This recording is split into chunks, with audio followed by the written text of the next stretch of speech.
Welcome back to another Kray video. Please subscribe to our YouTube channel so you don't miss any videos. And for people really interested in the Krays, check out our private Facebook group, Krays Crime Lords of London.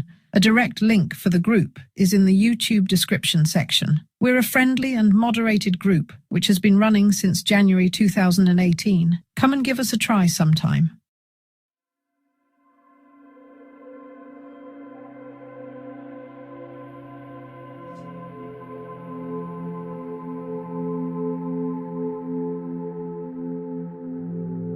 On our last visit to the Old Bailey on the 5th of March 1969, we were found guilty of murder and sentenced to life imprisonment with a 30-year minimum recommendation. We climbed down the stairs to the cells below to start our sentence. To ease the tension, Ron and I shadow-boxed. Cornelius Whitehead was in one of the other cells. He broke down and wept after receiving a 9-year sentence. Whitehead, like Morgan and Kaufman, signed a statement incriminating Ron and me. We left it at that. It didn't do him much good at the end of the day. Yes, I killed Jack McVitie. I denied it at my trial, and I've wished ever since that I hadn't. You see, I'm not ashamed of having killed him. I don't believe I had any choice. It was either him or me. In my head, I had to kill McVitie. He was killed for several reasons. He cheated us, not once, but several times. He was becoming a danger to himself, to the whole system we had built up, and a danger to me personally. He had said publicly on more than one occasion that he wanted to kill me, and I had good reason to believe that it was no idle threat. He'd become crazy, his mind demented by a combination of booze and drugs. So in October 1967, I killed him. I did not regret it at the time, and I don't regret it now, even though the extermination of a man no better than a sewer rat has cost me my freedom for the best part of my life. I have paid the greatest price of all. Hanging would have been preferable to the hell I've been through for the past 26 years. Every day, even now, is a living nightmare. The price I've paid has been totally out of proportion, but still I say I don't regret it. Over all these long years that I've been behind steel bars, I can't think of any one time when I've been able to relax, lie back and listen to utter silence. Because even when a prison is quiet, it's still noisy by the rest of the world's standards. I think back to when we lived in a rambling old mansion we owned deep in the Surrey countryside. There, set in 9 acres of gardens and paddocks, I often found moments when everything stood still. This could happen at any time of the day, any time of the year, and then I could close my eyes and there would be nothing. No bird song, no cars, no rustle of wind in the trees, not even the distant barking of a dog, and I would feel my cares and problems wash away from me. Deprived of that small pleasure, I'm often very conscious of how much I miss the solitude that profound silence can bring.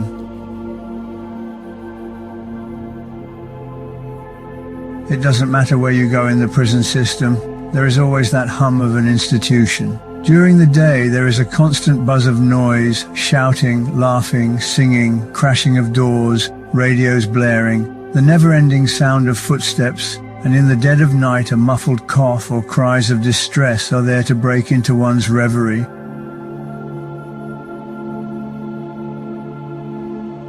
Still, with the single cells we are allocated here at Maidstone, the hours between 7:45 in the morning and 7:45 at night can at least be spent in much-needed privacy. Though I enjoy my days spent among friends, I find that as the day wears on, I am looking forward to bang up. In perhaps a similar way, a working man looks forward to going home, putting his feet up and relaxing. To the screws, the secure rooms they lock us into overnight are cells, nothing more, nothing less. But to the individual prisoner, it is his home, and in fact I refer to mine as my flat. Each time a cell is vacated due to the transfer or release of the previous occupant, it is stripped out, searched thoroughly, and left in a basic state for the next con. The authorities supply a minimum of comfort, and it's up to the individual to put his own mark on the place. When I arrived here early in 1994 from Blunderston Prison, in Suffolk, the furnishings consisted of a bed, a chair, a table, and a couple of cupboards. Hardly the most welcoming sight when you know that you will be spending 12 hours of every day locked up inside it for the next 10 years.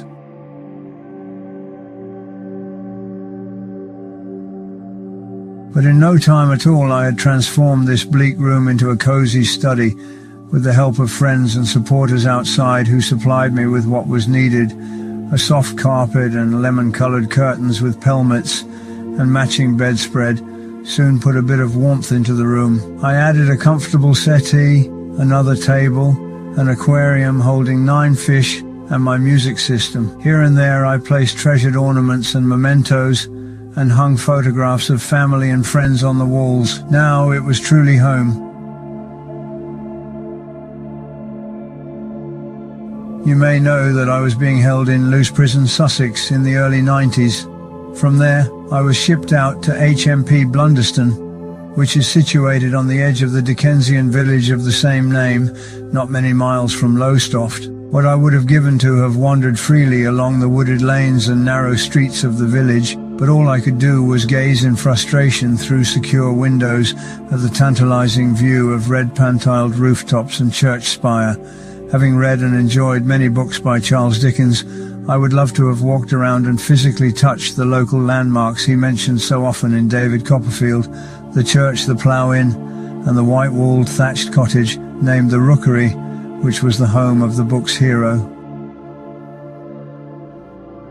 While I never visited this village when I was a free man, I was no stranger to Suffolk, as it was not far from here that Ron and I had owned and lived for a time, in a mansion known as the Brooks. We all loved it there, including our parents who lived in the gatehouse on and off for a long time. We were both saddened to see it sold off after our arrest.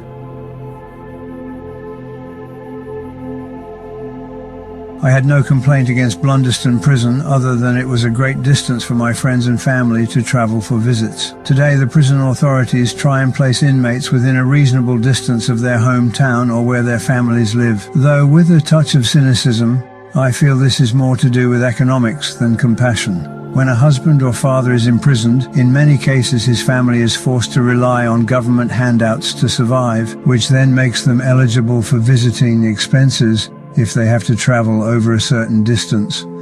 Logical then to move the con and save some money.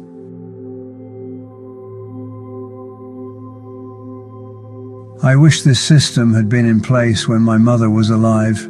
It broke my heart when I thought of the toll it must have taken on her to visit her sons, particularly in her later years. Not that she ever complained. That wasn't in her nature, but imagine the strain of getting from the East End to Parkhurst, on the Isle of Wight, or Gartree way up north. Most of my family and close friends made the effort to visit me in Blunderston, but many more, much as they would have liked to, could not, and I understood. So with this in mind, it was not too long before I applied for a transfer to Maidstone. More than 2 years were to pass before my request was granted, and even then, it was unclear as to when I would get my actual moving date. First I was told it would be the end of this week, and then it was changed to the week after that. A month would pass, and another date would be given, only for me to see it pass once more. By the time it became definite, I was completely pissed off, and only really cheered up when I was actually on the prison coach. I can tell you, I gave a loud sigh of relief when the coach pulled away from the prison gates. An hour passed, and just as I was thinking that at this rate we will be there in no time, a call came through on the mobile telephone. One of the screws said something to the driver, and he immediately pulled over into a lay-by and stopped. The other prisoners and I sat quietly and watched the staff climb from the coach and go into a huddle of gesticulating arms and raised voices. A thought passed through my head. Here we go.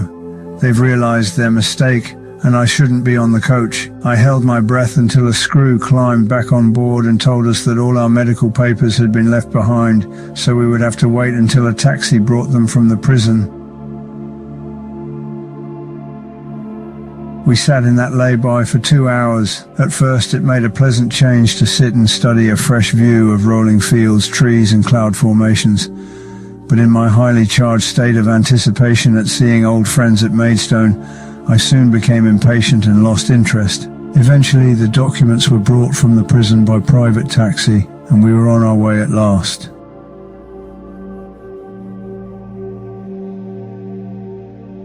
"20 minutes later, the coach began to shudder, and once again the driver pulled over, this time in a cloud of steam.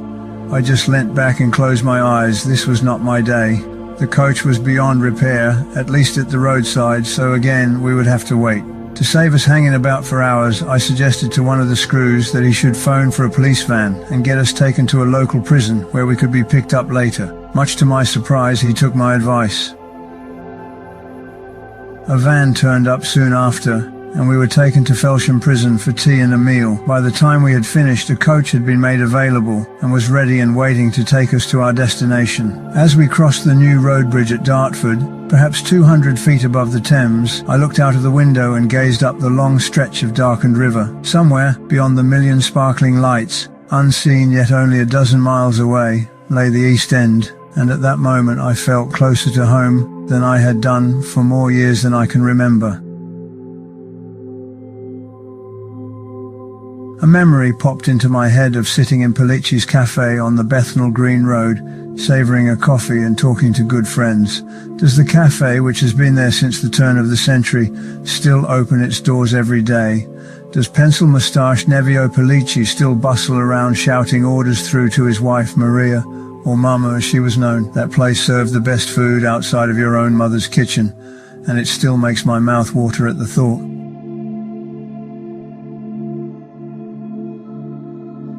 The rolling wooded countryside of Kent brought back a memory of when I had driven through these same parts well over 40 years before. Ron, myself and two friends stole a car from the Roman Road area. I can't remember what make of car it was, but I can still recall the smell of rich leather upholstery and the excitement we felt as we sped through the Blackwall Tunnel and out into the country. I think we got as far as a place named Shorn before we ran off the road and wrecked the front of the car on a stone road sign. Thinking it a great joke, we shoved it into a field beside a haystack, pulled some straw over it, and then thumbed a lift back to London on the back of a lorry. Hoping time would pass quickly, I closed my eyes and once again let my mind drift back into the past. 26 years in captivity. I can hardly believe that passage of time. With a sentence of 30 years, there is little point in scratching off each day on a calendar. I'm reminded of Henri Charrière, who wrote Papillon. He was imprisoned on Devil's Island and spent many years in solitary confinement. When given a sentence of, say, 4 years, he would say to himself, "That's only 8 periods of 6 months," and would scratch off each 6 as they passed. I still think our sentences were too harsh, but, like it or not, there was nothing else to do but knuckle down and see it out. As any con knows, the first years were the worst, and I have to admit I kicked against the system. If a screw looked at me the wrong way, I'd knock him on his back. These people whom I would never tolerate for a moment outside the prison had my every hour in their control. Do this, do that was never something that I was good at accepting.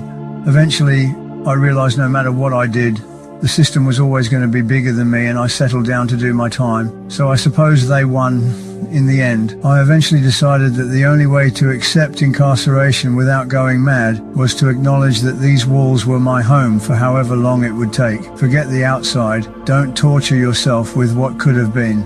A misconception that many people have is that because of my notoriety, I get some sort of special treatment inside. This couldn't be further from the truth. This is not America, where the John Gottis can buy themselves luxury. I am treated the same as the lowliest con. The only difference might be that I find I am fortunate enough to get a lot of respect from those around me. I spent many years on Category A, which is like being in a prison inside a prison. You're watched constantly, and visitors are rigorously investigated by the police before they are allowed to visit. This in itself prevented many of my friends from coming to see me because of their criminal records. At the same time, a number of my friends were themselves in the system, so I was not without company by any means. My weekly wage is in the region of £6, and from this you are expected to buy all the necessities for daily life, and if there is any left over, to buy little luxuries like the odd chocolate bar. No, Ronnie and myself are not living the high life on squirreled away millions. All our money soon disappeared as the years passed, and sad to say, we have to get by on the munificence of others. I must say I am blessed in having legions of followers on the outside who send in money, trainers, stamps and other materials.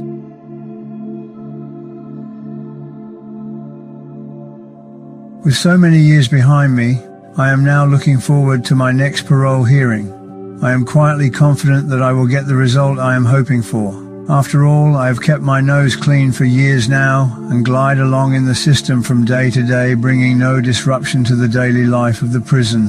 In fact, I think I do a certain amount of good, as my reputation means I am listened to when I give sound advice to young tearaways. I only have to point at my own tariff for them to see that crime does not pay. It might seem to in the short term, but eventually the law will catch up with you, and then you have to pay the price. There is nothing macho about spending years behind the door, away from friends and family with your life on hold. One of my greatest sorrows was being separated from my brother Ronnie when we were sentenced. I am very rarely allowed to visit him in Broadmoor, and when I am able, I am handcuffed, shackled, and stuck inside a van with 4 screws for the trip to Berkshire, which takes a couple of hours and can be most unpleasant in the heat of summer.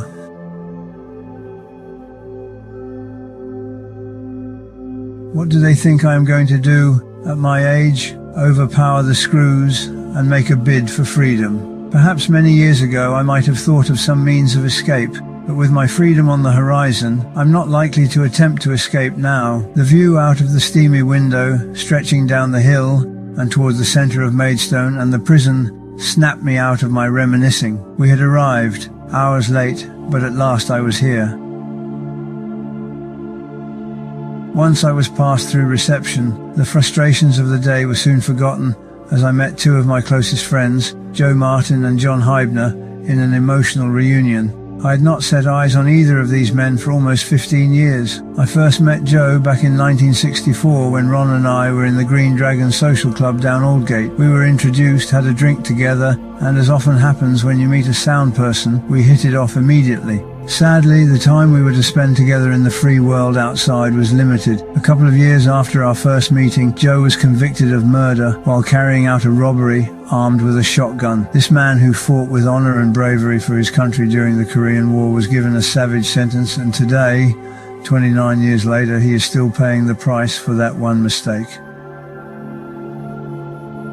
The taking of a life is not to be taken lightly. It's a very serious mistake, but what can be achieved by keeping him locked up year after year with little hope of release? I know he has always regretted what he did, so surely this remorse must count for something. At 61 years of age, he will never re-offend, so I think he should be allowed to spend his remaining years as a free man in peace and happiness.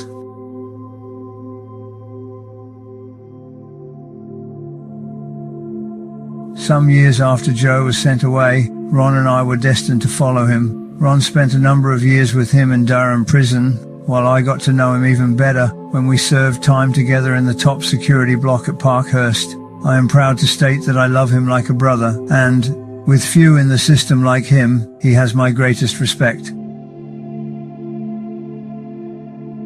John Hybner is roughly 10 years younger than me, and I've known him since he was a teenager. He spent a lot of time in our company, and I'll always remember the time when Ron, myself and some of the firm went along to Repton Boxing Club to watch him in action against John H. Stracey. It was only a friendly spar that Ron had arranged, but we were pleased to see our young friend put up a good show against the man who in later years was to become welterweight champion of the world.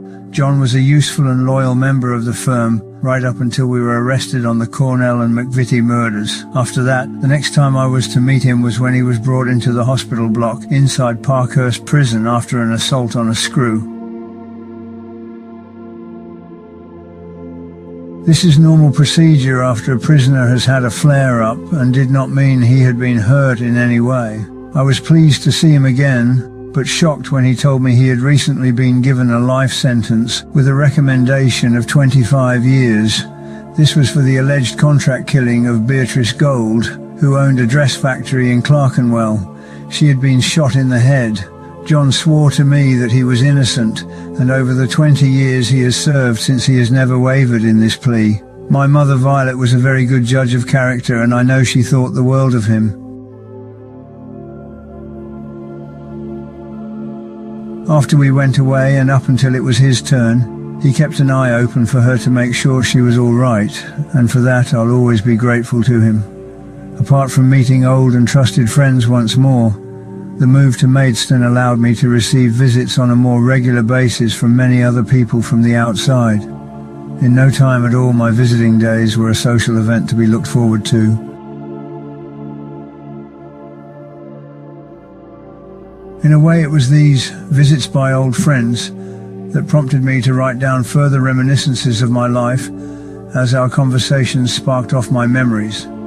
Now that I am more accessible, I find that I am seeing people that for various reasons I have not seen for many, many years, and almost without exception, our conversations follow a similar pattern. After the initial greeting and catching up on news, around the time of our third cup of tea from the canteen, my visitor will say, "Do you remember?" And off we'll go on a pleasant trip down memory lane. "Do you remember that time we had a sort out with the Pachita mob?" Or, "What about that time your granddad squared up to that fella in the pub?" "Bet you don't remember the time you fell in the canal." And yes, I did remember them as though they were yesterday. Banged up at night, I'd run the day through my mind, something I've done all my life. Those revived memories would conjure up others. Faces and incidents blurred in my subconscious would spring out with fresh clarity, and I'd find myself laughing out loud, or at other times wiping a tear from my eyes. I never cease to be amazed by the infinite capacity of the brain. It seems that nothing we have ever seen or heard is lost or forgotten. It just needs a word, a tune, or an evocative scent, and immediately the brain releases what we might have thought were forgotten images into the conscious mind.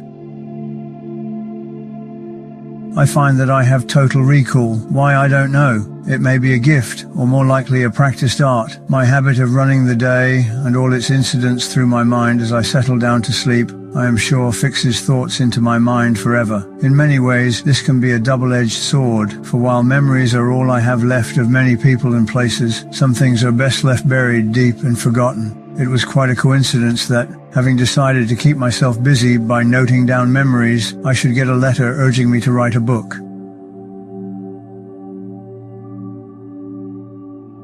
That same evening, I approached Bang Up with the sense of excitement that always fills me when I am embarking on a new project.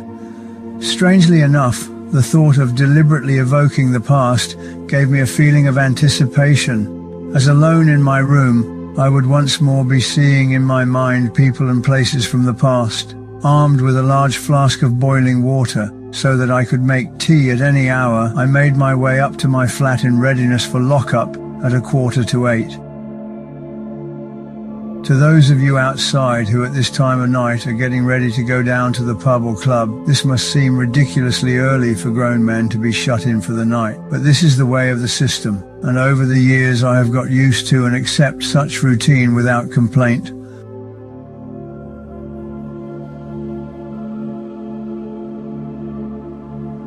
Over the years, I have taken a great interest in the customs and lifestyle of American Indians. I find that their philosophies are very similar to my own: respect, a code of honor, and the ability to face adversity without complaint.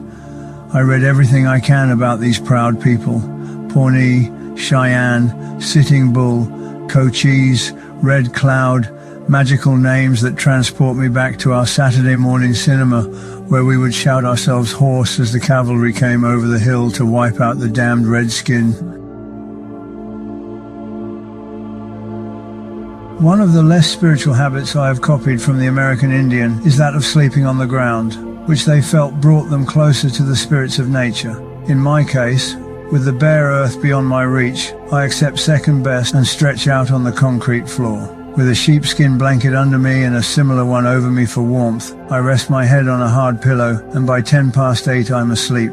5 hours later, I awake totally refreshed and eager for the new day.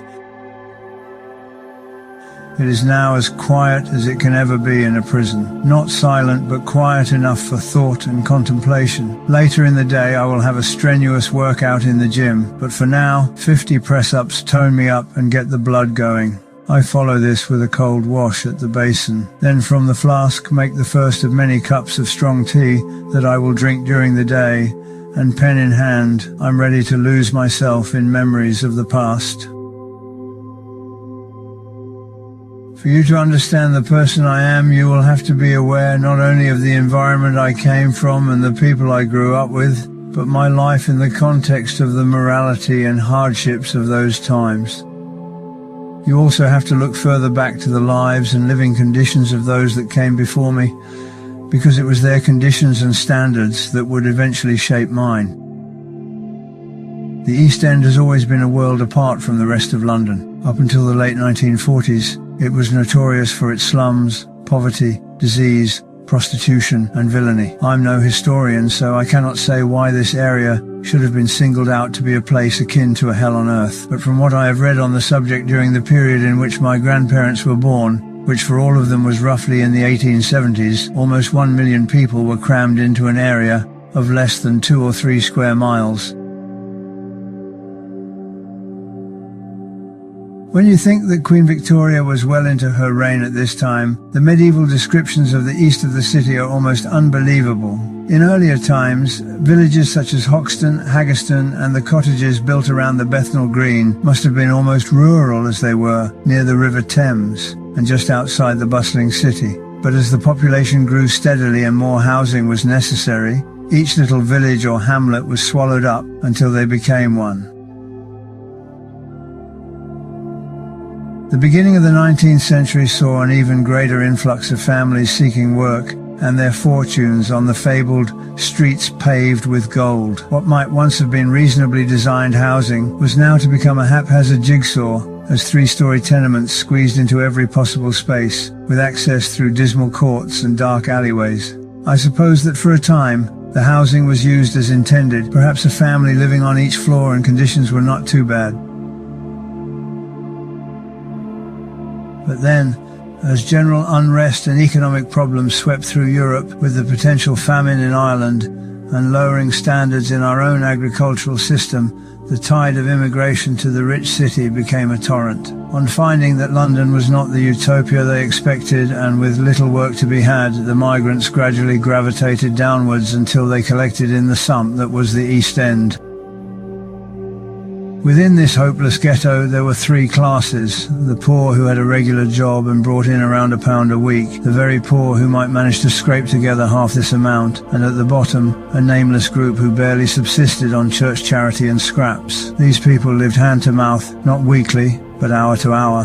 This would have been the sort of society my grandparents set up home in. I don't know at what level they lived in their earlier days, but whether poor or penniless, the conditions they would have had to put up with were the same for everyone.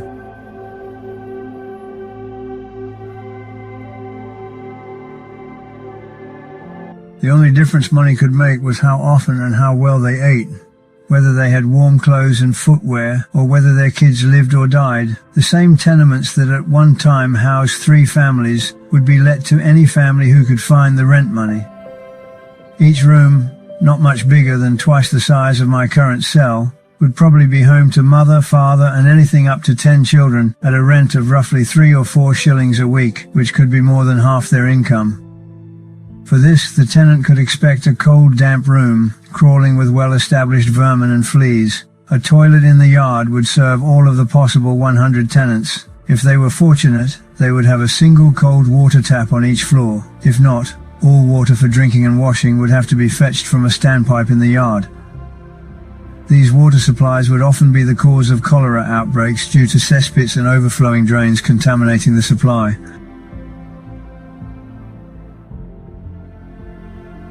While a good mother might do her best to keep the family's room clean, it's understandable that with enough problems on her plate, she wouldn't have the inclination to touch anything outside her own front door.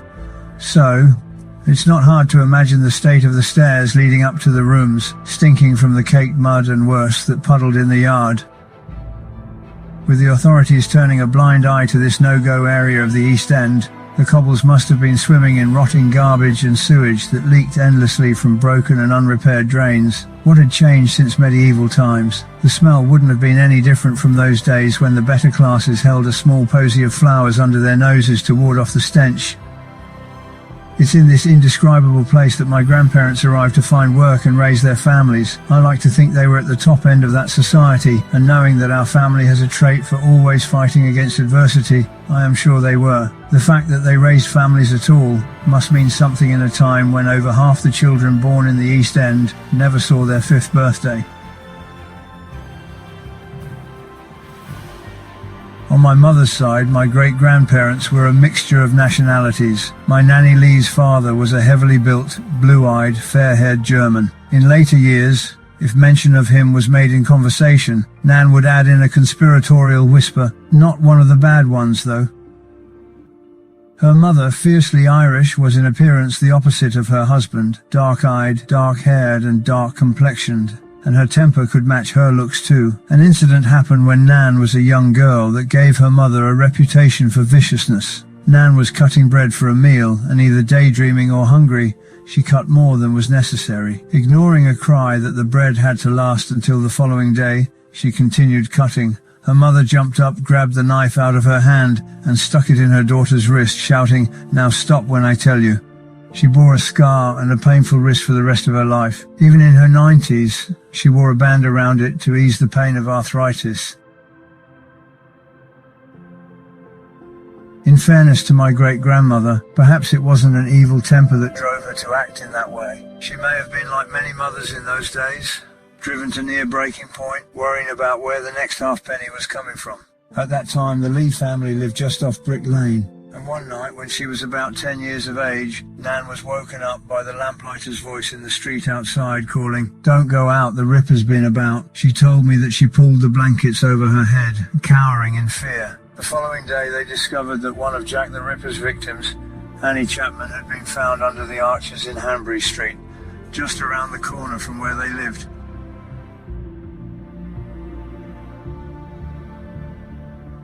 Nanny Lee could remember a time when she was even younger of passing a shop opposite the London hospital where the Elephant Man was on display at an entrance fee of 2p.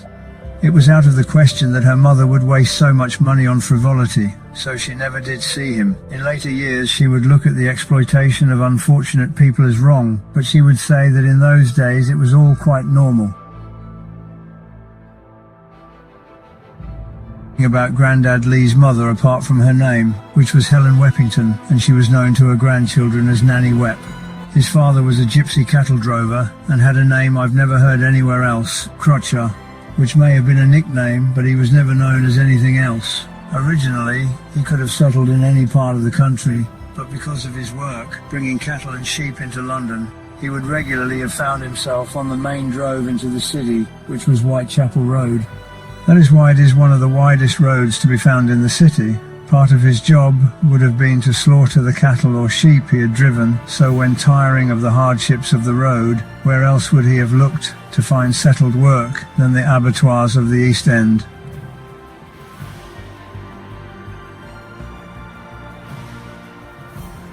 For a man with ambition, natural progression from the slaughterhouse would have been to become a butcher himself, and this he did, eventually setting up the first butcher's shop in Smithfield Market. Being out of sight or sound of the market for so long, I cannot be sure that it is still in place, but on a wall in the market there used to be a plaque bearing the words Lee and Cody, commemorating the fact that they were founders of the market. Who Cody was, I've no idea, as I never heard that Crutcher Lee had a partner.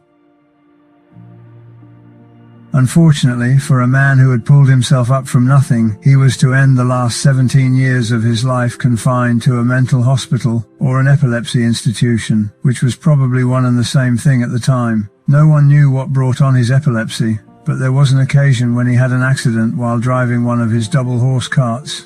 It was a winter's night, and it had been raining. As it got dark, the weather turned icy. Standing up to draw the horses to rein, he slipped on the iced-over footboard and fell between the shafts, receiving a serious head injury. Not long after this, he had his first epileptic fit. These were to plague him for many years, with sometimes as many as 3 or 4 a day. The family became used to them and were not too concerned, and nor was he, as long as there was a cup of strong sweet tea and a tot of rum ready by his elbow as the seizure passed. That is, until the night he had what they used to call a brainstorm. Clutching a long, flaying knife, he tried to kill his wife and kids as though they were animals in his slaughterhouse. Thank God no one was hurt, but he was taken away to a colony at Hanbury, where he would spend the rest of his life.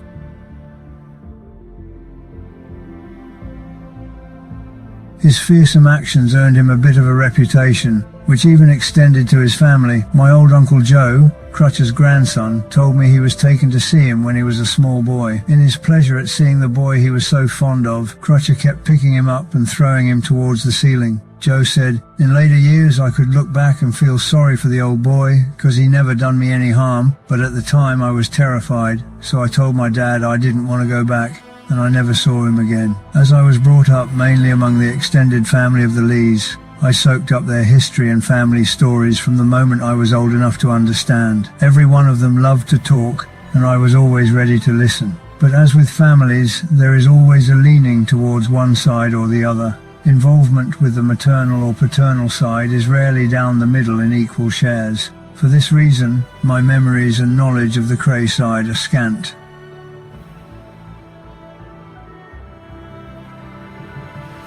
We learned very little from my father, for though my father's biggest asset as a wardrobe dealer or buyer and seller of second-hand clothing was the gift of the gab, at home he wasn't a great one for conversation, at least not on the kind of subject the Lees loved so much, talking of the past.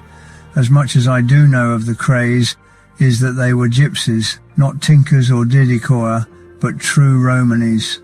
The Kray surname suggests they came from those families who travelled through Romania, Hungary and Austria. Why they should have left Central Europe and travelled across the sea to Britain is not known, but as wandering was in their blood, it is not surprising that they should gravitate towards what was then the richest capital in the world.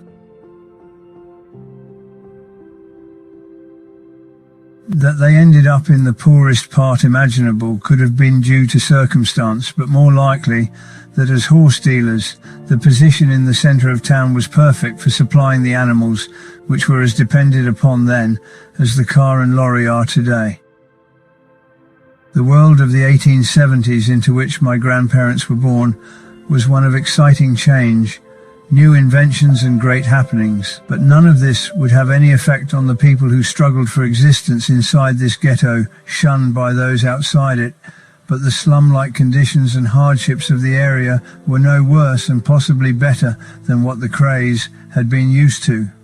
Because of their background, my grandfathers Jimmy Kray and John Lee were similar characters, both short, strong, streetwise and very tough, both survivors. As kids they would have helped the family income with a bit of thieving.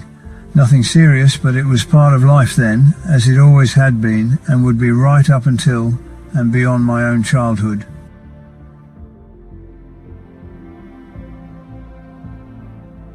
A lump of coal off the back of a passing cart, a bit of fruit from under one of the stalls in Brick Lane or Hoxton Market, and, if they were quick on their feet, a loaf of bread out of the window of the baker's. Most of the shops then would hang their wares outside to catch the customer's eye, all securely tied with a bit of string. But what boy didn't carry a knife? A quick slash and there was a teapot, a brush or a pair of shoes to keep or sell to neighbours. On top of that, there would be the legitimate work of helping their fathers, or there would be work to be had like minding or leading horses for tradesmen, pulling handcarts, or running errands for anyone who cared to hire their services. When free to pursue their own enterprise, young boys would perhaps collect discarded boxes from the markets, break them into firewood, and sell the bundles at ½ each. Anything for a few coppers to put food on the table, all these things when they were less than 10 years old. Real childhood in those days probably didn't extend much beyond the age of 5. Without such entertainment as the cinema or television, children's heroes would be those of flesh and blood, local hard men and villains who could be looked up to, and of course boxers, for fighting was in the blood of every man and boy in the East End. How else could you prove yourself as a real man? How else could any of them dream of escaping from the hardship and grinding poverty? Could they become a famous writer like Charles Dickens or an actor like Henry Irving? No, because this was about as likely as flying, but with their fists, it was possible to become rich and famous.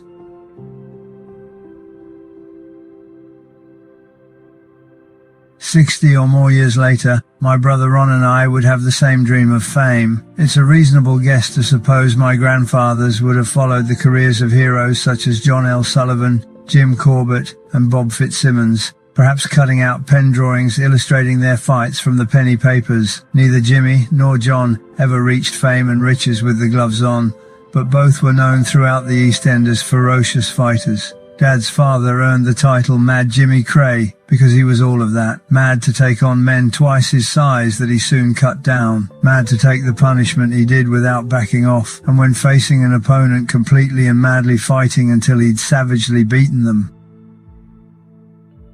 Grandad Lee was more boxer than fighter, and he took the gloves up professionally for some time as a flyweight. Not that he was fussy about staying within this category. At 9 stone 4, he would take on anyone for a fiver, didn't matter how big they were. He earned his name and reputation on the strength of his right-hand punch, which his opponents, after they had been picked up off the canvas, swore they never saw coming. The name Southpaw Cannonball Lee might not be in the reference books, but it's still remembered in the minds of those who saw him in action. If that makes you think that anyone who can have memories of that famous punch must be very old indeed, think again. He was still using it when he was 75 and more than willing to use it at 95. It's a strange thing that even something like a style of boxing can be passed on to another generation, not by teaching but through the chemistry of the body. I am told that when I was in the ring I took after Grandad Lee, and I'm sure Ron would not disagree that his technique of steaming in and flattening the opposition came straight from the genes of Grandad Kray. By the time my grandparents had married and were raising families, the facts about their lives become clearer. I can imagine Jimmy Lee was a pleased and proud man when Mary presented him with a son. A man's firstborn is special, particularly if it's a boy, for this child would carry the name forward. They would play together, then work together, and with coaching from his old man, this lad would realize aspirations that the father hadn't reached. Perhaps by taking the boxing world by storm, Cannonball Lee Jr., world champion. The dream was to be short-lived, for cradled in his father's arms, little Jimmy went into a convulsion and died. Nan and Grandad had a close relationship and thought the world of each other, but they shared a sense of humor that might have appeared cruel to anyone who didn't know them. Years later, Nan would point at Grandad and say with apparent seriousness, "It was looking at his face that killed that poor baby." Around 1900, Joe was born. Money must have been hard to come by because he remembers they were constantly on the move from one room to another. More than once, Grandad would give a landlord a good hiding when he got fed up with constant demands for the rent. One time they ended up on the streets without even the money for a night's lodgings. Taking pity on his daughter's plight, her father allowed Mary and Joe to move in with him, but no way was the old man welcome. Jimmy's language and aggressive ways were not acceptable, so while Jimmy bedded down among the horses he worked with, Joe and his mother lived in unaccustomed comfort for a short while. One afternoon, as they all sat round the tea table, a neighbour called in and was invited to join them. For a long time, young Joe stared with fascination at the man's wispy beard until, unable to contain himself any longer, he patted his mother on the arm to get her attention and said loudly, "Mum, that man looks like a fucking billy goat." Shocked beyond belief, Mary's father said, "Mary, I suggest you pack your bags and take that child out of this house." They were back on the streets again.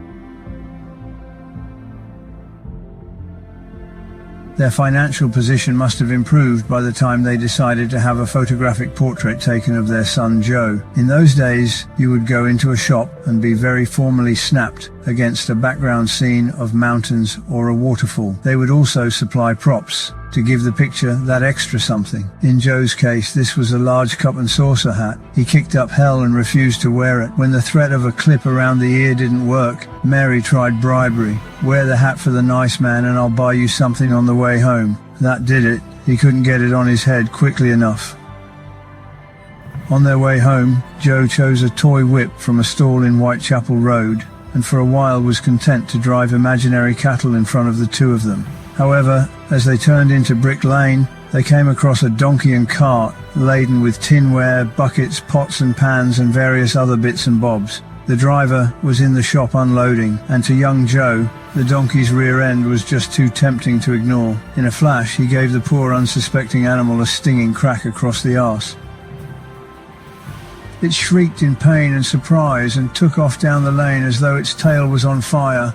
Shamed, his mother dragged him down a side turning before the carter spotted them. This from a man who today, aged 95, still strong and in good health, would have all children exterminated as being cheeky, unruly, and beyond the control of their parents. Gradually the family grew. Joe was followed 13 years later by John, and then in quick succession May, Rose, and my mother Violet.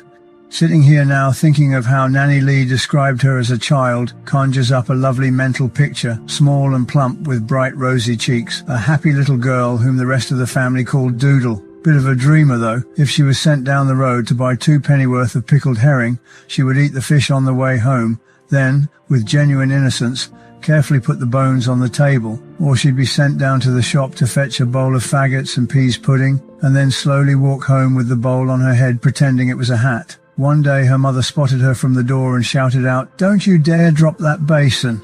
She did.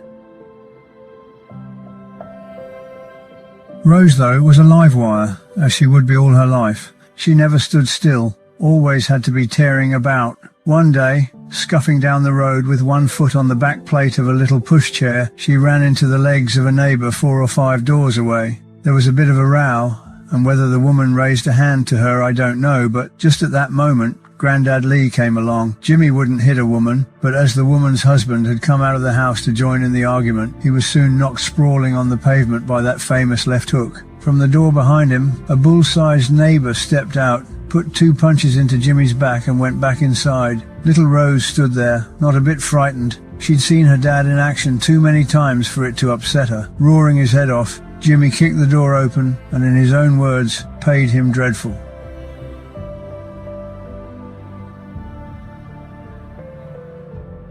Jimmy seemed to spend his days teaching someone or other a lesson. When he worked as a pair-horse carman for a firm called Donaldson's, he was offloading chests of tea down at Hayes Wharf when one of the horses, bored with standing idle, took a nip at a passing docker. The man picked up a length of wood and belted the horse straight between the eyes. Grandad shouted at him, "Oh, aye, you bastard! Pack it in before I give you the same." Dockers were notorious for their toughness, and without hesitation, he shouted back, "Okay, shorty, fucking come here and try it," at the same time grabbing Grandad by the leg and pulling him off the tailgate. Knocked spark out. He was carried into a little factory opposite by some of the women workers. He probably thought he was in heaven when he woke up, as he had an eye for the ladies. Uncle Joe told me that when he came home that night, his dad's broken face was horrible to look at, but he shrugged off everyone's concern and said, "It's nothing to what his face is going to look like when I finish with him next time." The next day he went looking for the man, found him and battered him senseless. But that wasn't enough. Every time he saw the man after that, he attacked him. 9 fights later, the docker gave up his job and disappeared. That was Grandad Lee. He could carry a grudge forever. When Grandad went after a couple of tiny upstairs rooms in Emming Street in Bethnal Green, he told the landlady who lived downstairs that there was only him, his wife, and a boy. Later that day, when 7 of them moved in, she kicked up hell. "This ain't on," she angrily said. "You wait till my old man comes home." When the poor bloke came home from work and was sent upstairs to clear out all these lodgers, he got a good hiding and was flung down the stairs.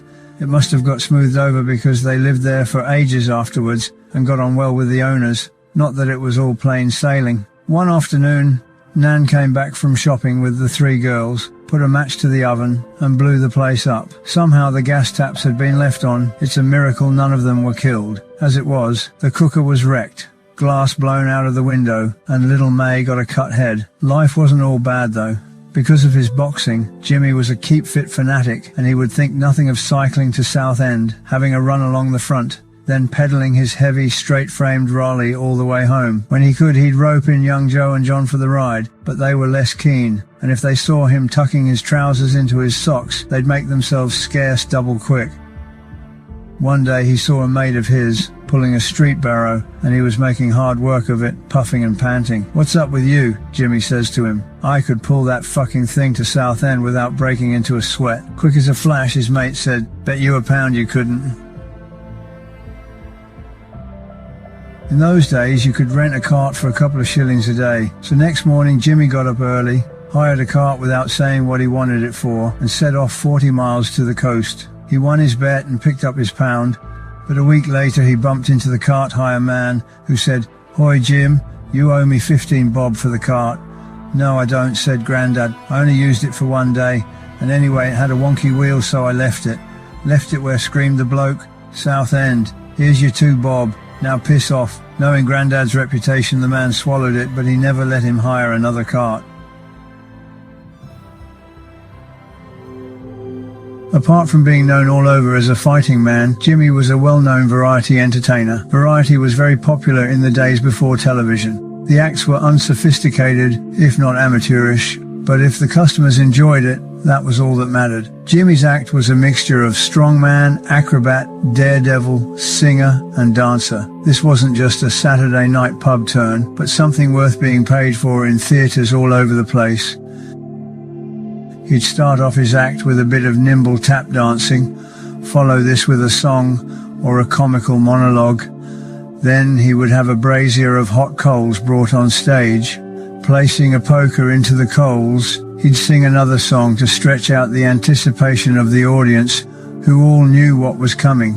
Then, with a drum roll from the pits, the white-hot poker would be pulled out with a flourish, and rolling his eyes and hamming it up, he'd lick the poker as if it was an ice cream to great applause. For his finale, he signalled for bottles and other props to be brought on, and a ripple would go through the crowd, because this was what he was famous for. This part of the act was always worth seeing, no matter how many times it had been seen before.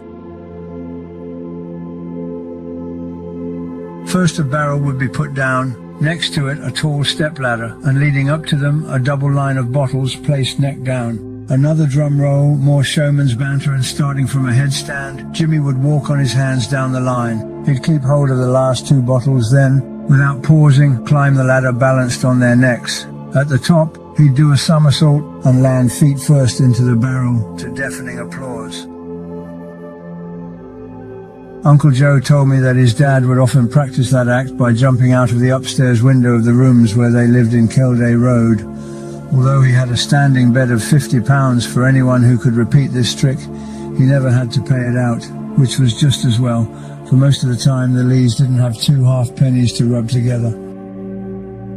It's strange to think he might very well have been on the same bill as turns like Dan Leno, Little Titch and Marie Lloyd, for they all performed in the same theatres as him. Unlike today, though, where people go to the theatre and sit quietly until the end, and then they applaud. In music halls such as the Paragon on Mile End Road, the Variety on Pitfield Street, and the Pavilion at the Whitechapel Road end of Valence Road, the audience were in charge.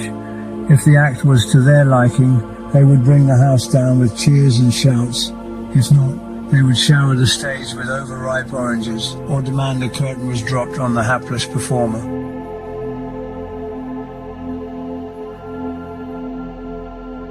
One night, Jimmy and his young son Johnny did a turn at the Foresters. They must have been off form, because straight away the crowd started to heckle and boo. Great trooper that he was, Jimmy shouted, "Fuck you then," and walked off stage, leaving Johnny to face a bigger uproar. The family love of the theatre was another thing passed down to Ron and me. The Pavilion Theatre at the end of Valence Road was known in those days as the Drury Lane of the East End. It had the second largest stage in the world and could seat more people than Covent Garden Opera House. From royal boxes downwards, it was decorated with gold-leaf cherubs and rich velvet hangings.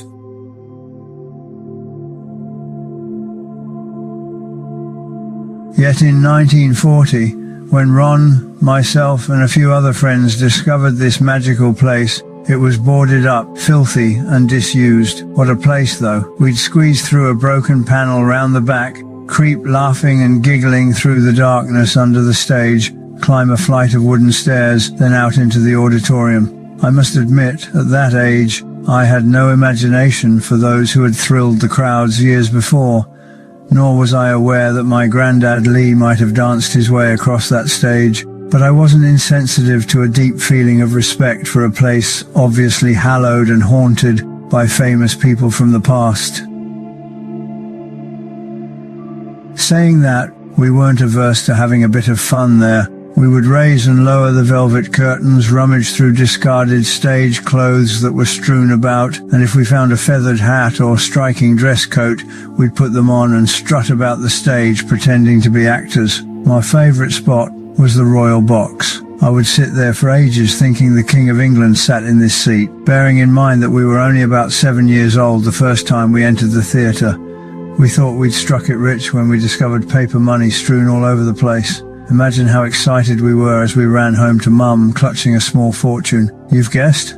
It was stage money. I can remember being more disappointed for Mum's sake than for my own.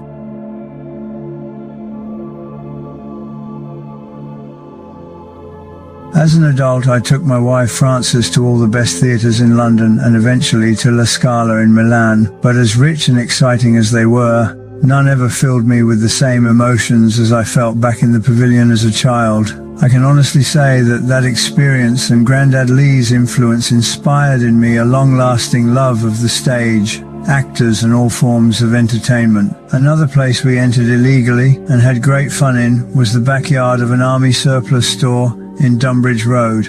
We called the place Ginger's, and once we'd clambered over the back wall, it was like entering Aladdin's cave.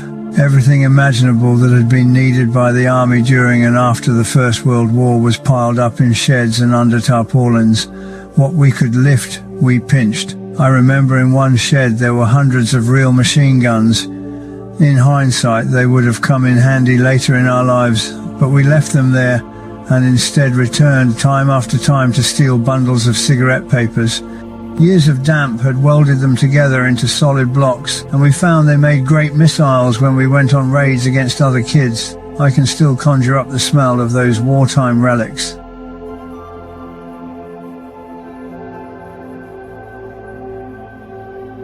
At the same time as my granddad Lee was struggling to support his family on my dad's side, grandfather Jimmy, whom we would always call Farvey, married his wife Mary and was under pressure to feed his own family of 9 children, 6 boys and 3 girls. Our father Charles, Davy, Alf, John, Jimmy, Bert, Billy and the girls Lou, Dolly and Charlotte. His earlier years probably mirrored those of Jimmy Lee. Both fighting men, no doubt their paths crossed sometimes, if not on the streets, then very likely in the ring or booths of the local fairs.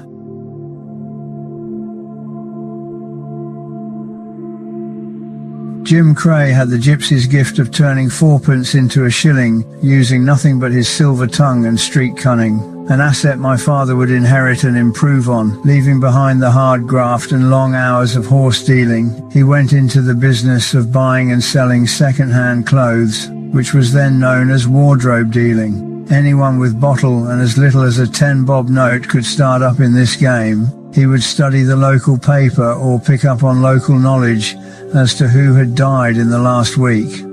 Then he'd be straight round to the family house, offer his condolences and tell them he was just passing, and wondered if they had any clothes to get rid of, which of course they had. This wasn't preying on bereaved widows and widowers, as in those days people treated death with more realism and acceptance. They had no use for the clothes, so why not turn them into silver? Only snag was, he would tell them that suits and dresses from someone who has passed on are very difficult to sell. Nobody wants them, so will 5 bob be all right? This logic could be understood by anyone, so more often than not the offer was accepted. Many times he must have left those front doors clicking his heels together because a tidy suit could fetch 7 shillings and sixpence on its own. Unlike most of the dealers who might travel as far as Brighton or Essex, Jim preferred to stay nearer home. Just after the First World War, council estates were springing up all over the place, and these became his hunting ground. Fewer travelling expenses, more profit. Most of the people on these estates were setting up home for the first time, so he hit on the idea of, instead of bartering with cash, he'd offer china. Being in the know, he could probably buy a set for half a crown, or at the most 3 shillings and sixpence. Plain white with a nice gold rim, or the ever-popular blue and white willow pattern.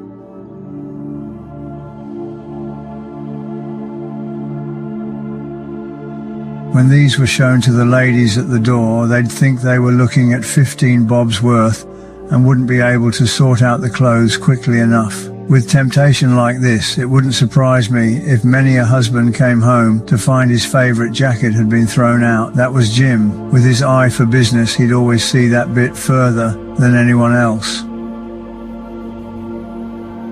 Eventually, he would find that his eldest son, my father, had an aptitude for buying that surpassed his own, so while he set up and sold from a little shop in Brick Lane, he could confidently leave the buying to him. On my mother's side, the family fortune changed suddenly with the death of her grandfather. He'd made a good living with his butcher's shop in Smithfield, so there was a nice windfall for his sons and daughters, or should have been. One of my great-aunts had married a man who, in the family language, had a bit of a headpiece on him, meaning he was clever. They lived in a posh part of Epsom, in a place called Ewell. For some reason, this son-in-law became executor of the old man's will, but instead of just dealing with the ins and outs of the paperwork and then handing over the money, he kept it in a sort of trust. When any of the family wanted a bit of cash, they would have to go and see him and have it recorded in a book before receiving it.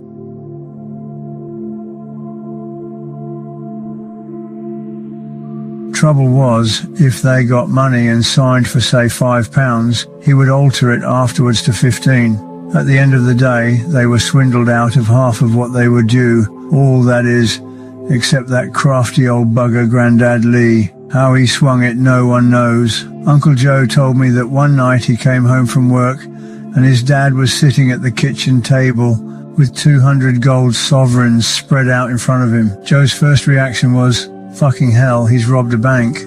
But he was relieved to learn that the old man had just been to Epsom to pick up me legacy. I tend to think that he swung the executor around his head until he paid up. But however he got the money, he was now ready and financially able to open Lee's fish shop.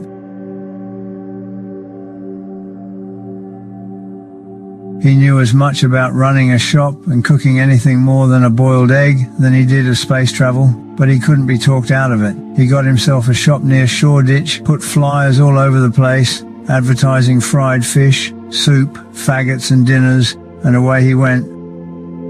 7 or 8 weeks later, he went bust and lost every penny, as he would tell anyone who'd listen. It wasn't his fault. It was them fucking Jews that undercut his prices. The family tiptoed around him for weeks afterwards, and God help any of them who mentioned fish.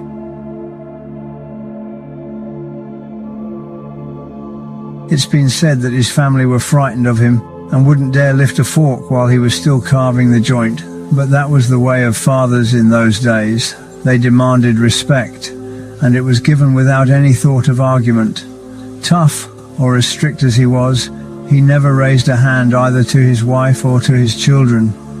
East End men had a lot of vanity, which never embarrassed them in the least, and he was no exception. Preparing himself to go out, he would wear a white silk scarf around his neck, put on his hat, then stand looking at himself in the mirror over the fireplace, humming tunelessly and sucking noisily on his one remaining front tooth. While the others were sitting around the table, Rose would stand in the doorway, twisting her face into all shapes and sucking her teeth.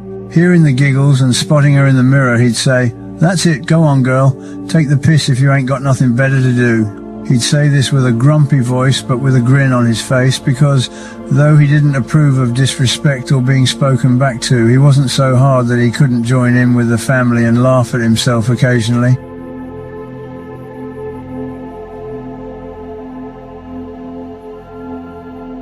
He couldn't always see the funny side of a joke. A pal of his called Bill, an old-time boxer and fighter, got himself a job driving a horse-drawn hearse for a local undertaker. He would have looked the business with his top hat and tails, shiny black carriage, and 2 plumed jet-black horses. Driving past the house with an empty coffin in the back, he saw Nanny Lee sitting outside the front door, shelling peas. Not knowing that the old man was about, he drew up and shouted down to her, "Have you laid him out yet? 'Cause I've come to get him." Nanny Lee said, "It's about fucking time." Suddenly a voice from inside shouted, "Get out of it, you flash bastard, or you'll be the first one to end up in a fucking box." As big as he was, old Bill nearly fell off the hearse with shock and took off pretty quick. The family laughed about that for years after.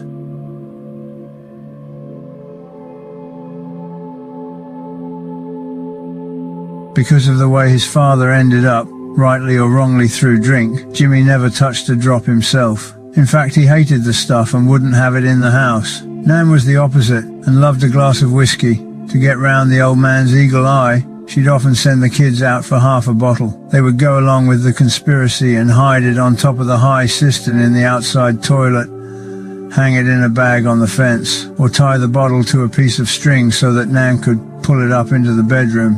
He never did catch them at it. Uncle Joe said he often had to nip round Auntie's, as his mother would call the beer house, and fetch a jug of stout. By the time he got back, Nan would have a poker in the fire, red hot and ready to plunge into the beer to warm and froth it up.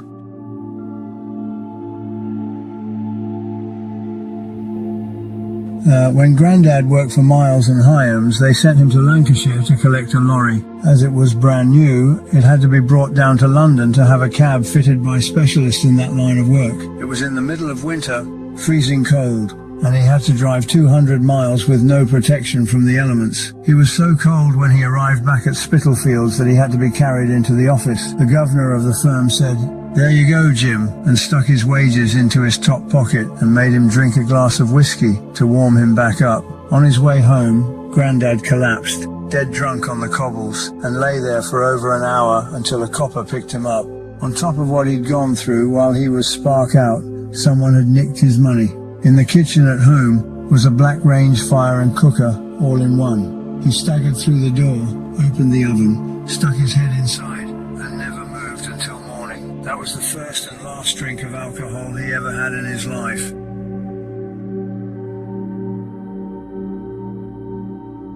Like most East End men, Grandad Lee had a jealous streak in him. One afternoon, Nan took young John to the pictures to see a heartthrob of the day, Milton Searles, the screen tough guy. On the way home, she got some fish and chips for Jimmy's tea and put them in the oven. When he got home from work, she was sitting at the table with a glass of beer in front of her. That wasn't a problem, as he didn't class beer as a strong drink. What upset him was her going on and on about the film. Wasn't he good looking? Wasn't he strong? In the end, he jumped up, grabbed the beer, and threw it out of the open front door. Milton Searles, I'm fed up hearing about him.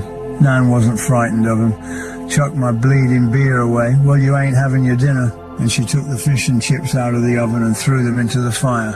He was so surprised he sat all evening and never opened his mouth.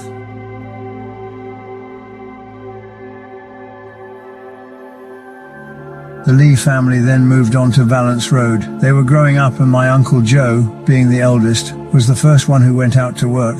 His schooling, more than the others, had suffered because of all the moving they did when he was little. He didn't start school until he was 12, and that wasn't to last long, because with money needed at home, he had to leave and get a job. His first job as a groom and horseminder was short-lived. During an argument with one of the men, Joe, being a chip off the old block, knocked him out cold. The man was carted off to the London hospital, and Joe was laid off. A few other jobs followed. Then he joined his father as a stoker on a big steam traction engine he was driving at the time for a haulage firm in Stepney. While Grandad Lee drove, Joe would shovel coal into the furnace that created the steam to drive the engine. It was also his responsibility to load up the coal back at the depot. If the lumps of coal were too small, it would cause a blow-through. So on his father's instructions, young Joe always filled up with the largest pieces until the manager complained, telling him to take what came, dust and all.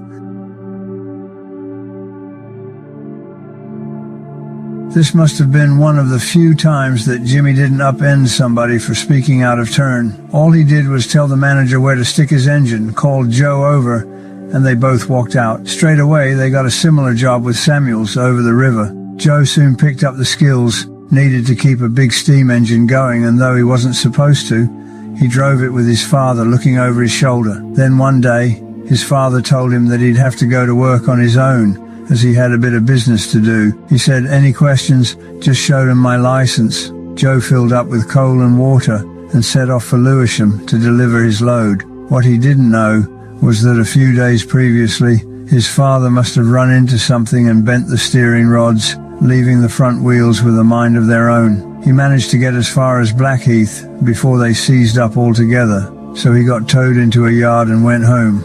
As Uncle Joe told me once, it might still be sitting there because his dad had laughed and said, "Fuck them, it was a rotten job anyway, and we ain't going back."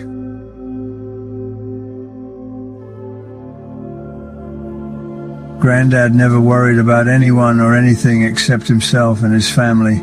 He might not have worried too much about the boys because he'd taught them to fight and look after themselves, but when it came to his daughters, May, Rose and Violet, he was very strict. He wanted to know where they were going, who they were going with, and God help them if they came in later than he'd told them to. In his mind, he was looking out for them and doing his best to protect them from what lay outside the door in that tough district. But like all young people, they thought he was a miserable old man, just out to spoil their pleasure, out of spite. So with constant arguments, home life for them all was to become very strained. My mother had grown from a chubby little girl into a beautiful blonde-haired and blue-eyed young woman. Her sisters were as equally striking, and I can imagine that Valence Road became a magnet for every young man in the district. The road would be as far as they got, though, for Jimmy would see them all off in no uncertain way. But the girls were not always under the watchful eye of their father, and at the local dances they could let their hair down and enjoy themselves in girlish innocence. The only damper would be the thought of yet another argument when they got home, always that little bit later than they should.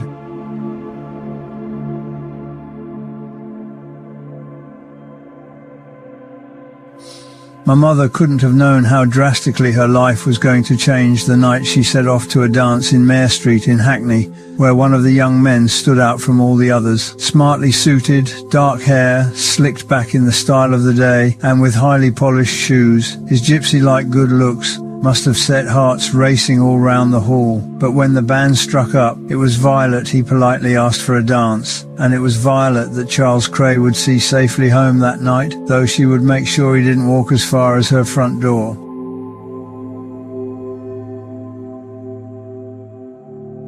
After that night, they spent every spare hour together because they were very much in love. He was proud to have this lovely girl on his arm, and she was proud to be seen with this handsome and confident young man. Then, as had to happen in a place where neighbours made it their business to know what was going on and then spread the word, Jimmy Lee got wind that an older man of 24 was courting his 16-year-old daughter, and all hell broke loose. She was forbidden to go out with him with the empty threat of a good hiding if she disobeyed. There were tearful arguments and shouting matches between father and daughter, until, taking drastic steps for the times they lived in, Violet and Charlie decided to elope and get married. With a ceremony in a registry office and no celebration, they moved into a room in his parents' house in Gorsuch Street, off Hackney Road. Her dad raved and swore to the others still at home, "She's no daughter of mine, I don't ever want to see her again." But inside he was broken up.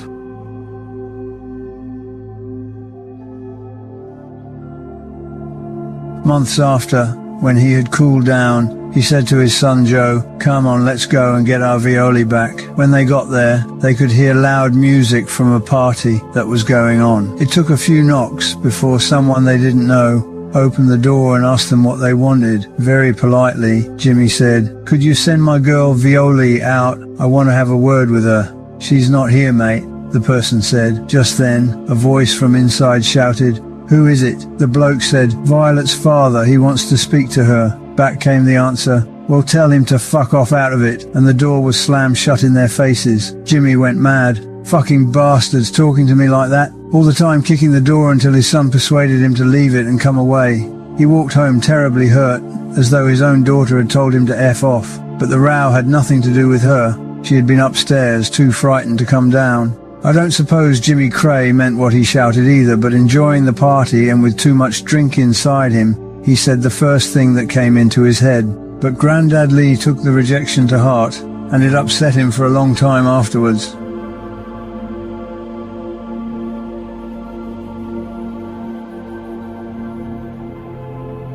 My mother wasn't shunned by the rest of the family, though. May and Rose often dropped in to see her and bring her up to date on what had been happening, and when her mum called to see her, she always left a few eggs or a bit of meat to help out. Not that Mum and Dad needed helping out, because business was good at that time.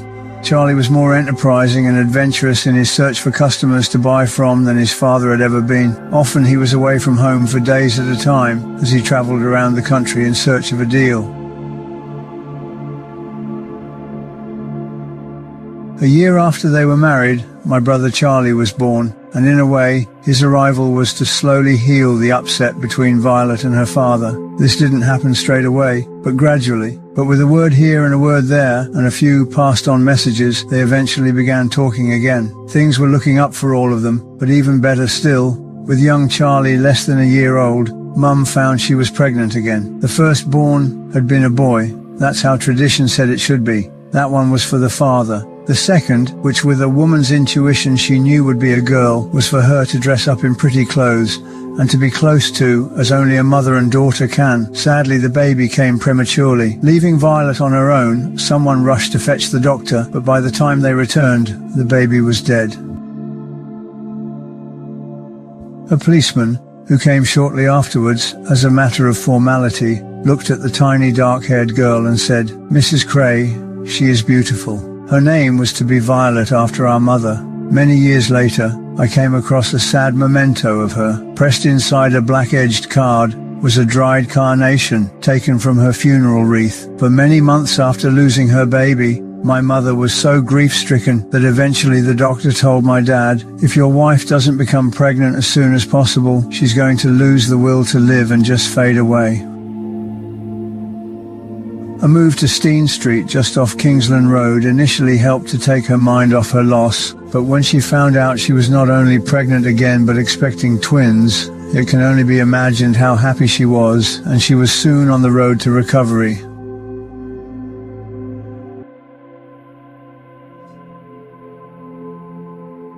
In the autumn of 1933 I was born, followed 3/4 of an hour later by Ron, both, like the little sister before us, with a full head of black hair. If Charlie's birth broke the ice in her relationship with old Jimmy, ours brought about a complete thaw, and in no time, it was like it had always been. One close, happy family.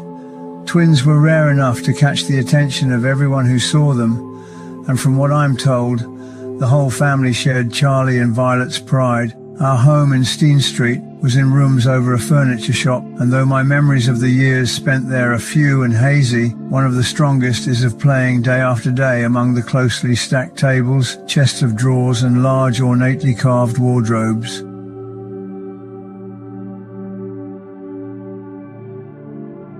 The mind being what it is, looking back, it seems as though Ron and I did nothing else but play hide and seek, make little secret camps, and climb daringly through the maze of what today would be valuable antiques. At least Mum always knew where to find us. I remember when I was about 5 or 6, Aunt Rose saying, "How would you like to live right next door to me? Then I could take you out every day." I trusted Rose, but adults can say some funny things, so I looked at Mum, but she was laughing and nodding, saying, "That's right, we're going to move near Nanny Lee." Within the week, Uncle John had brought his lorry round and helped Dad to load up our furniture, and we were on our way to 178 Valence Road, to the little part of Bethnal Green known as Lee Corner, with Nan and Grandad close by, Aunt Rose and Uncle Bill next door, and Aunt May and Uncle Albert next door to them. It seemed that all the people I was closest to were all around me.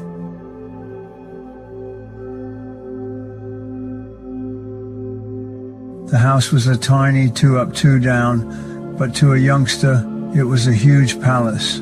That it was damp, crumbling, and shaken day and night by passing trains was of no concern to me. It was a proper house, and I felt safe and comfortable there. Dad must have felt settled too, because he had hundreds of business cards printed advertising the fact that he bought gold, silver and clothes. Dad had always liked to drink, but now he was in the habit of stopping off for a bit too much on the way home from selling what he'd acquired on the knocker. This took a fair bit out of the cash he'd earned. After squaring Mum up with her housekeeping, because no matter what he did with his money, she never went short, he might not have enough left to go out buying on the next trip.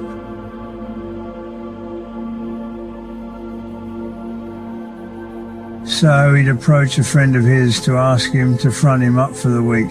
This was more often than not another dealer by the name of Arthur Harding, a notorious gangster who'd run with and fought against characters like Dodger Mullins, Alfie Hayes, Jimmy Spinks, and the Sabini family, who we were more than likely related to. So good was the old man's reputation as a buyer, Arthur never hesitated, as he knew his money was safe and would always be returned with a bit on top. For a while Dad went out in search of second-hand clothes to buy with Uncle John, his brother-in-law. At first John was reluctant because, not being so outgoing, he hated going from door to door, but he gave in and agreed to take Charlie and 2 or 3 others on buying trips in his big old Chrysler. They'd often go as far as places like Bristol, all sharing the expenses. Money was hard to get though, and being unable to afford the 5 shillings to tax the car, Uncle John laid it up for a bit. Arriving home one night, he was surprised when Grandad Lee stuck £8 in his hand, saying, "There you go, son, that'll keep you going for a while." When John asked him what it was for, his dad, pleased as punch, said, "Sold that old motor for you." So that was my dad's transport out of the window, and he was back on the trains.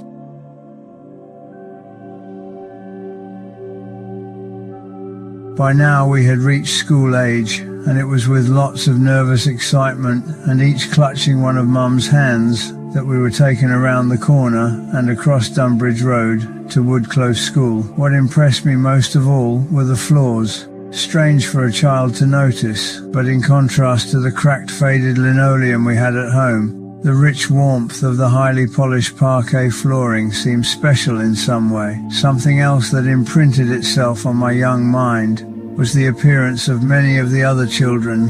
While I accepted as normal the fact that I wore sturdy shoes, a warm pullover, and when needed, a waterproof Macintosh, most of my playmates seemed to have a uniform of frayed shirt, shorts cut down from an older brother's trousers, and broken-backed plimsolls. I suppose this was my first glimpse of the desperate poverty suffered in the East End.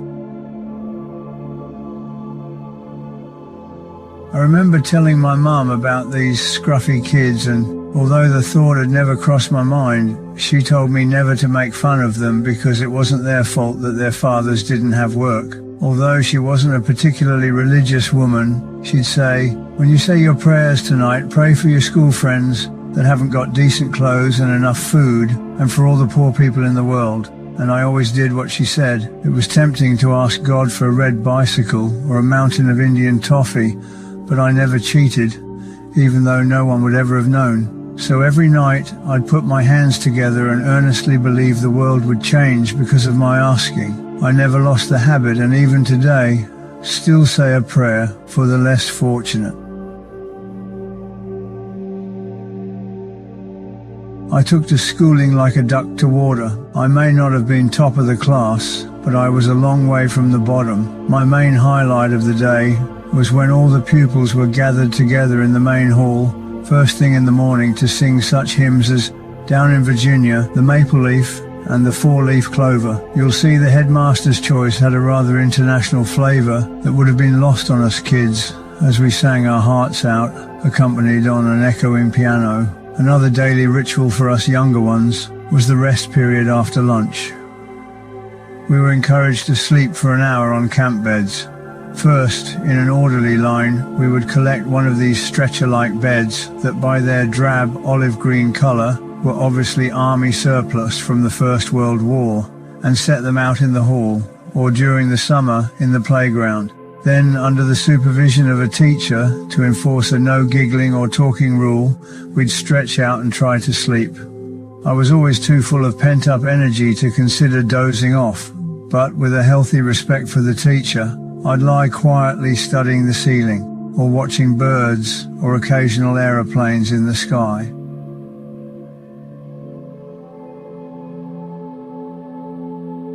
After that, it was back to lessons for an hour or so, with one eye on the round white-faced clock as I waited for what I enjoyed most, the rough and tumble of playtime. I can't remember anyone ever standing still. Every second of this precious 15 minutes had to be spent at top speed. We'd chase or be chased over every inch of the yard, whooping and screeching like Indians, only pausing long enough to dash into the run-down toilets for a drink from the old stone sink before tearing off again.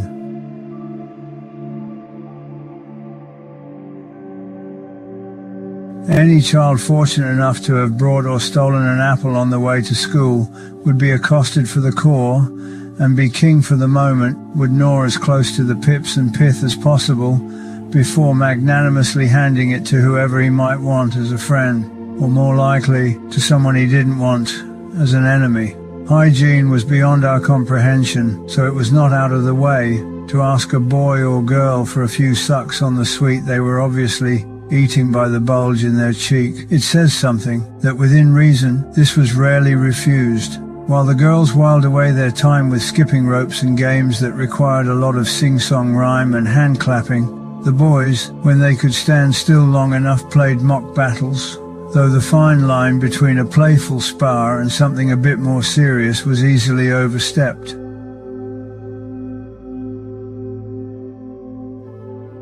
A punch to the nose a bit too hard in the spirit of a friendly tussle could turn laughing gladiators into ferocious animals. Immediately, a cry would ripple through the playground, "Fight, fight, fight," and in moments, the two would be surrounded by a howling mob eager to witness a bit of bloodshed, but at the same time, pleased they were only spectators. As there was always a teacher on playground duty, the fight would be stopped quickly, either by the two having their ears boxed, or worse, dragged off for a few strokes of the cane.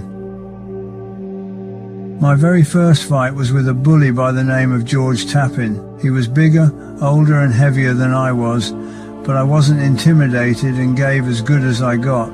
In fact, I was enjoying it until a vicious punch in the face knocked me to the ground. I would have carried on, but a shout of "Teachers coming" sent us running all ways. When I got home that night, my elder brother Charlie, nearly a man of 13, took one look at my black eye and said, "It's about time I taught you how to box." So, with his help, my dad's, and some coaching from my two fighting grandfathers, Ron and myself took our first trained punches towards eventually becoming professional boxers. In the world outside our little corner of Valence Road, events were taking place that would soon bring upset and change into all our lives. Remember, these things are happening in the months leading up to my 6th birthday, so I can't pretend that I knew what was going on. As far as I could sum things up in my mind, some man called Mr. Hitler was going round fighting everybody. Dad showed me a picture of him in the paper, and when I said he looked like Charlie Chaplin, he laughed and slapped me on the back. Kids at school were saying that Mr. Hitler would come over and drop bombs on us, but I didn't believe them. War was declared, but life went on just the same as before. When we weren't at school, Ron and myself would be playing in the street or sharing our company between Aunt May and our young cousin Rita, Aunt Rose and her son Billy, or pestering the life out of Grandad Lee to box with us or tell us more stories. Dad was still away a lot of the time earning money for us, Mum said, but our young lives were so filled with things to do, I can't honestly say we noticed he wasn't there. Like most kids, as long as Mum is there, nothing else matters. But slowly, things did begin to change. We were all issued with gas masks in a little satchel. These were made of rubber and had a mouthpiece like a duck's beak. Luckily, we never had to use them because they smelled funny and made you feel queasy. At school, we started practicing air raid drills. A bell would ring, and we'd have to march to the concrete shelters that had been built in the yard. The first time we heard practice guns being fired, it caused a bit of alarm because we thought Hitler had arrived. On the streets, it seemed like there were cars, lorries and soldiers everywhere, but still nothing happened, and life went on as usual. Just in case it did, at home we helped Mum stick strips of brown paper on the glass in all the windows, and for night time, black sheets so no light could be seen. Then the bombing started. Being too young to have any imagination about the devastation being caused, Ron and myself thought it was exciting as we lay in the double bed we shared and listened to the distant boom of explosions. Nothing came near us, so we felt quite safe. We never realized people were dying because of this until Mum told us to pray for the families of all the people who were killed in an accident just round the corner in Mile End Road. Uncle John brought the story home first, though I didn't learn the details until I was older. An air raid warning had been given on the wireless. Then transmission was shut down in case the signal could be used by the enemy for tracking. At that time, John was living in Wilmot Street in Bethnal Green, but as he didn't have a lot of faith in the shelter near his home, he decided to make his way to the underground tube station that was under construction, a 5-minute walk away. When he reached the Salmon and Ball pub, he saw there was a great crowd of people milling outside the station opposite, so he thought he would hold back until it cleared. One of life's awful coincidences caused what happened next. At the same moment as a railway employee opened the large iron entrance gates to the underground, an anti-aircraft gun was fired in Victoria Park. The crowd, thinking it was a bomb, surged forward and down the steps. As no handrails had been fitted yet, it only needed a couple of people to trip in the panic of getting inside for a chain reaction to set in. As those in the front fell over those who had fallen, more frightened people were being pushed on top of them from behind. Over 200 people were crushed or suffocated in no time. Among them were Dickie Corbett, a boxing champion, Uncle John's trailer mate from work, his wife, and the wife of Johnny Boxer, a friend of Uncle Joe's. Her baby was saved by being passed over the heads of those still on their feet. It was the first of many wartime tragedies that affected me deeply.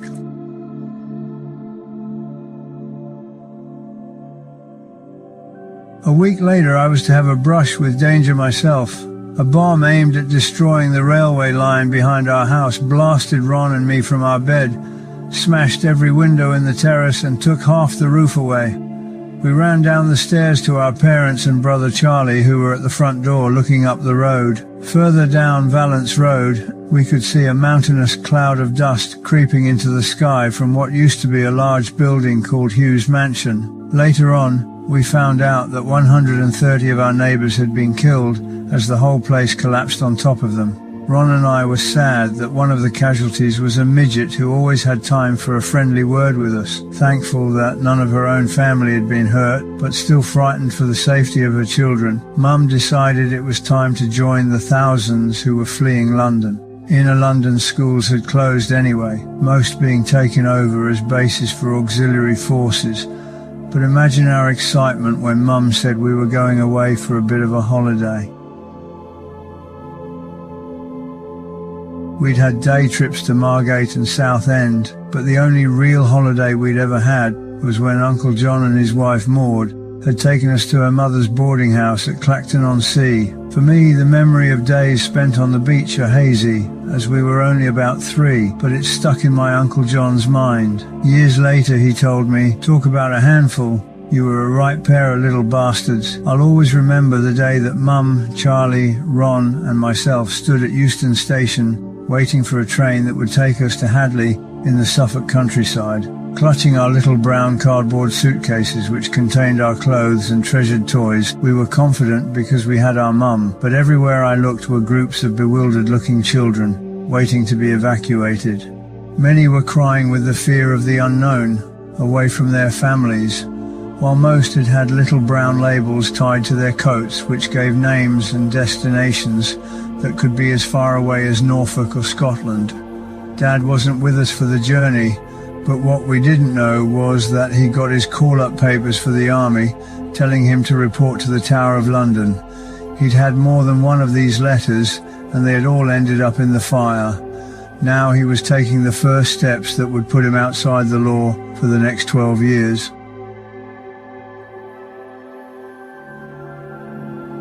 My first sight of the house we would be living in took my breath away. It was bigger than 4 or 5 houses in Valence Road, and not only did it have a garden as long as our street, it was set in fields and woods the like of which I had only ever seen in picture books. That period spent living in Mrs. Stiles's mansion in such lush surroundings was the beginning of a love for birds, animals, and the countryside that has stayed with me until today.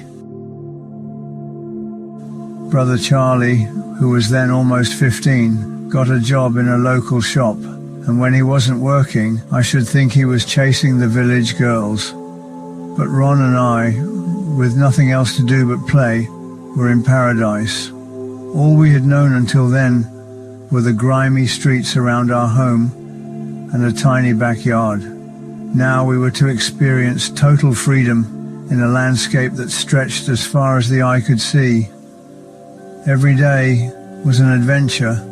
With a bottle of lemonade and a bag of arrowroot biscuits, we'd explore for miles around until the fading light drove us home. We'd climb trees or make clumsy fishing rods from sticks, a piece of string and a bent pin, though never once caught a fish. And in the innocence of the time and ignorant of conservation, we'd search the hedgerows for birds' nests so that we could add another egg to a growing collection. To part the leafy branches of a hedge and discover a woven nest containing 4 turquoise jewels had a breathtaking excitement that was indescribable for 2 East End kids.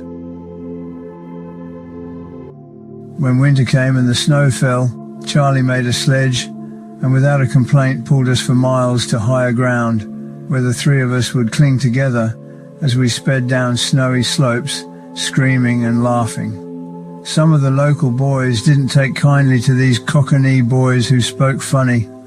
Slight as we were, our boxing lessons were something those country boys had never come across before, so after we'd bloodied a few noses, standing shoulder to shoulder, they became a lot friendlier. I could have stayed there forever, but even though her sister May was living nearby, Mum was homesick. You can take a person out of the East End, but you can't take the East End out of the person. That's how it was with her. She missed the closeness of the family, the streets and people she had grown up among, and no doubt she missed her own mother. What was heaven to us boys was completely alien to a woman who had never known anything but London life. Another justification for moving back was the rumour that the whole of the South was to suffer saturation bombing. If nowhere was safe, we might as well face what was coming in familiar surroundings. As the train taking us home left Ipswich far behind, Ron and I made a whispered pact that when we were rich and famous boxers, we'd come back to Suffolk and buy a house as big as Mrs. Stiles's, and all the family could come and live in it. Many of our childish dreams came to nothing, but this dream was one we never lost sight of. And 20 years later we were to return. Back home, a year or so older, an inch taller, and filled out on good country food, we were ready to explore further afield than we had been allowed to before. What we found was an area equally as exciting as the countryside, but in complete contrast. No trees, but broken buildings everywhere for climbing in and around. No fields, but acres of brick and rubble bomb sites to scramble over and dig into. How any of us weren't killed is a miracle, as the bricks became hand grenades, and we became fearless Tommies blowing up the Nazis. I became one of the first casualties in our make-believe war, when a German, in the shape of our cousin Billy Wiltshire, scored a direct hit on my head with a brick grenade. With blood running down my face from a long cut on my head, Ron and Billy walked me home. As soon as Mum saw me, and before she could say a word, Billy said, as quick as a flash, "Alfie Miller did it." What Mum said she'd do to Alfie if she caught hold of him, I needn't say, but I was taken to the London hospital just round the corner, where I had 6 stitches put in the wound. I never liked deceiving Mum, and I hadn't told her a direct lie, but I was pleased that I had not let on that Billy was to blame. Even then, grass was a dirty word.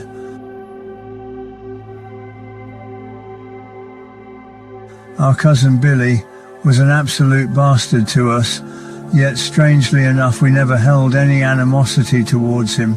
Because he was older than us, we just accepted the treatment he handed out. If ever a kid was destined to end up on the rope, it was him.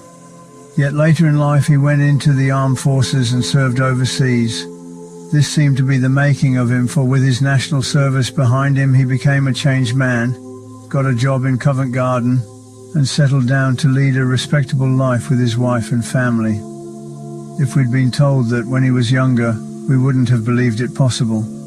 He was the wildest kid in the neighbourhood, and there was nothing he wouldn't do. I've seen him jump from a building so high you'd be afraid to look in case he was smashed to pieces, which he never was. One time he was walking down Mile End Road with his cousin Joe, who was nearer his age than us. When passing a shop, he picked up a large toy motor car. He must have known he couldn't get away with it, but that wouldn't have stopped him. When the shopkeeper gave chase, Billy turned round, threw the car at him, and knocked him flying. This kind of behaviour was typical of our cousin Billy. When not tormenting shopkeepers, Billy took to playing tricks on his younger cousins, namely Ron and me. In the type of house we lived in, there was no such thing as a bathroom. The flushing toilet was in a little brick shed out in the yard, and hanging on a nail beside it was a large galvanized bath. When the bath was needed, it was brought indoors and filled up with kettles of water. The alternative to exposing yourself to anyone who happened to walk in the front door was the public baths in Cheshire Street, which was only 50 yards from our house. For a few pennies you could get a nice hot bath in a private cubicle. But if cousin Billy spotted us going in, he'd wait until I was undressed and in the bath, then climb over the cubicle wall, spring down, and hold my head under the water. Once he'd got me half drowned and coughing and spluttering, he'd go next door and do the same to Ron. He seemed to have a thing about suffocation.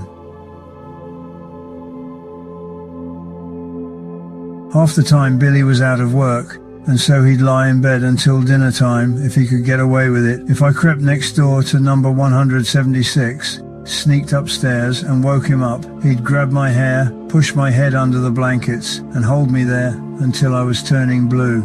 As an adult, it horrifies me to look back at the way we were treated by him, but as lads, it was just part of life, and in many ways, possibly toughened us up, because no matter what he did, we never let him know he'd hurt or upset us. Sometimes that took unbelievable willpower.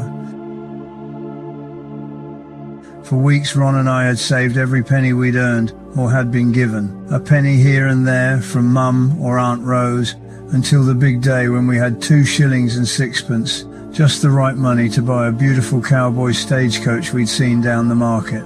It had spoke wheels that turned, a canvas cover, and a little black and white horse between the shafts. We had just got settled in the backyard to play with it when Billy climbed over the fence and said, "I've got a good idea."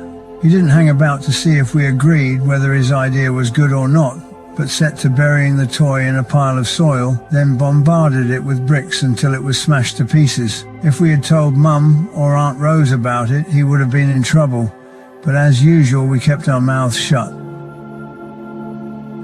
Despite his behaviour, it seemed that whatever he wanted to do, we followed. Like the time the 3 of us and our friend Ronnie Gill set off from Bethnal Green Station for a day's camping at Chingford. This was a great adventure that Ron and I had looked forward to for ages. Once we got there, and after a long walk to find a suitable spot, we pitched the tent. I had just climbed inside and was trying to decide whether to be an explorer or an Indian for the rest of the day when Billy pulled up all the pegs and dropped the tent on top of us, shouting, "Fuck this camping game, come on, we're going home." During those early days of my childhood, London was taking a battering. There was one period of time, probably the all-out offensive known as the Blitz, when the bombers came every night for 2 solid months. It was so regular that we got used to it. Hard to imagine that explosions, death and destruction could become part of life, but there must be limits to prolonged fear. So eventually you get used to it. The shelters under the arches in Dunbridge Street became a second home to us. I hope children never again have to witness what we did, yet at the same time, it was exhilarating to experience history in the making, a fact I would not be aware of until looking back years later. While I'd been living in the country, I'd seen what to my towny eyes was an amazing sight. In broad daylight, a large brown tawny owl was being chased backwards and forwards by a mob of smaller birds. It never tried to retaliate, just ducked and weaved to escape them. This incident came right back to me as I stood at the entrance to the shelter and watched an enemy bomber being chased by our own aircraft. Another time, I watched a dogfight in the sky between a German Messerschmitt and a Spitfire. Before I was dragged inside, I saw the German plane peel away and spin downwards in a trail of black smoke. Where it came down, I don't know, but I cheered at the death of the Nazi pilot. I told Mum what I'd seen, but I didn't tell her that I'd cheered because I knew she wouldn't approve. Only a few days before, Ron had told her he prayed that Hitler would be run over by a bus, but she had told him, "Doesn't matter who it is, never pray for something like that." Mum had so much generosity and goodness in her, she wouldn't know how to hate anyone, no matter who they were. Ordinary bombs, if there can ever be such a thing, make a high-pitched whistle as they are falling. But the sound we all dreaded most was 4 or 5 seconds of silence. From across the channel would come the pilotless V-1 flying bombs. You could hear the doodlebug droning across the sky. Then the engine would cut out, and those moments until the ear-splitting explosion would seem like an eternity as you held your breath and hunched your shoulders, bracing for impact. Although it was a difficult time for everyone, we did try to make the best of it. During the day, when there was no fear of raids, us kids would collect twisted shards of shrapnel from these and other bombs, and also the long streamers of silver foil that were dropped to blind the radar systems. Foil or shrapnel, one piece is very much like another, but that never stopped us searching the rubble or digging it out of walls with a penknife. I must have had a sackful before I moved on to other things. Uncle John would make us laugh when he came round our house for a cup of tea, saying he must have a homing device somewhere on his lorry because the bombing seemed to follow him around the country.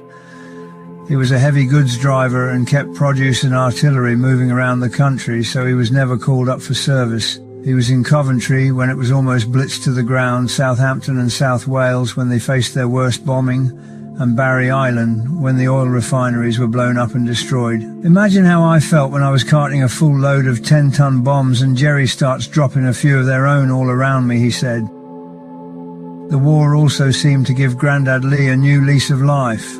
Nearly 70 and stronger than men, half his age if the choice was his, he'd have signed up for the duration. As it was, he settled for being the self-appointed entertainment manager of the air raid shelter. Old trooper that he was, all he needed was a stage, which he knocked up from Uncle John's lorry pallets, and of course an audience, captive or otherwise.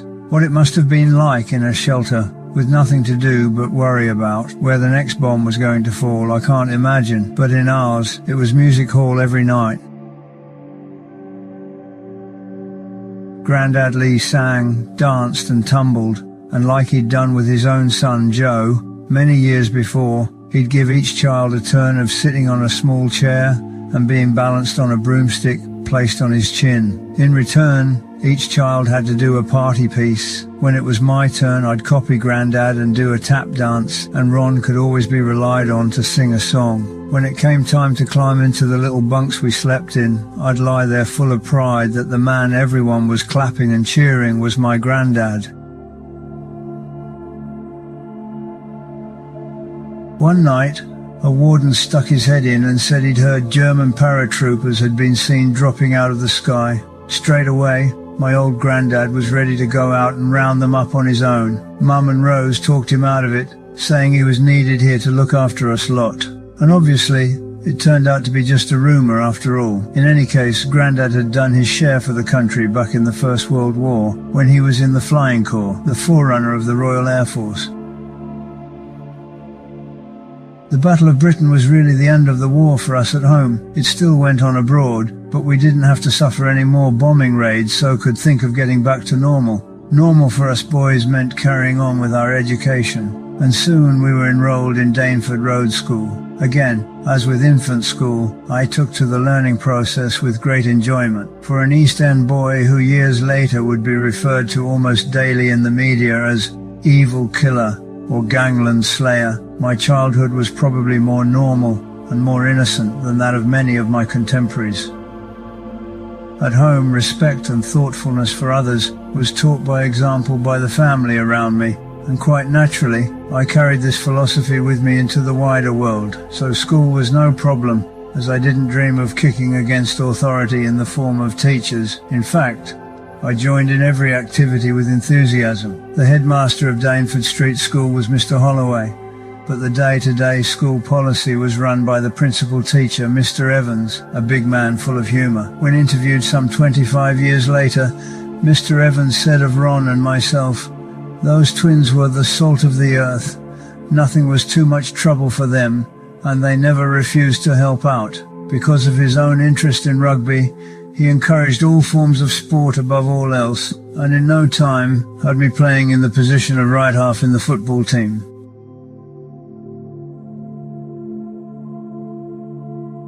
Again, I dreamed of being famous, and in my mind saw myself scoring the goal that would win the World Cup. I collected cigarette cards that depicted my favourite players, such as Stanley Matthews, Frank Swift, Tommy Lawton, and the Compton brothers. I would stand outside a tobacconist's and politely ask the men coming out for the card in their cigarette packet, which was usually handed over with a grin, or else I would search through empty packets thrown in the gutters. Respectful of my teachers I might have been, but complete angel I was not. I felt the sting of the cane on more than one occasion. Whatever I was caned for needn't have been very serious, for in those days, just being 5 minutes late for school could earn you a couple of strokes. Teachers back then had the idea that they could knock sense into one end by belting the other end. This was accepted in the sense it was given, and no grudges were held on either side. Today I can look back with affection and respect for Mrs. Peacock, Mr. Hawkins, Mr. Evans, and Mr. Holloway. Considering that Ron and I had a deal going with our headmaster, surprisingly I never felt I should receive special treatment from him. As Uncle John was driving produce all round the country, this put him in the position of procuring various goods that because of wartime rationing, the ordinary person couldn't get hold of. Usually at night, he would be up at Valence Road bringing in such things as eggs, pork, bananas and sacks of sugar. With Mum's permission, we would make up smaller bags of the sugar, take it to school and give it to him. A week later, he would hand us back jars of homemade blackcurrant or strawberry jam, which his wife had made. A rare treat and the first bit of illegal wheeling and dealing we undertook. Respect for my elders took a knockback when we first became involved with the police. Though EastEnders have always had a traditional wariness or outright dislike of the law, our family was not one of those who taught their lads to vilify the uniform, no matter what their own views were. I can remember at infant school being surprised to hear other 5-year-olds sneeringly talking about fucking coppers and old bill bastards. To me, the local policeman with his domed hat, heavy cape around his shoulders, and big solid bicycle was a friendly enough figure who saw us across the road, or, as on one occasion, picked me up after I had fallen and skinned both my knees. This conception was blown away one night when Ron and me were shaken out of a deep sleep by 2 policemen demanding to know where our father was. Mum had already explained to us that because Dad wouldn't go to war and kill people, the police wanted to lock him up. So pre-warned, we sat on the edge of the bed rubbing our eyes, yawning and swearing Scout's honour, he didn't live with us anymore. This wasn't completely untrue, but being a deserter on the run, his visits to Valence Road were few and far between while the heat was on. We knew that he was lodging with a pal of his, Bob Rolfe, a professional villain, but thumbscrews wouldn't have got us to tell anyone. It wasn't so much what the police did, but how they did it. We could be sitting having our dinner, and the next minute a copper would come walking through the front door and start searching cupboards and under beds and upsetting Mum while he was at it. Knowing we were all related, they'd search the other houses as well. One time Uncle John got a knock on the door. He opened it and a copper said, "I'm looking for a deserter, can I come in?" John said, "Help yourself, you won't find anyone." The copper rushed past him so fast he slipped on the mat and went arse over head along the passage. He picked himself up, put his helmet back on and turned over every room in the house. When he went out in the yard, John followed, and there was law everywhere. There was nowhere to hide in the yard except under the tin bath or in the toilet. But as the copper walked towards it, a sergeant next door shouted, "Over here, quick!" Again, brain working faster than his feet, he fell clean over the fence. Just then, John heard a voice inside the toilet whispering, "Fuck me, that was close. Get me out of here." It was Dad. John nipped round the corner, got his lorry, and drove up to the front door. The law was still out the back of Auntie May's, so Dad wasn't seen as he shot out of the toilet, jumped in the cab, and was driven away. Dad wasn't the only one dodging conscription into the armed services during the Second World War, or on the trot as they called it. Aunt Rose, next door, who was divorced from her husband Bill, had a couple of blokes hiding out in her house for ages. The word deserter has always had cowardice associated with it, someone too yellow or too frightened to fight. But without exception, the men who used Lee Corner as a safe hideout would have, and could have, taken on the German army single-handed if they'd wanted to. What you have to understand is what I said about myself in the beginning. You have to look at their background and roots. The East End might as well have had a wall built around it, because in terms of government help and interest, it was shut off from other areas, and those within the boundaries could either get out or get on with it. All of a sudden, these men were ordered to give up hard-won jobs, leave their families to survive without a man to support them, and face possible death, all for a king and country that had never given them a second's thought before.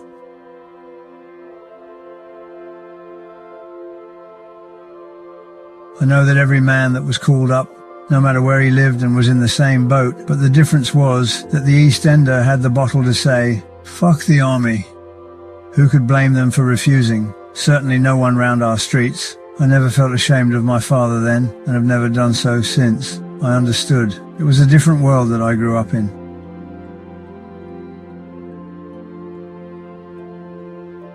When I watch television in the recreation room, I am amazed when I see what's on offer for the kids of today, particularly the adverts as Christmas approaches. Don't get me wrong, I think it's great that children now have so many exciting things and don't know what real want and hunger are. But what a contrast to 50 years ago, which is no time at all in the scheme of things. A child today might ask for a colour television for their bedroom or a state-of-the-art computer. Us kids could expect and be overjoyed to find a shiny red apple, a handful of nuts, and some sweets in our Christmas stockings. And for a main present, a football or a pair of roller skates. We were old enough to want a brand new bicycle, but wise enough not to set our sights too high.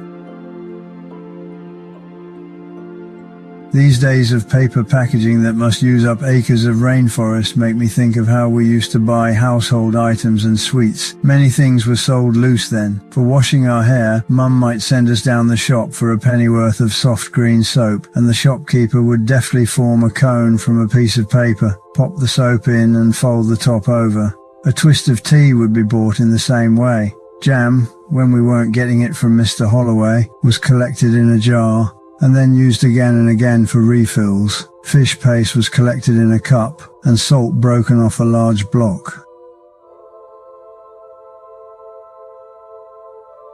It was the traders who came round the doors that gave London the colour I remember so much. The muffin man ringing a large brass bell as he pedalled up the street behind a large box fitted to his tricycle, calling out, Muffins, fresh muffins, 2 a penny.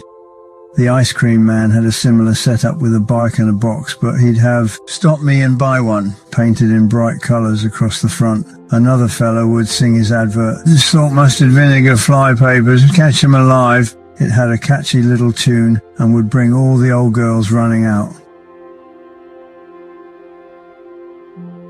Black or Asian people were a rare sight in the 40s, and we'd stare in fascination when a figure in a turban turned up on the doorstep.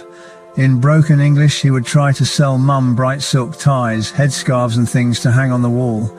We kids were more interested in what the other black man sold, because he was the Indian toffee man. Whether the name came from the confection or from his place of birth, I've no idea, but Indian toffee was something like candy floss.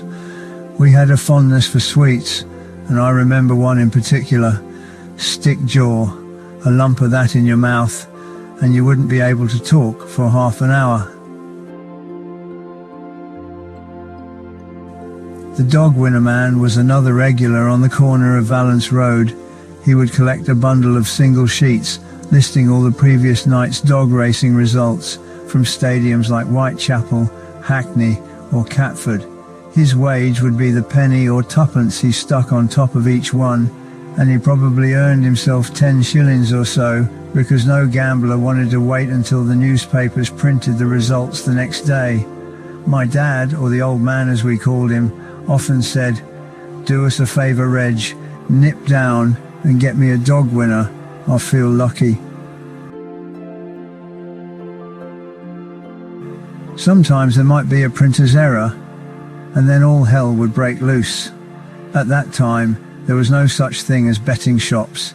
If you wanted to lay your money on a dog or a horse, the only legal way was to place your bet at the track.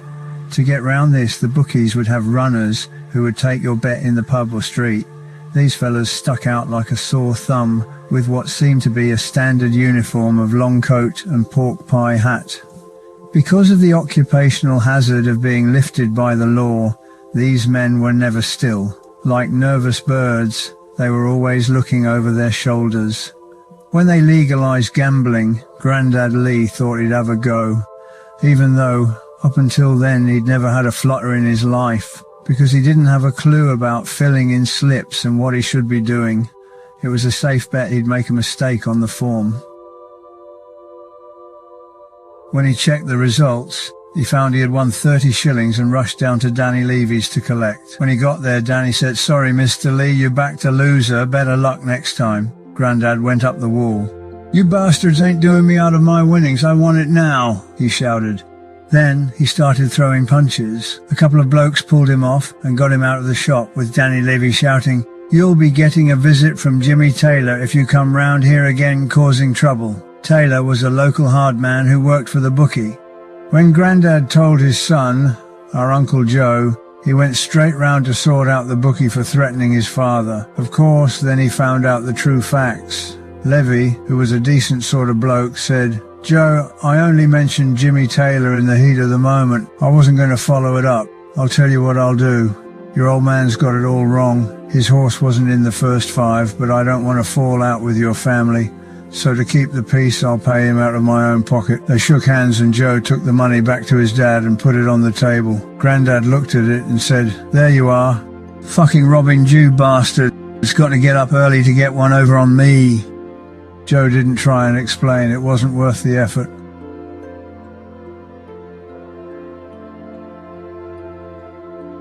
Grandad wasn't the only one who could get a bit stroppy. Nan could be a handful if she thought she'd been wronged. A coalman who'd been sacked from his round tried the oldest trick in the book. He called on Nanny and asked to be paid for half a hundredweight of coal that he had delivered. The door to the coal cupboard was set in the outside wall, so it was possible to empty the coal in without the customer being aware. But she knew the coal hole was empty, so she set about him with her stick and chased him up the road. Another time she had a row with a neighbour while she was scrubbing the front step and ended up throwing the bucket of soapy water over the woman's head. As well as being a bit gobby, Nan didn't mind pinching a few things to help feed her family. When they lived in Kelday Road, there was a dairy opposite that kept its own cows.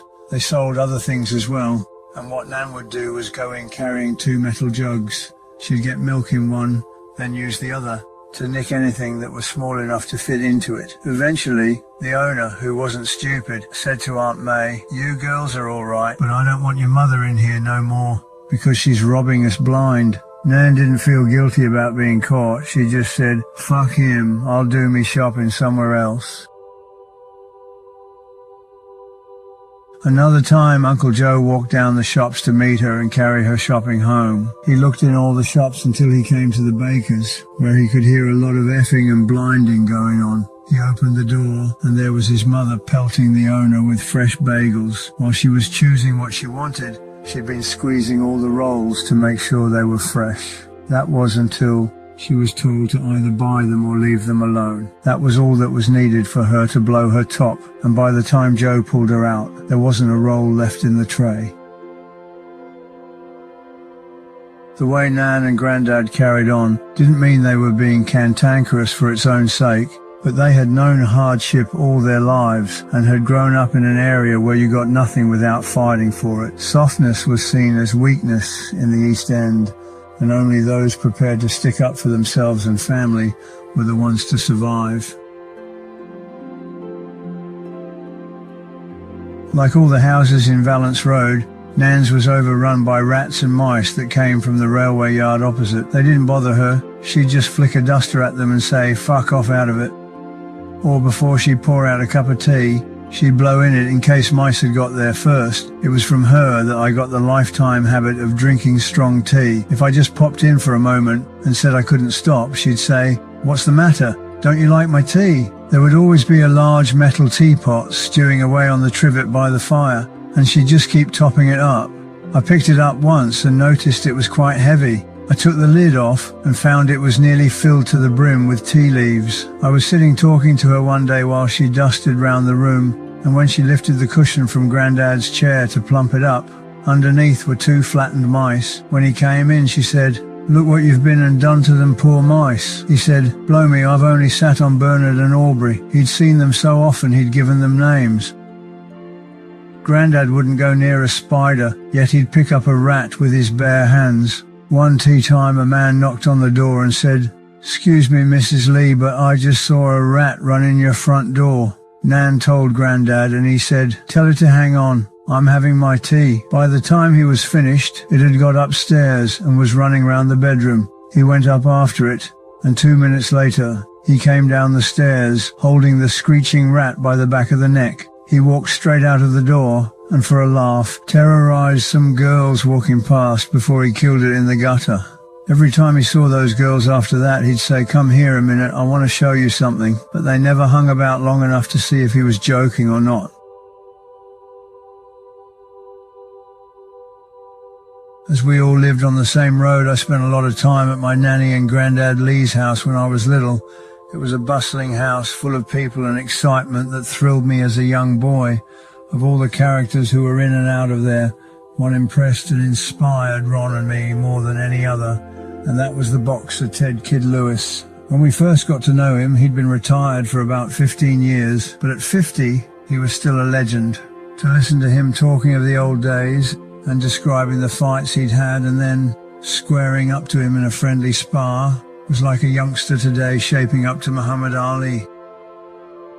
Born at the top of Brick Lane, his real name was Gershon Mendeloff, and he'd started his career at the Wonderland Theatre opposite the London Hospital in Whitechapel Road, the place where most Jewish fighters headed for to get a foot on the ladder. From what he told us, his technique was a mixture of old-style prize fighting and modern boxing skills. In 20 years, he went from cabinet maker to world boxing champion. On the way, he had won 3 British, 2 Empire and 3 European titles before taking the world title from Jack Britton in Boston, America.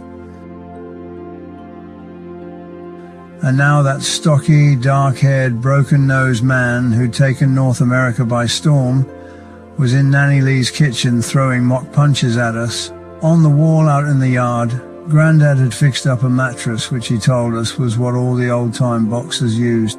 With soft red brick he'd drawn the rough figure of a man with arrows pointing to different body parts we should concentrate on. Chin, forehead, solar plexus, lower ribs, and so on. We'd often practiced on the mattress, so when he suggested we show Mr. Lewis what we could do, we shot outside and knocked it to bits. I'll never forget him standing there saying, "Keep that guard up, punch with both hands, keep on your toes." Then afterwards saying, "You boys have got what it takes, you'll go far." This encouragement from our idol was enough to get us honing our boxing skills. We'd already joined the boxing club at school under Mr. Bell and were filled with enthusiasm, but with such praise from a world champion, we felt nothing could hold us back. How could we go wrong?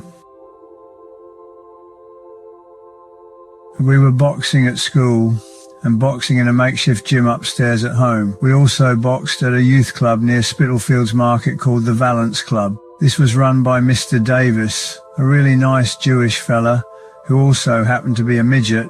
I believe it's wrong these days to use that term, but that's what he was, and without embarrassment, that's what he called himself. His wife and daughter were equally small. What impressed me was how he dressed. He might have been small, but you never saw him in anything but a sharp-tailored suit, shirt, tie, and highly polished shoes. He had a reputation as a judo expert, which must have been an asset against potential piss-takers. The youth club, based in the crypt of a well-known church, had table tennis, snooker, and various other activities that included boxing training by another Jewish fella by the name of Bill Gates. Until we got kitted out in proper gear, we used to fight in scruffy old plimsolls and shorts made from cut-down women's knickers, which will give you some idea of the underwear fashion of the times. It was a rough little club, but it had a good atmosphere where everyone mixed in together. One of the boys I became very friendly with was an Indian who always wore a turban even when he was fighting. Before I got to know him better, I think I made a friend of him at first, just out of novelty, because not many kids at that time could boast a mate quite so exotically dressed. The gym at home was first set up by Brother Charlie for his own use, but as he knew he was shortly joining the Navy, he let us use it, then allowed us to take it over altogether.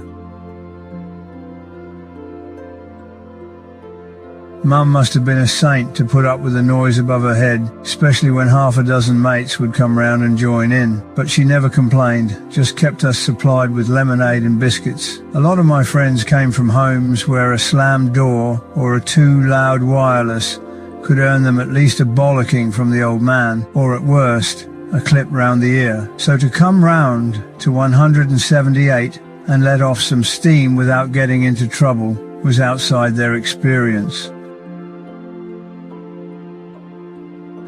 Mum's capacity for love and friendliness won over every kid that came through our door. Even today, I get visits from friends who never fail to remember her with the greatest affection. A typical example is that of James Aish, who is still a good friend of Ron's and mine. In later years, Jim became a professional villain and, surprisingly for his size and weight, an unbeatable bare-knuckle fighter. Never judge a man by the lifestyle that circumstances forced him to take up. On a recent visit, he told me that he had put his criminal past behind him, joined Mensa, and started a career as an artist. He gave Ron and me a portrait of our mother that was so realistic it brought tears to my eyes. He also said that putting brush to canvas on this painting was an emotional experience for him, as he remembered our mother's small acts of kindness that were to remain so large in his mind for the rest of his life. Like the time he was playing in the street outside our house. His family, like so many then, was struggling to make ends meet. There was food on the table, but no money left over for much else. So there's young Jim playing out in a November drizzle wearing a summer shirt when Mum called him over and gave him a warm roll-neck jersey. Being a lot younger than me, I can't say that he was a special friend at the time. In fact, I don't think he'd even been in our house. But to Mum, he was a child in need, and that's all that mattered.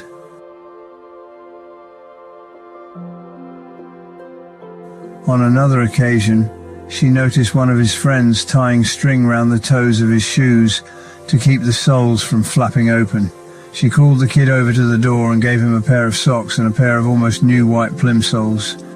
What impressed Jim more than anything was the fact that Mum also gave the boy a tin of shoe whitener, so that he could keep them looking nice. On top of that, every one of about 7 kids got a big lump of bread pudding. Of course, that started something that anyone else's mum might have regretted, because whenever the boys were hungry, which was most of the time, one or other would say, "Let's go and play outside Mrs. Krays," and without fail, out she would come with a slice of bread and jam, bread pudding or biscuits for all of them. I suppose with the money that Dad was earning with his gold and clothes buying, plus Brother Charlie bringing in a wage, by the standards of the East End, our family was better off than most. That didn't mean there was anything to spare, but Mum would rather go short herself than see others go without. In the same way, when she was a girl, her mother, Nanny Lee, would dish up the main meal for the family, then potter around the kitchen while they were eating, saying, "I'm not hungry." The truth was, there wasn't enough for everyone. Often, too, that main meal might only be a bowl of rice with a tiny lump of jam in it, or a couple of slices of bread with sugar sprinkled on it. Mum cared for us so much that whenever I brought trouble home, her tears hurt more than any flogging could have done.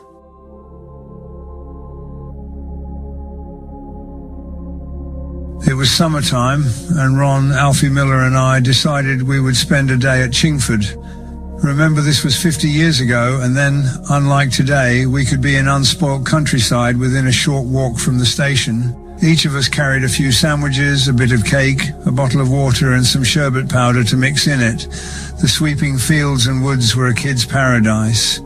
We searched little streams for fish, climbed trees, fed some horses with our bread crusts, and as I'd taken my slug gun with me, whooped and hollered up and down the grassy slopes as we played cowboys and Indians. By 4 o'clock, we'd run out of food and were worn out, so we set off for home. On the train journey back to Liverpool Street, typical kids, we didn't know what to get up to next. We fought and wrestled each other, bounced on the seats, and Ron and I lifted Alfie up and stuck him in the netting luggage holder for a laugh. Then I had the bright idea of taking a pop at the irresistible targets flashing by the window with my slug gun. The gun was a .177 Diana air rifle and was one step up from being a toy. Short black pressed steel barrel with a light-coloured wooden stock. It had the velocity of a pea shooter. It could make a decent twang if it hit a metal sign or post, and that would be good enough for us.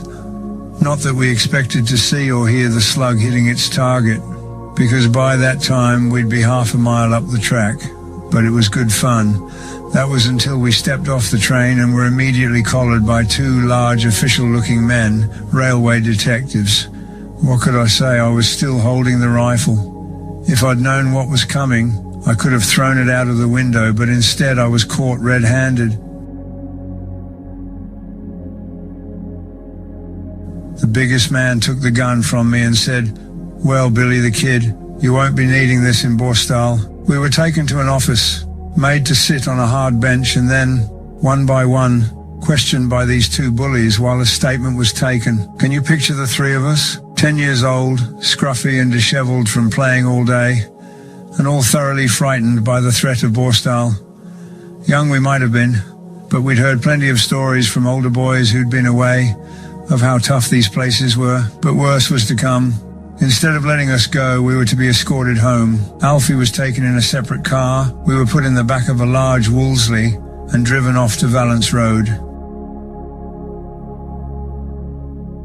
Aunt Rose and Mum were having a cup of tea when we arrived home, and I can still picture their faces when the railway detective told them we would have to appear in court for dangerously discharging a gun in a public place. I think that if I'd hurt someone or been caught stealing, I could have accepted the heavyweight treatment we were being subjected to. 10 or not, I knew that if you were caught breaking the law, you had to swallow it. But all we were guilty of were childish high spirits, and for that we had the threat of being sent away hanging over our heads for a month. Mum was very quiet for those 4 weeks, and not once did I hear her singing "Somewhere Over the Rainbow," as she often used to when washing up or dusting the front room. On the specified day, we made our way to Toynbee Hall Juvenile Court, a large building at the bottom of Commercial Road. Aunt Rose came along to give Mum moral support, but as soon as we were taken into the large room used as a court, they couldn't hold back their tears. After deliberations that seemed to go on for hours, we were given a stern lecture, bound over to keep the peace and allowed to go. Mum and Aunt Rose cried all the way home, but this time because they were happy. I felt nothing but hatred for the police, railway or not, and the establishment that had put me and my family through a month of emotional hell. In my mind, they had become and would remain the enemy. My young mind couldn't comprehend such a thing as the establishment, but later on, I would realize that this experience was my first conflict with those faceless powers that be, a conflict that was to become greater. These days, though, with a bit more wisdom and tolerance, I've made my peace with the law and no longer see myself in conflict with it. Up until about that time, Ron and I would cross the road rather than face confrontation or be drawn into a fight. Nothing to do with being frightened of the opposition, because we were both pretty confident in ourselves. It was more like we didn't feel we had anything to prove with unnecessary violence. That changed one day when we were playing by the boating lake in Victoria Park. My memory is vague about what we were doing, probably floating twigs or empty cigarette packets in the water as boats. Next minute, 5 kids of about our own age came along and started taking the piss. Being twins made us different enough to stand out. We looked alike, and we thought alike, so we had no need to confer before attacking the 5 as one person. If we'd carried more weight, they would have been seriously hurt. As it was, 4 of them got bloody noses and bruised chins, while the 5th took off before we got to him. The others didn't stay long either. Once they got what they took to be a safe distance from the 2 of us, they stopped and shouted to us, "We'll get our gang onto you." As there was 5 of them, I'm not sure how many they felt were needed to sort us out. This was our first victory over greater odds. It was a good feeling.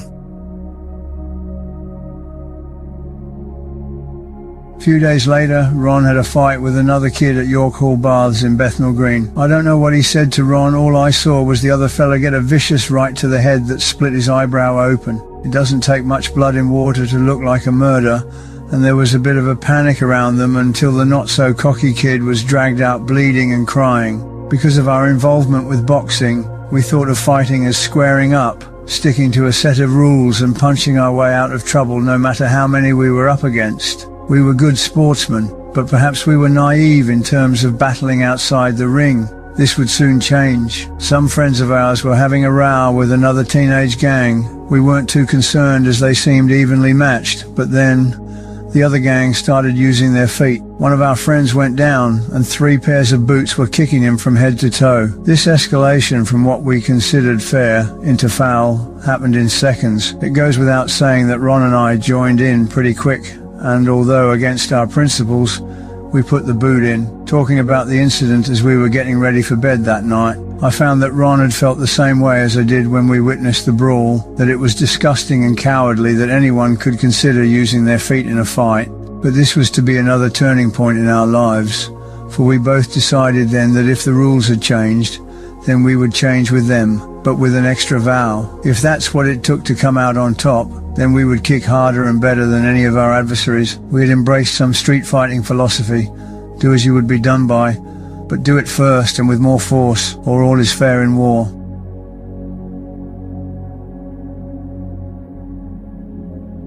Strangely enough, this newfound taste for fighting and giving violence to those who asked for it never affected our boxing.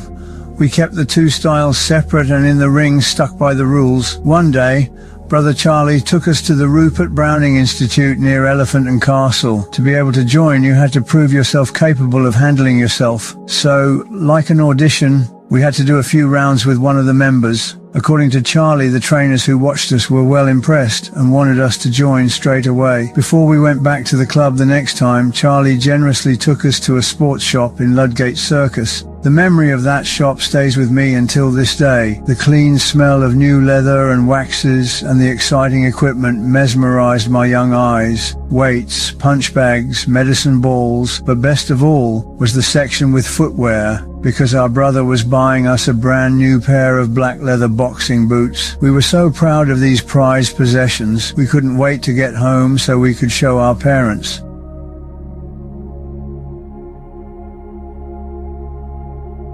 Our trainer at the Rupert Browning Institute was an ex-pro by the name of Charlie Sims. With his broken nose, scar tissue over both eyes, and two oddly shaped cauliflower ears, his looks were a contradiction of the fact that he was, or had been, an excellent defensive fighter. He taught us a lot, and in no time, we were getting mentions in the East London Advertiser. In a safe place outside the prison, I have 4 thick scrapbooks containing cuttings referring to Ron and myself from the age of 12. It's been many years since I last looked through these books, but I know that if they were brought in to me today, and I were to flick through the yellowed cuttings of our short boxing career, the same pride and excitement I felt then would come flooding back.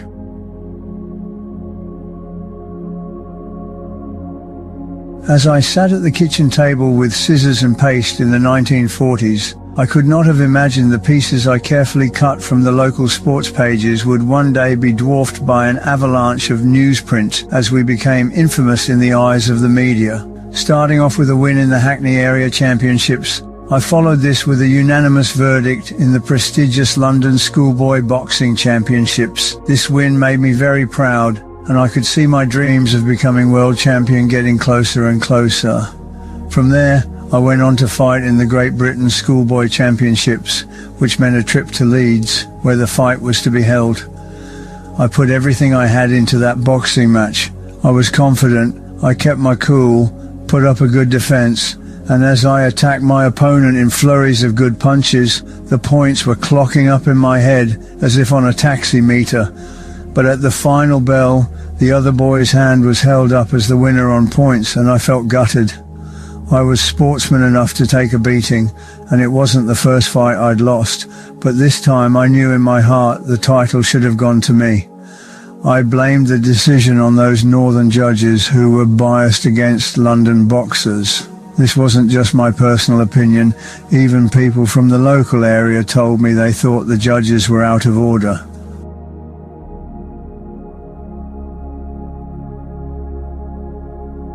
As an amateur boxer, I lost a total of 5 matches out of 55, and as a professional won 7 out of 7. I got as far as the Great Britain semi-final at Wembley Arena, but on the day, could not make the weight, so had to miss the fight. In one of these competitions, I had 3 fights in one night.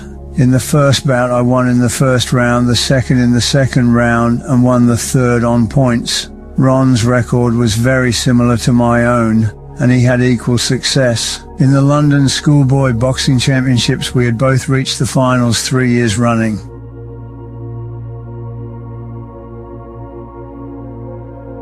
Because our talents were equal, although our styles were completely different, we had seen off the competition so well that one day we faced each other in the ring. As twins, we were mentally closer than ordinary brothers, yet when the bell went for the start of 3 2-minute rounds, we were strangers and got stuck into each other like tigers. By the second round, we were both bleeding, me from his slugging, almost cobble fighter's attack, and him from my more boxing-like punches. Just before the third round, I glanced ringside and saw Mum with her hands over her face and Dad and Charlie frowning. I could tell none of them were enjoying the spectacle. The final round was bloodier still because neither of us would give the other an inch. We were evenly matched and given equal punishment. In the end, I got the verdict, though it must have been as close as you could get. Afterwards, Mum laid into both of us for hurting each other the way we had, but I think this was her way of letting out the fear she had felt while watching us. She told us that a couple of times she got out of her seat to stop us, but Dad had stopped her. Another time, Ron and I fought at a fairground, but Mum wasn't there, and it wasn't half as bloody. Ron and I went to a fun fair that had been set up on a bomb site in Turin Road, off Bethnal Green Road. We wandered among colourful rides to a background of loud organ music, tried our hands on the coconut shies and rifle range, until at the far end we came across a boxing booth. This was set up in a marquee, and out front was a wooden stage painted all round with figures of fighters. On the stage stood Alf Stewart throwing out challenges to the public, plus a lot of showman's banter to whip the crowd up and encourage them to take on one of his fighters.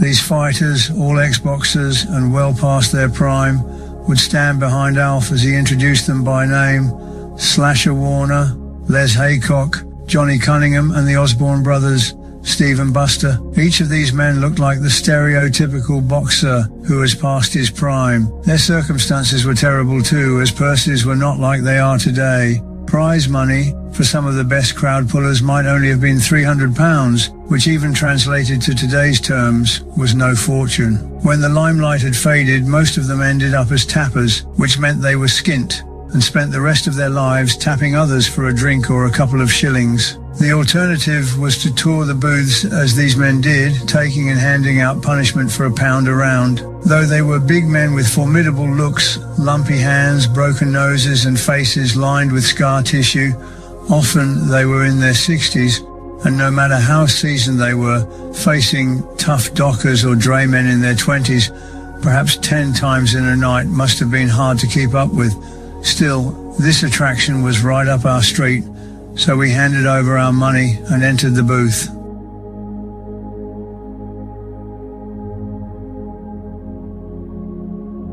The smell of the place was unforgettable. Blood, sweat, leather, and the pungent odour of wintergreen liniment. The atmosphere was charged with excitement too, as under a pall of cigarette smoke and the glare of arc lights, the crowd shuffled in anticipation. With a full house, Alf would close the canvas doors, jump in the ring, and go into his spiel for challenges. Most of his patter would be directed at likely lads around the ringside. His experience in crowd psychology would tell him that a direct challenge to an onlooker would be hard to turn down in front of his mates. Keep on your feet for 3 short rounds with one of my boys, and I'll give you £5, 100 shiny shillings. Now how bad can that be? That was well over a week's wages for the average working man. Once a combatant had climbed into the ring, one of the booth fighters would follow him. This first time it was Slasher, but before the bell went, Alf made a tongue-in-cheek apology. Now remember, if Mr. Warner here infringes the rules, you must not judge him too harshly, because as a street fighter and bookie's bodyguard, he's never heard of Queensberry rules. They got a laugh from the crowd. The first young bloke lasted almost to the end of round 1, and I'm sure the timekeeper held off ringing the bell until Slasher had finished kicking the fella in the ribs as he lay on the floor. Some of the crowd booed, but most screamed in delight. This is what they'd paid to see, and so it went on, fight after fight. Ron and I loved it. Then Alf said, "Right, now for something different. If any of you lot want to settle a difference or have a bit of fun, get up in this ring, fight it out, and I'll see you all right." Ron and I looked at each other and didn't have to say a word. We just put our hands up and climbed into the ring. They gloved me up and sorted us out. A big cheer erupted from the crowd when Alf introduced us as these up-and-coming twins, Reg and Ron Kray, are going to give an exhibition of how it should be done. Once again, we went at each other hammer and tongs and gave the punters their money's worth. Ron's nose was bleeding and I had a vivid bruise on my cheekbone, and we were so carried away our faces were bright red. Because it was just a bit of entertainment, there was no winner or loser, but if points had been given, I think a draw could have been the only result. Alf gave us 7 shillings and 6pence each, patted us on the shoulders and said, "Anytime you boys want to put on a show again, I'll find a slot for you." We ran home and handed the money over to Mum, having made sure we had cleaned off the blood and tidied ourselves up in case she got upset again. When I was telling Uncle Joe about it, he said, "I remember one of those blokes when they were a bit younger. They were in the booth then and very popular with the crowd, but a little scam they worked was that the MC would come out and say, 'Ladies and gentlemen, bit of bad news. Somebody's stolen one of the fighters' wallets and left him with nothing.' Straight away, the hat would go round a sympathetic crowd and the take would be split between the fighters. It was only done every now and again, but it never failed. Many years later, I was walking along the Roman road, and a shuffling grey-haired old man was unsteadily making his way towards me. What caught my attention was his distinctive turned-up nose that had obviously been broken a few times. Just at the moment, I recognized him as Slasher Warner. He turned into the local doss house, a place where down-and-outs could get a bed for a few shillings. What I was thinking of at that time, I don't know. But the fact that I didn't follow him and give him a few quid to help out has remained one of the many regrets of my life. I never saw him again, which was a great shame, as he was a colourful character who deserved better in his last days.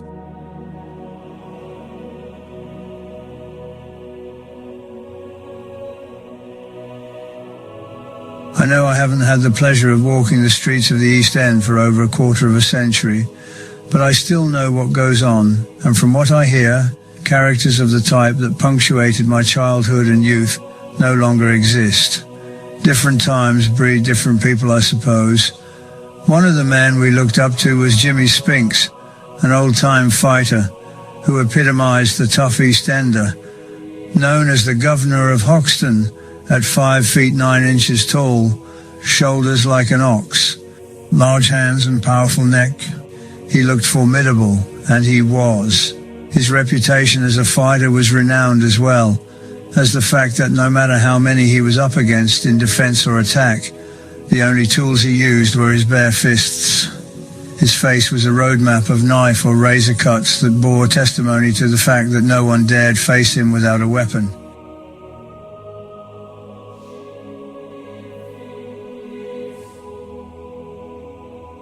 Years later, I would become friends with his nephew, the equally formidable Lenny the Governor McLean. There were so many similarities between the two, it was almost like reincarnation. By the time we got to know Jimmy Spinks, his fighting days were behind him, and he was content to sit outside the Spread Eagle public house in Shoreditch, with sleeves rolled up and held in place by old-fashioned armbands around his huge biceps. As kids, Ron and I would often sit with him and listen to his stories, and he'd buy us lemonade or take us to the sweet shop next door and treat us to a handful of silver foil-wrapped chocolate coins.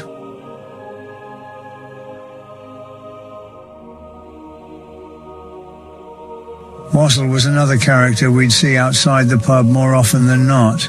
Thick-set, barrel-chested and dressed immaculately. In his career as a villain, he didn't give a fuck for anyone and would return any slight upset or violence tenfold. One lunchtime, in the local pub, he got into an argument with the boxer Albie Day, a contender who fought in the stable of Jack Solomon's. It didn't come to blows, but later, as Wassel was relieving himself in the toilet, Albie crept in, caught him unawares, and with a crafty right-hander, knocked him to the floor. Thinking he'd had the last word, Albie went back to the bar and resumed his drinking. 10 minutes later, he had a chain coiled around his neck and found himself being dragged from the pub like a dog. Wassel had recovered, gone through a side door and taken the heavy chain from a cart outside. Once Albie was on the pavement, he soon learned the difference between fighting in the ring and fighting in the street.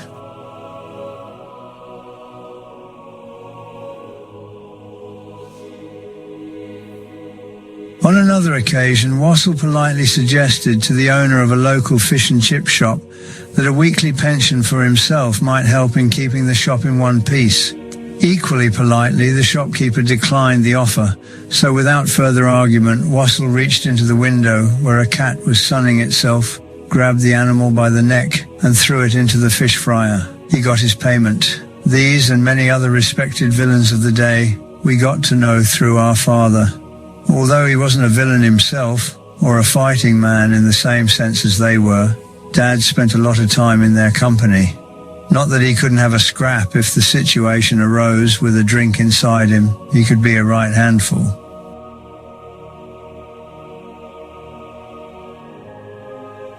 One night, him and Aunt Rose's husband Billy Wiltshire went out for a drink together, got into an argument with some other blokes and finished up hammering the lot of them. At that time, my parents lived in a couple of upstairs rooms in a house while Uncle Joe occupied one of the lower rooms.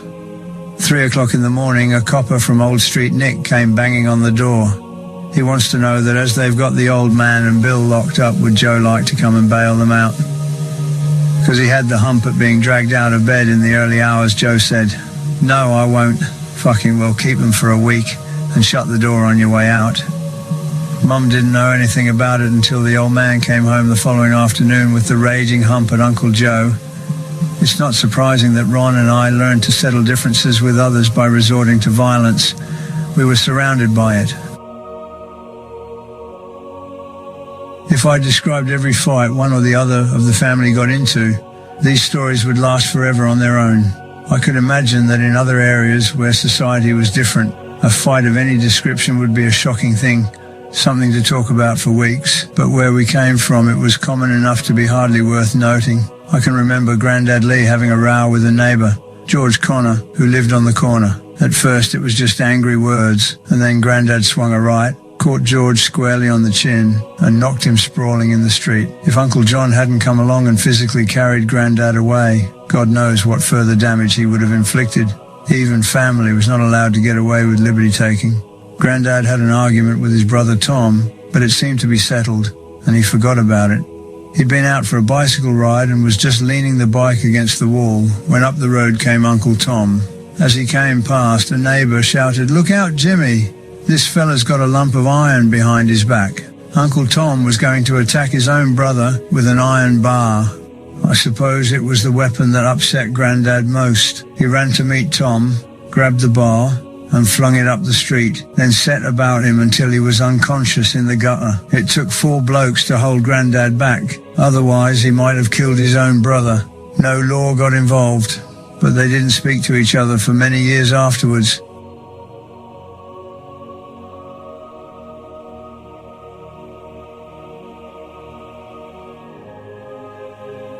This Uncle Tom, or I should say great-uncle, was a bit of a character in his own right, and according to family stories, was a bit slippery. In his younger days, he lived near and was friendly with the Bristol bantamweight boxer Pedlar Farmer. Pedlar had had a crack at the world title, but he was knocked out by Terry McGovern in what was then the briefest title fight in ring history. Somebody gave Uncle Tom half a dozen expensive silk shirts to pass on to the boxer, but after weighing up the risks against a few quid in his own pocket, he decided that Pedlar, with all his money, wouldn't need a few extra shirts, so he sold them off. As often happened in the close-knit community of the East End, word got back to the boxer, and Uncle Tom had to keep his head down for a long time, as the threat was made that he would be put down the sink by Pedlar and his mob.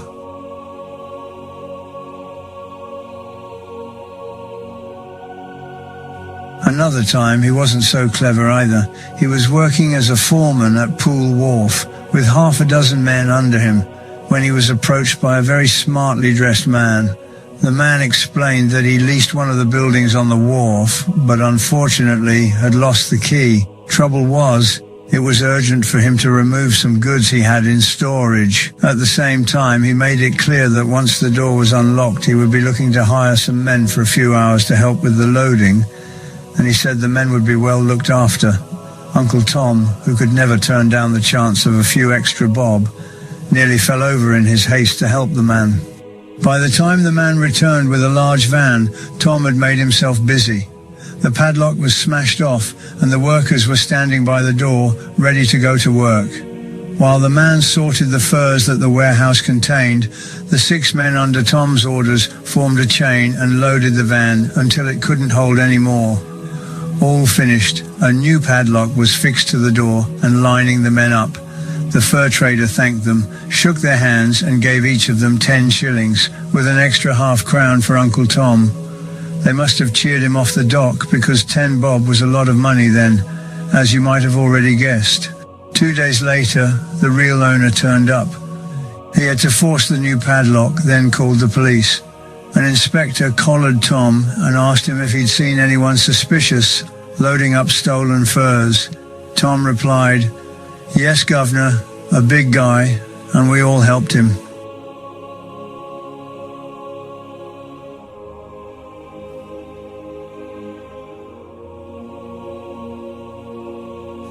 Even the female side of the family inherited the fighting genes. Not so much Mum or Auntie May, though they did have a scrap one day between themselves and May ended up with a black eye. But they were young and it was a one-off. But Auntie Rose was a fighter all her life. I loved them all, but Rose was my favourite. With her long black hair, green eyes and fiery temper, she was like an attractive gypsy. And Ron and I spent hours in her company. You could bet if we were not indoors at home, we'd be next door drinking tea and eating biscuits with her, listening to her stories and discussing all kind of topics. If she had half a crown, she'd give away 2 bob to anyone who needed it, just like our mother. But that temper of hers, luckily we were never at the receiving end of it, because she'd loved us since we were babies, but we often saw her lay into others. We'd be sitting in her front room and she'd say, "See them nosy bastards, Mr. and Mrs. So-and-so down the road. Next time they give me one of their looks, I'm going to spit in their eyes," and she meant it. Other times, if she saw a copper walking up the road, she'd wait until he was about to pass her door. Then, as though it was an accident, she'd shake a dusty rug in his face.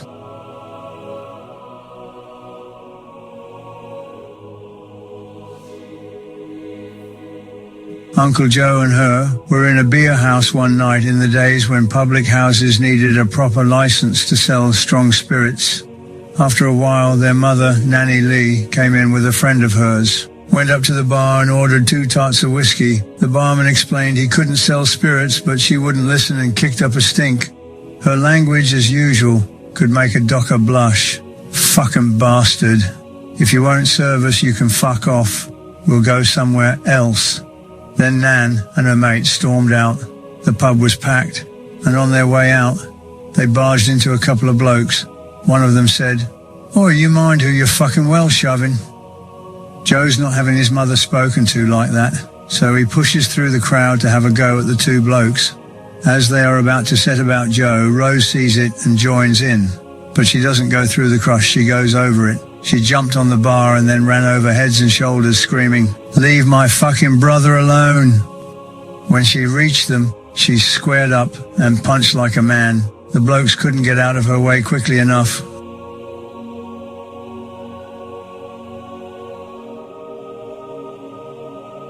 But God help anyone who touched Rose's son, Billy. On one occasion, when he was threatened, she pulled a knife on the other person. As I said before he went in the army, Billy was the scourge of everybody. For some reason or other, he'd upset Billy and Alfie Kray. Whatever he'd said or done must have been serious, because word came back that they were going to give him a good hiding. This time it was Nanny Lee who jumped to his defense. Billy and Alfie each had a stall selling second-hand clothes down the market. So on the Sunday morning, Nan's down there screaming at them like a mad woman. She must have been 75 then, but she certainly put the wind up my 2 uncles. "What's this about you going to do my Billy up? Well, I'll tell you 2 fuckers now. Either of you lay a finger on him, and I'll come back and turn these fucking stalls over."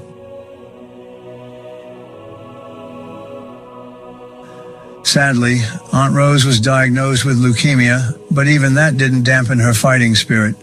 She'd been having treatment for the disease, been away for convalescence, and had just come home when she got a visit from a couple of friends of hers, Jimmy Stannard and his sister, both well pissed. An argument had developed, and the sister had got stuck into Rose, who, being under the weather at the time, couldn't do much to retaliate. A couple of weeks later, Mum and Rose were walking down Bethnal Green Road. As they got to the butcher's on the corner, along came the woman Stannard. Outside the shop were trays and trays of eggs, all displayed on the slant. Mum tried to steer Rose away, but all she said was, "Keep out of it, Vi. Now it's my turn." She pushed up her sleeves and punched the woman 3 or 4 times, leaving her sprawled among hundreds of broken eggs. She said to the bloke who owned the shop, an ex-boxer with huge cauliflower ears, get her to pay for the eggs she broke the fuckers. He never said a word.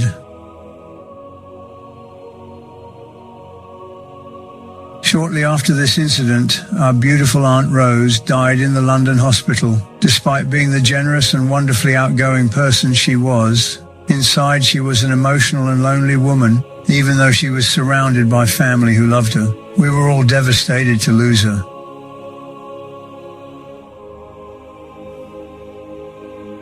As a boy, something I got great pleasure from was visiting my grandfather, Jimmy Kray. Gorsuch Street, where he lived, was a turning off Hackney Road and no more than a 5-minute walk away from our house. Usually the front door would be wedged open with a large round stone that was so smooth and shiny, I can only imagine that he had found it by the sea at some time. If the door was shut, all I had to do was pull a piece of string and it would release the latch.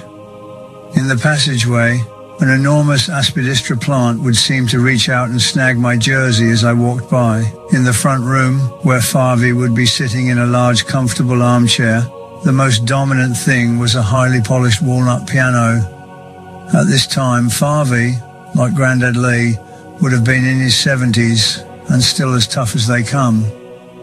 We'd have a cup of tea and a few digestive biscuits, and he'd comment on different bits of news from the paper on his knee. Then he'd turn to the sports page and ask me what I thought of Don Cockle's chances against Rocky Marciano, and would I be staying up to listen to the fight on the wireless, which was being broadcast from San Francisco in the early hours of the morning. That would set him off on a train of conversation that I loved. Joe Louis, Max Baer, Primo Carniara, Jack Dempsey. Gradually he'd get further and further back in time as he spoke of this fight and that fight, until he'd be back in the days of Bob Fitzsimmons, James Corbett and Jem Smith, heroes of his own youth. I'd sit there fascinated as he described boxers who, to me, were straight from the history books.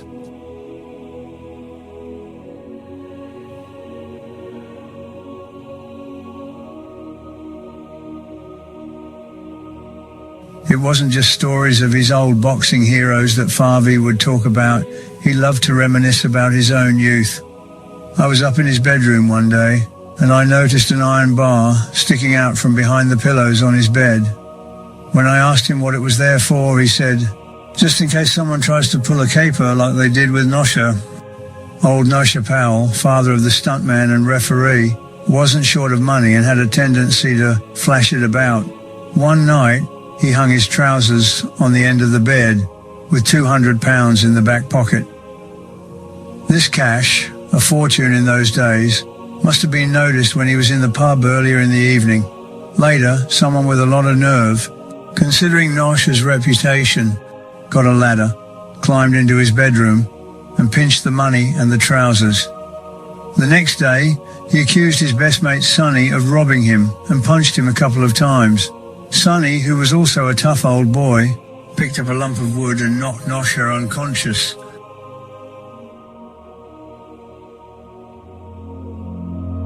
I loved hearing Grandad Kray's stories, so I was over the moon every time he asked me to help him with his second-hand clothes business, in the hope of hearing another. I'd be sent up to Shoreditch on a Sunday morning to collect a barrow from a man who hired them out. I'd have to wait, while the elderly white-haired man who had a club foot slowly undid the chain that ran through the wheels of a line of barrows. Back at Grandad's house in Gorsuch Street, I'd run up and down the stairs, fetching and loading up black cloth bags from the back room that were filled with the gear that he'd bought on his travels. With the barrow piled high, I'd run with it all the way to Brick Lane, using the effort as extra training for my legs, chest and general stamina. Once I got the barrow parked at our usual pitch outside a shoe shop, it would be my job to set out the clothes ready for sale. You name it, we had it. Shoes, suits, shirts, waistcoats, overcoats and ex-army greatcoats, all good quality and in high demand by the punters. When Grandad went off for a tea break, he'd leave me in charge and I'd enjoy the haggling, bartering and banter that was part of the fun of market trading.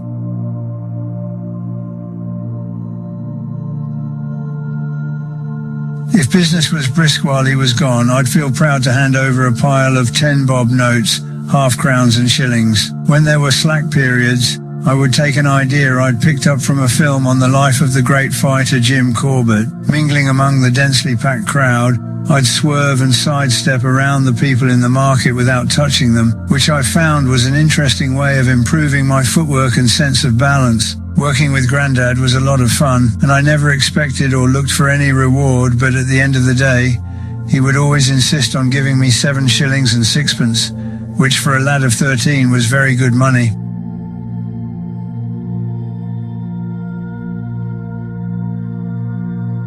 Though I spent a lot of time with Favi, I suppose because he was just over the back, I spent more with Grandad Lee. I'd always be in and out to see what he was up to next, because although he wasn't an educated man, he had a wonderful talent with his hands.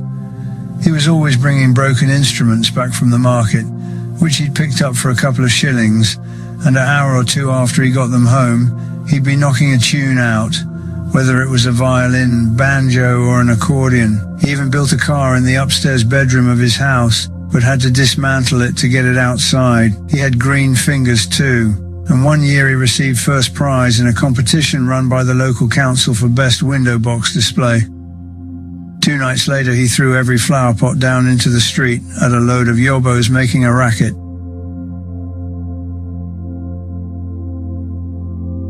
And as a family, one of the things we looked forward to the most was the annual fruit-picking holiday.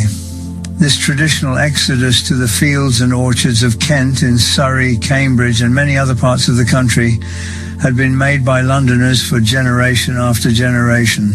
Long before the season started, advertisements would appear in the local press inviting families to apply for work. As everyone from grandparents down to sturdy 5-year-olds could add some contribution to the collective effort to the good amount of money we could earn, so naturally they jumped at the chance to get away from the grimy streets of the East End. And although the work was hard and the hours long, the 6 to 8 weeks spent in a rural environment was the highlight of the year. Our first working trip was to a farm in the fens of Cambridge near the town of Wisbech. Ron, our parents, and I were accommodated in long wooden army-type huts, along with all the other workers, in a field near the farmhouse. Inside, they were partitioned off with plasterboard walls to give each family some privacy.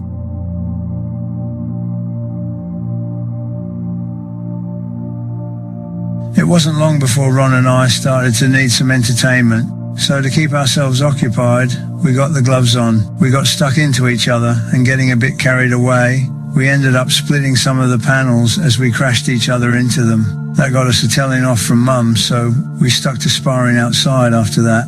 The work of picking strawberries was back-breaking and monotonous, but we loved being out in the fresh air. With the younger workers, there was a certain amount of friendly rivalry going on as to who could fill the most baskets. We were only paid for the amount we picked, so these races helped us towards a good payout at the end of the day.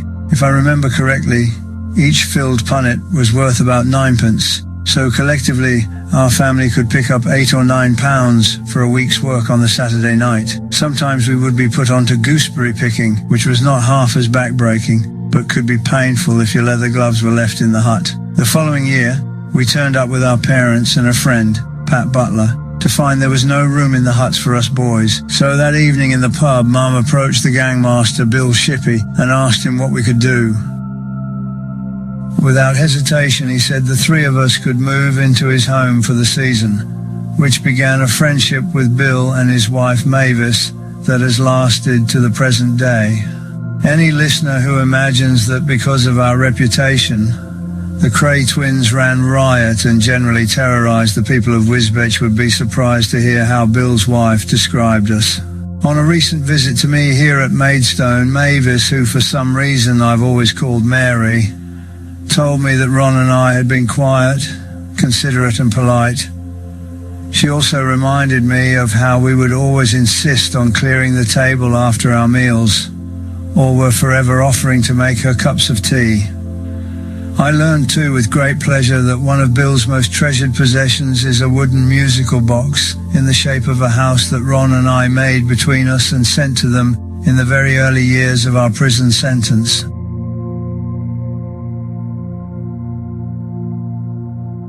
One incident that happened while we were there literally left its mark.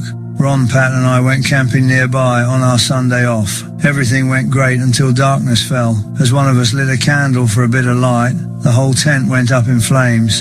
In the panic, I scrambled out, fell against a barbed wire fence and severely lacerated my back. It was incredibly painful, and I still bear the scars. Years later, when I was sent to prison for grievous bodily harm, this incident came back to mind. One of the first things that happens once you are behind the door is a medical examination. After the indignity of having my testicles cupped by the doctor while being told to cough, and the even worse indignity of him rooting through my pubic hair for lice or crabs, he asked me to turn round. He was quiet for a moment, then touching the scars from the barbed wire, he inquired, "Ever been flogged, Kray?" I replied, "No, sir." His sneering reply was, "It's a great pity."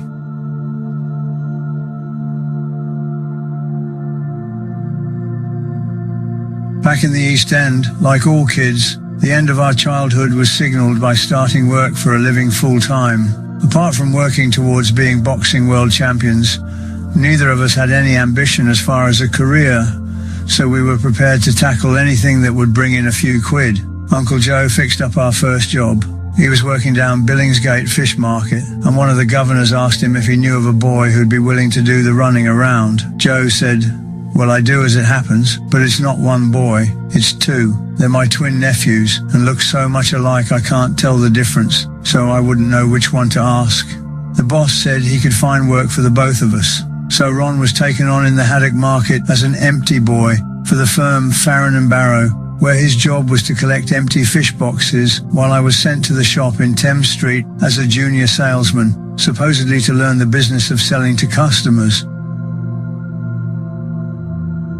I hadn't been there long when, after making up a large parcel of fish for a man, he said, "Do me a favour, son. Will you take it and put it in my motor? The cart minder will tell you which one it is, and I'll have to see you later because I've no change on me." I did as he asked and thought no more of it. The following week he came back again and asked me to deliver another order. He was a customer, so I had to be polite, but I wasn't going to be done. I said, "You promised you'd see me all right the last time I ran an errand for you, but you haven't come across." He gave me a strange look as though I wasn't all there and said, "What's up with you? I squared up the day after when I saw you down the market."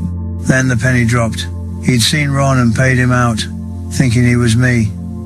When I caught up with my brother, I asked him if some bloke had given him money, and he said, "Yes, £0.50. When I said it was mine and wanted it, he told me to fuck off. So that was the end of that. I was a bit put out at the time, but I could see the humour in it. I'd always loved the atmosphere of Billingsgate Market, and even as a little kid wanted to work there one day. The toing and froing and the bustle and hurry up of the porters as they raced around pushing barrows laden with boxes of fish, or else wearing large leather hats on which they'd balance a number of boxes on their head. They called this nutting the fish. The air was always full of noise.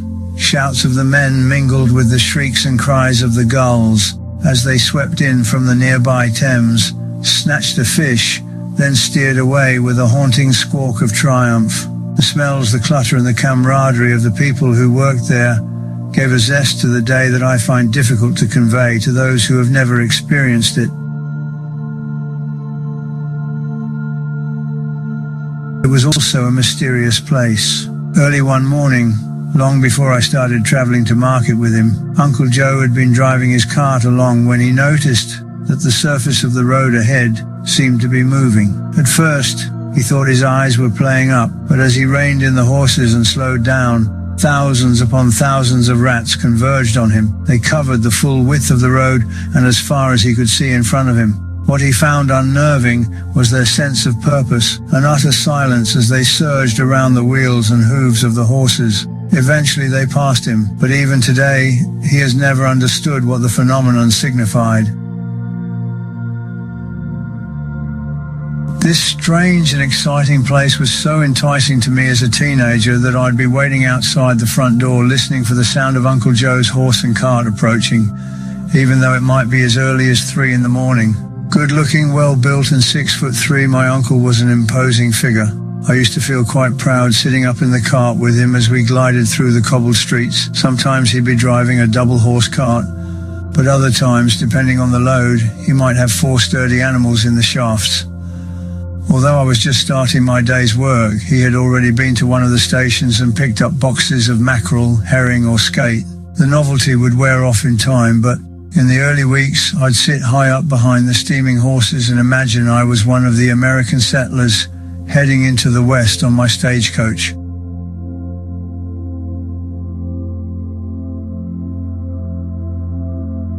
When we arrived at the market, the first thing we'd have to do would be to get the cart safely parked up and left for unloading. The second thing, and the best, was to head for the little cafe on the hill for cheese rolls or dripping on toast with big mugs of tea. Either inside the cafe or passing the window, we'd often see famous old boxers from the past who, now that their glory had passed them by, were trying to earn a living. And though we didn't know it at the time, we'd also see famous names yet to come. Two such soon-to-be famous men were George and Billy Walker. George fought for the title of light heavyweight champion of Great Britain against Freddie Powell of Wales. His brother Billy was as game as they come and had many great fights in the heavyweight class. Unfortunately, the British title he aimed for always eluded him, but in later years he turned his hand to acting and was very successful. After a few months down the market, I started getting restless. I still enjoyed the work, but felt like a change. So Ron and I turned it in and began looking around for what would be the second in a long line of short-lived casual jobs. We got fixed up in the area of Bow Canal as labourers and found the hard physical labour suited us both. It wasn't long before our fitness and stamina reached a new peak, and due to the fact that we spent day after day breaking rocks with sledgehammers, our muscles turned to iron, a great asset in tackling the aggravation that was slowly creeping into our lives. Violence was never to be far away.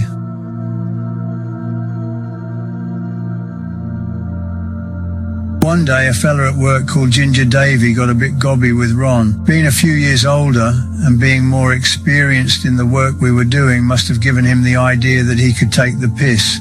But looking at Ron's face, I could see the bloke had made a big mistake. He threw a couple of words at Ron, then with a smirk on his face, climbed up a long ramp and carried on working under a lean-to shed. I knew it wasn't finished, so as I was working I kept an eye on Ron. Sure enough, 10 minutes later I saw him creep up the ramp, pick up a lump of rock and smash Davy over the head with it. Down he went. I ran up the ramp and fortunately got to the shed quick enough to grapple with my brother and talk him out of inflicting more injury with the rock. Davy was stunned and bleeding profusely, but with his bottle completely gone, I was able to pacify the situation without further repercussions. For the rest of our short stay in that job, he made sure he kept as far away from us as possible. We soon moved on, still by the canal in an area of Queensbury Road, but this time we worked on a casual basis under the direction of Ganger Big Tommy Cheshire, a very large man, well known for being more than capable of looking after himself. Again, this work was physically demanding as we were unloading long, heavy planks of wood from barges to the quayside. With leather shoulder pads as protection against chafing and grazes, we'd walk up and down the gangplank all day like robots. In the end, the boring monotony of the work and the lousy wages became too much to bear, so it was off to Truman's Brewery.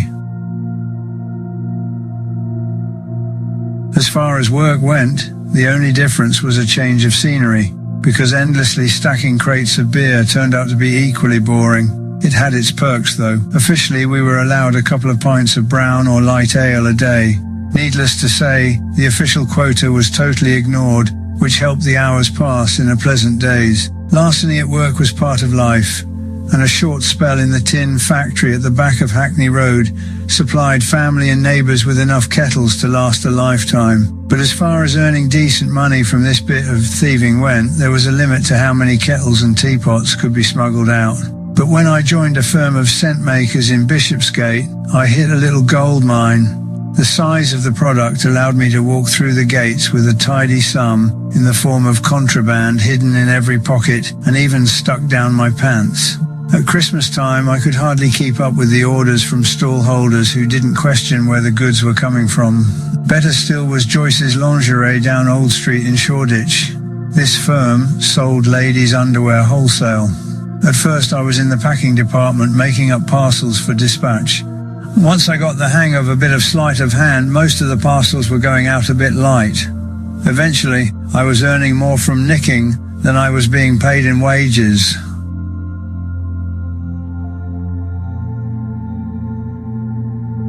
Soon an opportunity arose to earn some real money.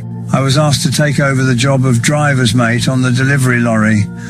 The driver was an easygoing fella in his 40s who, like everyone else, was struggling to make a living on piss-poor wages.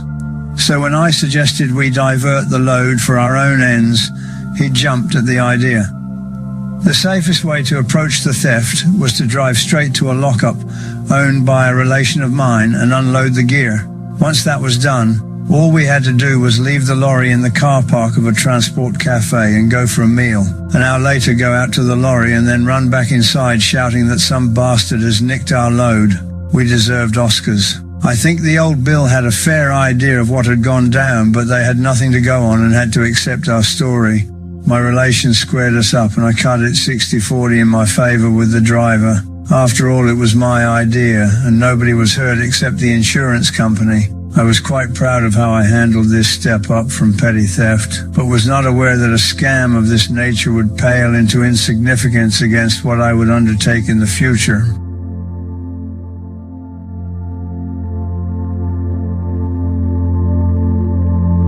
Life wasn't all about work. In our spare time, we'd hang about with lads of our own age in what could loosely be called a gang. One of the places we enjoyed frequenting was a local theatre, the Hackney Empire. The names of those who performed on the bill will mean nothing to young people today, but they were some of the greatest names in the business. George Formby and his ukulele, Issy Brown, the Jewish singer, and the hilarious Arthur Lucan, who dressed up as Old Mother Riley and did an act with Kitty, who was supposed to be her daughter on stage, but was, in fact, his wife. We'd watch these acts from way up in the gods, which is what the cheapest seats in the upper balconies were known as, but at the same time we'd be scanning the theatre for rivals. For being young bloods, there was always friction with other gangs, as each juggled for the position of superiority. One night I spotted a young gang leader by the name of Lamb. For some time, this fella had been shooting his mouth off about what he'd do if he got hold of me.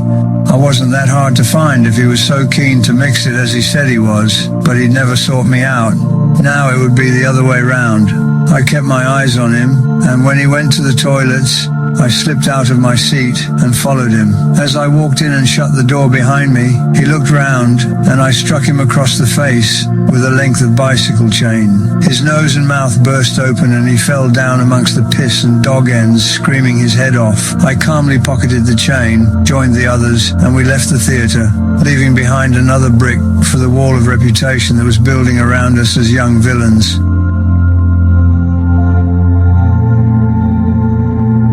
We had well-earned reputations as boxers, which had been established since we were 12, but over a period of time we found we were gaining a certain notoriety due to our street-fighting prowess. In a way, we were forced to perpetuate the growing myth, as certain individuals and many gangs sought us out in their efforts to enhance their own reputations as those who had sorted out those Kray twins. We had fights wherever we went, and in consequence, found we were barred from dance halls and cinemas all over the East End and North London. I remember going to the Rex cinema in Bethnal Green. The manager, done up in his penguin suit, was standing just inside the foyer vetting the customers. When he saw us, he said, "I don't want you lot in here causing trouble." So Ron hit him full on the chin and sent him sprawling. Though we didn't intentionally look for trouble, it seemed to come looking for us. Invariably, the odds seemed stacked against us, but without false modesty, I can honestly say that when Ron and myself were shoulder to shoulder, we were a match for half a dozen of our opponents. On one such occasion, we were in the Coach and Horses with our friend Pat Butler, the fella that used to go to Wisbech with us, when we were spotted by a nine-handed little mob at the other end of the pub. Pat is no fighter, and I knew something was coming up, so I told him to fuck off quick. I had a quick word with Ron, then ran out of the door as though I was scared, leaving him behind. Just as I'd guessed, half of them came charging after me. I ran up the road, dodged down a couple of alleyways, and came back into the pub just in time to see Ron smash a chair over the head of one of the young blokes. There was 5 of them, 1 down, 2 each left. Ron in front, me behind. They'd nowhere to go except on the floor, and we just put them there when the other 4 burst back in.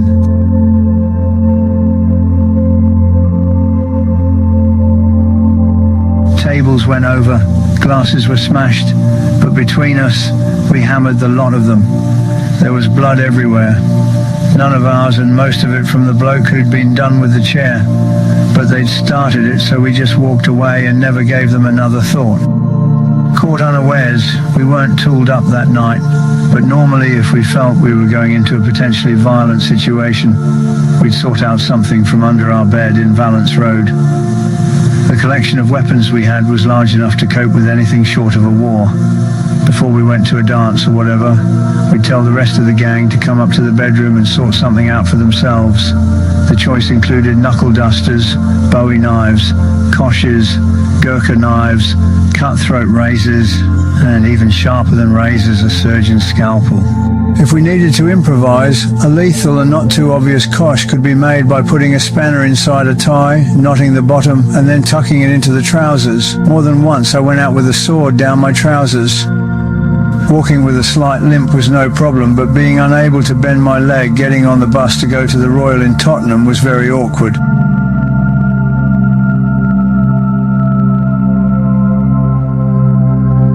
Every area had its own gang, and where there were leaders like John Nash, Ronnie Diamond and Tony Pachita, there would be followers aligning themselves with ferocious loyalty under the banner of the leader's name. We had no quarrel with the Nash gang, in fact. We were quite friendly with them. Even today, I class John as a good friend. With some of the others, we had an uneasy truce. In the main, confrontation with most meant an explosion of violence. A dice game in the toilet area of Shoreditch Town Hall ended in a battle. When we found some cheating was going on, our gang pulled out concealed weapons and done the lot of them. The same happened when we got into an argument with Tony Pachita and his gang at a North London coffee stall. He was part Italian and a bit flash, but once we'd gone through the lot of them, they weren't feeling so clever. Our reputation was so great that even when we were on our own, the other side still felt they needed to be mob-handed. Their fears were justified, as the Watney Street gang found when they waylaid Ron and me as we came out of a cafe in Commercial Road. We were surrounded by 10 of these so-called tough guys. A mistake too many of these people make is thinking that a fight needs a bit of verbal pushing and shoving before the action. Not Ron and me. Before any of them knew what was happening, we'd reduced the odds down to 3-1. 4 of them reduced the odds even more when they ran away, leaving their mates to take a good beating.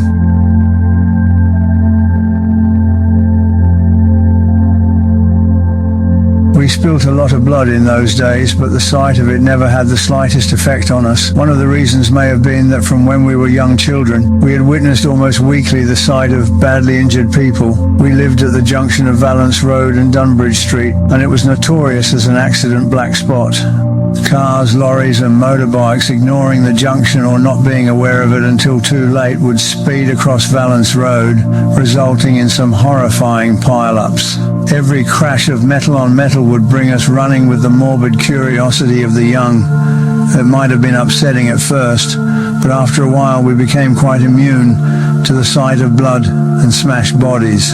Family, neighbours, and in particular, Grandad Lee clamoured for something to be done and regularly petitioned the council. Grandad never had a day's schooling in his life, but he could write a good letter. But nothing was done. Soaking up the outrage of the adults, we came to the conclusion that people were being hurt and killed because of the indifference of the authorities, so an unconscious rift was formed between us and the powers that be.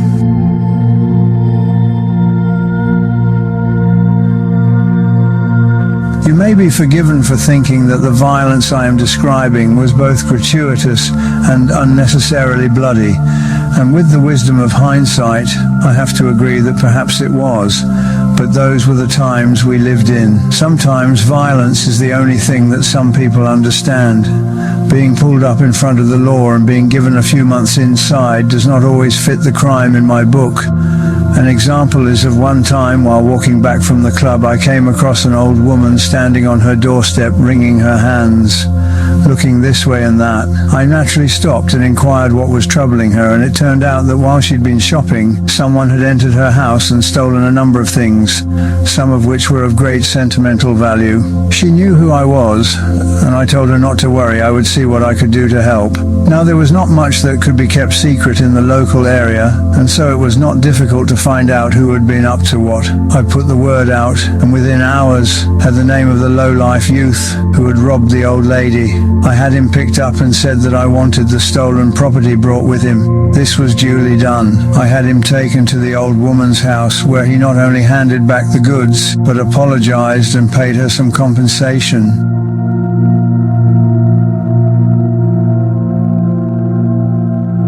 If he thought that that was all it took to reconcile his crime, he had another thought coming. From there, he was taken to the scrapyard by the club, given a severe beating, and then every finger on both hands was broken with an iron bar. It would be a long time before he was able to put his hands on other people's property, and it would send out a message to those considering the same thing. I have often heard it said that if Ronnie and I were still in the East End, the crime figures would be drastically cut.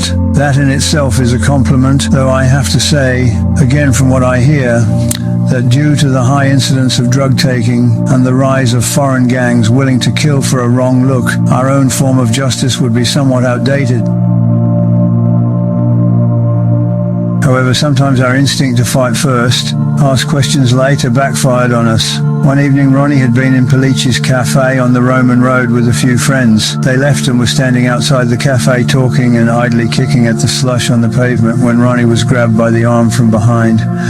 Instinctively, he swung round and threw a punch at whoever had grabbed him. Unfortunately, this turned out to be a copper who, reeling back from the blow that had caught him on the shoulder, slipped on the icy pavement and sprawled full length on the ground. Ronnie helped him to his feet, but he was already calling for backup. A police van arrived and Ronnie was kicked and punched into the back of it. The law doesn't like it when one of their own is assaulted. We heard that he'd been arrested later that evening, so me, Charlie and the old man, keeping his head well down, went to the station and demanded to see him. I couldn't believe my eyes when I caught sight of him. He had a lump the size of a golf ball on his forehead. His face was cut and bloody, and his clothes were torn. He looked like he'd been in a road accident. He told us that at P.C. Baynton, the copper he'd knocked down had been the instigator of the beating he'd received in the cell. There was nothing we could do at that stage to get Ron released, so we left. But as we walked up the road, P.C. Baynton, whom I knew, was walking towards us. I stepped in front of him and told him that I'd fucking well have him for what he'd done to my brother. He sneered at me and said, "Just you try it and you'll get the same," then turned away. I was in a rage at Ronnie's treatment, so, without even considering the consequences, let fly a flurry of punches to his head, and leaving him holding his face, walked away. An hour later, I was arrested at home and taken to join Ronnie. Mum was crying and Dad was doing his nut, but being on the run himself, he couldn't strong it too much in case the law decided to dig out his file and lift him as well.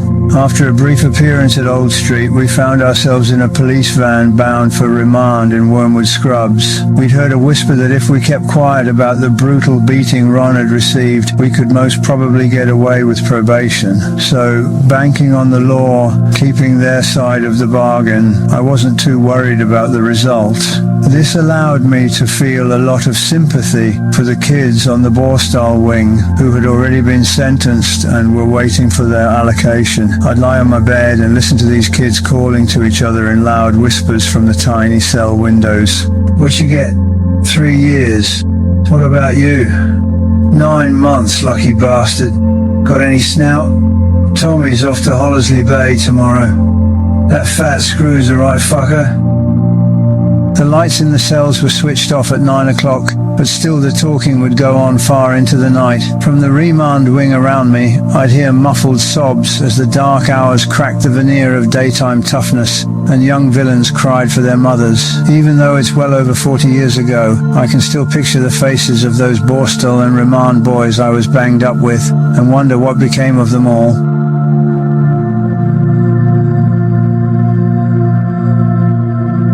As young as I was, with no conception of what the future held, I had a deep conviction that this would not be my last time behind the door.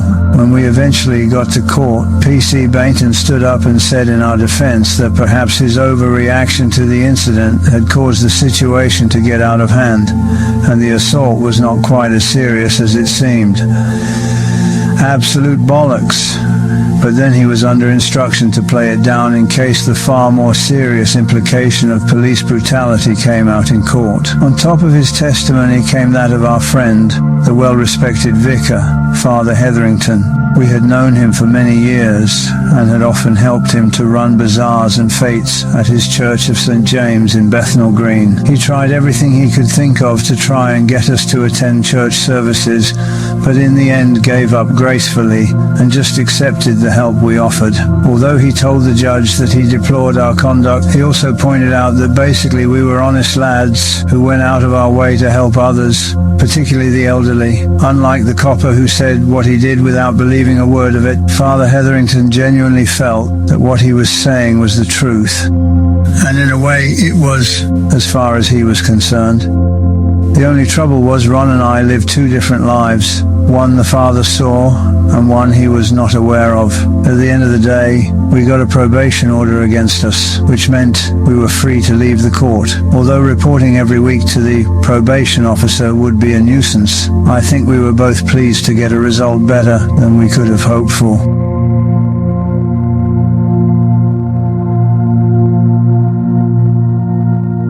With that bit of aggravation out of the way, Brother Charlie felt that if we went to work with him, he could keep his eye on us and hopefully prevent us getting into any further trouble. So we became wardrobe dealers for a while, but still managed to find a bit of trouble. We'd gone out to Chelmsford and spent the morning dropping flyers through letterboxes which said we'd call back in a couple of hours. We were just finished and were thinking of finding a cafe for a cup of tea when a black van pulled up beside us and a tall fellow of about 30 jumped out. He came up to me swearing and cursing. "You ain't fucking buying round here. This is my patch, so clear off."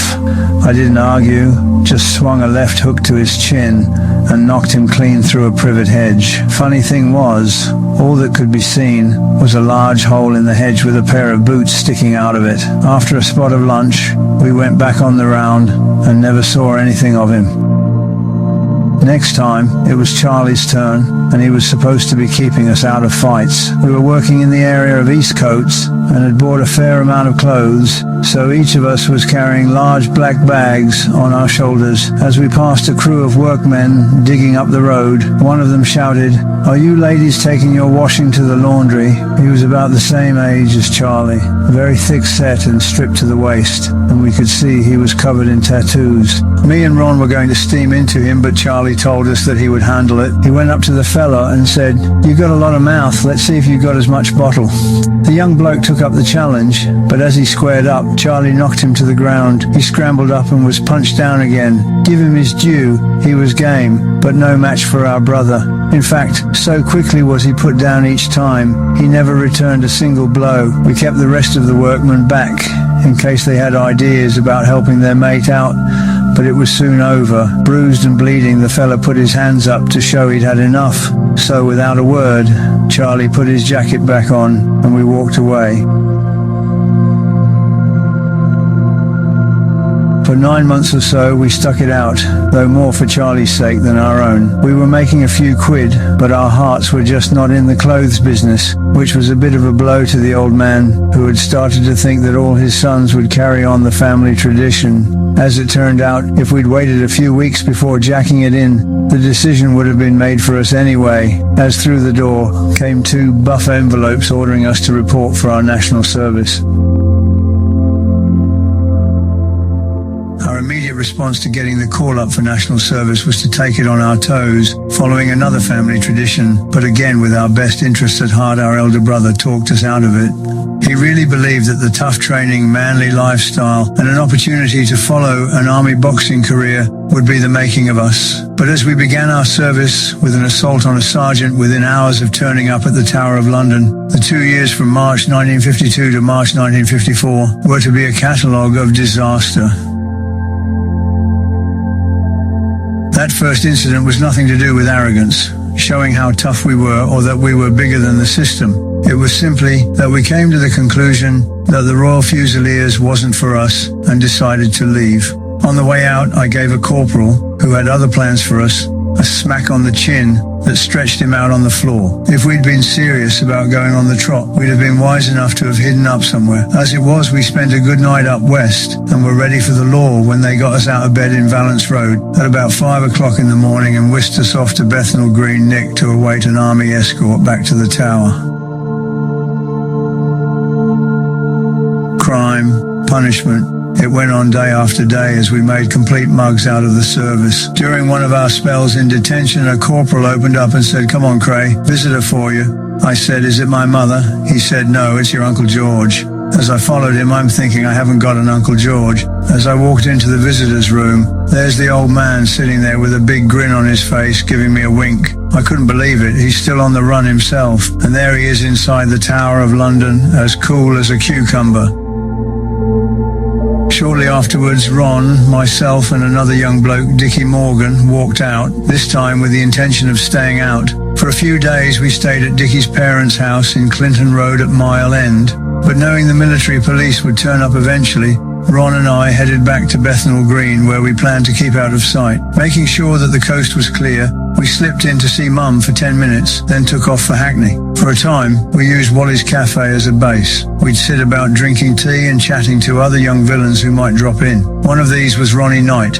Ronnie had an old taxi at the time, and often we'd jump in the back and he'd drive us to the Royal Dance Hall in Tottenham for a good night out. When there was just the three of us, he'd take us home to his mother's flat in Dalston and she'd cook us supper. His family were lovely people and always made us welcome. We were by no means the only ones on the run from national service. Some of the other fellas we knocked about with were Paddy Austin, Ronnie Diamond, who ran the Diamond Gang, and Benny Robinson, whose brother was hanged for murdering a jeweller while robbing his shop in Bethnal Green Road. We were all tucking into a meal of steak and chips in Wally's Cafe, next door to the bus station in London Fields, when the door opened and in came a fella, immaculately dressed, 5'9" and heavily built. He had high cheekbones, a broken nose and brown eyes. As he took a seat, accompanied by 2 men and 2 women, conversation stopped as all eyes were on them. This was Tommy Smithson, a man liked and respected by all the young villains, not only around Hackney, but all over London. He had a deserved reputation as a villain, gambler and fighting man. In fact, he was what you might call a villain's villain, a legend and part of the folklore of underworld London.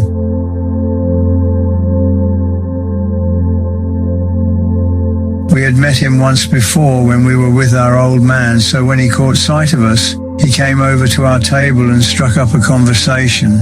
We explained our predicament of being almost skint and in need of a safe house, and he immediately took out his wallet, peeled off a couple of notes, then took a key from another pocket and handed it to us. The key was to a spiel or gambling club he owned in Berwick Street in Soho. He said between the hours of 2 a.m. and 8 a.m. we could stay there for as many nights as we needed.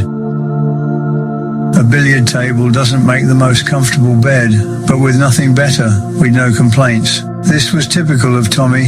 He was a gentleman through and through. Born in Hackney in East London, Tommy was to all us young villains the type of man we would like to be, with his immaculate suits, jet black American Buick car and glamorous lifestyle. I often saw Tommy give money to down and outs and women of the street, and they all thought the world of him. His generosity was an example to everyone, but Tommy wasn't all good.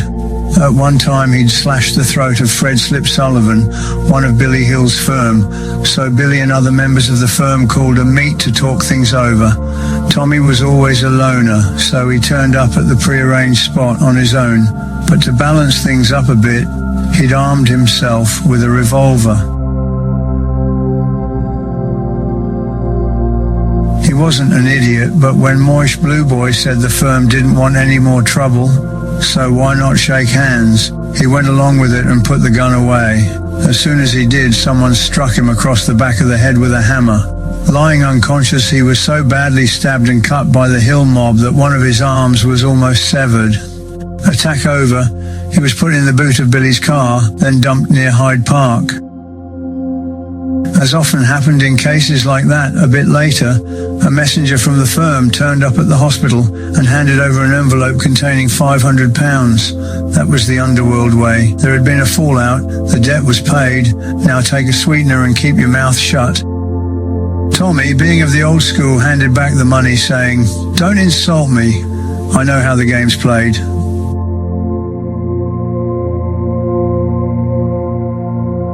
Three or 4 years later, at the age of 34, he was found dead in the street with a bullet wound to the throat.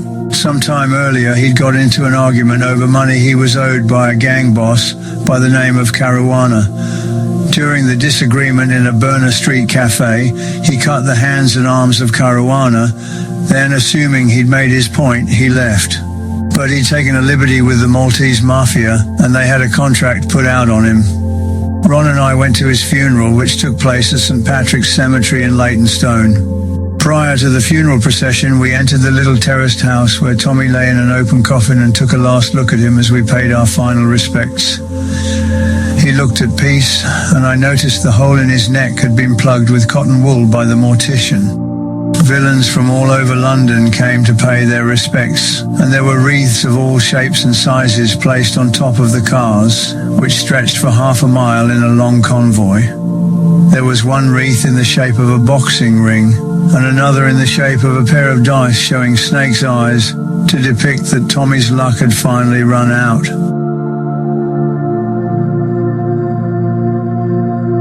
This period on the run from the army was an education to both of us. In the preceding years, we had built up a reputation, not only as skillful boxers, but as fighters to steer clear of. We knocked about with some tasty young fellas and had more than a nodding acquaintance with many well-known villains on the manor. But really, at this time, we were more spectators than players in this tough and what seemed glamorous underworld life. The fact that we had stuck 2 fingers up to the army seemed to give us a certain prestige, and it was seen that Ron and myself didn't talk about what we would or wouldn't do, but were seen to carry out whatever we wanted to do. Soon we were being invited to join in with various criminal enterprises, which not only allowed us to dress in the style of successful villains, but put us in a position to rent a place in North London, which was far enough from Bethnal Green, where we knew the law was keeping an eye open for us, yet near enough to pop home under cover of darkness to see our family in the same way the old man had done for many years.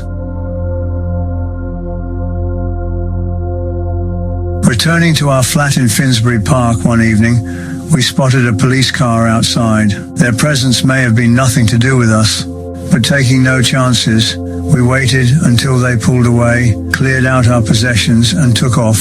This time we settled well away from our usual haunts in the alien country of South London. For a time, we kept our heads down in a place just off Peckham Road in Southwark. But as I said, the whole area was alien to us, and a couple of months after our 19th birthday, we made up our minds to spend Christmas at home and fuck the law. We got as far as the Red Cafe in Mile End, when one of life's coincidences reared its ugly head in the shape of PC Edward Fisher, who we'd had a run-in with a few years before. We stepped out of the cafe, and there he was. If it had been a film, we'd have said, "Fair cop, governor," and gone in quietly, but it wasn't, so I gave him a shove that sent him sprawling across the slushy pavement, and we were away again. I don't think the law took the apprehension of deserters too seriously, because if they'd put themselves out, we could have been nicked 9 months earlier. Their attitude seemed to be, why should we do the work of the military police? This was different though, and they were not going to turn a blind eye to an assault on one of their own.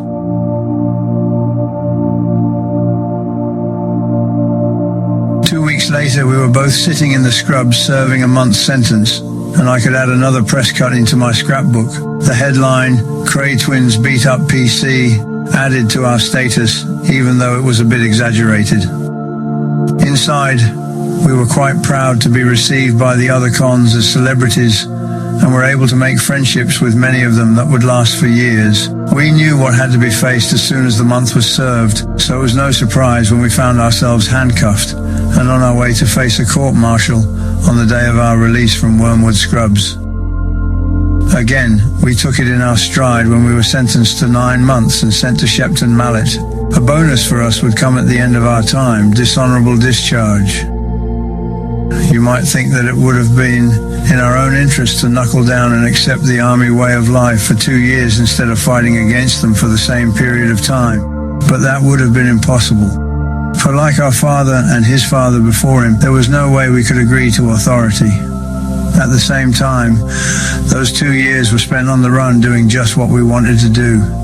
For a few months, we ran riot in the fashion the army had come to expect from us until we reached a point where we felt we had nothing else to prove. We hadn't been beaten, but after a long discussion with each other about a future back in London, we decided the quicker we got there, the better. So we kept our heads down and sat out the remaining months in a truce situation.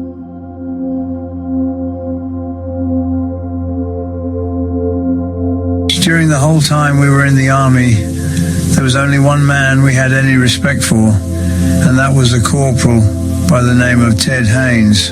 On one occasion, Ron and I barricaded ourselves in a storeroom and refused to come out. The brass tried everything they could think of to get us to come out. They threatened us, sent in a load of sergeants and even a major, but we fucked them all off. Then Ted came to us, talked to us like men, which no one else had thought of, and said, "Do me a favour, lads, and call it a day." Put like that from a good man, how could we refuse? We were fed up with the game anyway. We got the guardhouse, and he got a commendation. A week or so later, he brought in his son, who was 14 and a naval cadet. We had a laugh and a joke with him, and he struck us as a good kid. When he left that day, I never expected to see him again, but 40 years later he came to visit me here at Maidstone. Within a short period of being discharged and returning to the East End, we began to put the career plan we'd discussed in our cell into action. We started to bring the gang back together. Among them was a likeable young bloke by the name of Ronnie Marwood, who could not have imagined that within a few years he would be put to death by hanging for the murder of PC Raymond Summers. Perhaps we could have imagined things would escalate as they did from the start. Shortly after we were discharged from the army, I got into an argument with a fella in Lyons Tea House at Aldgate. I can't remember his name, but his father had a scrap metal business in Bow that paid a protection pension to Jack Spot, who, in his own words, was king of the underworld.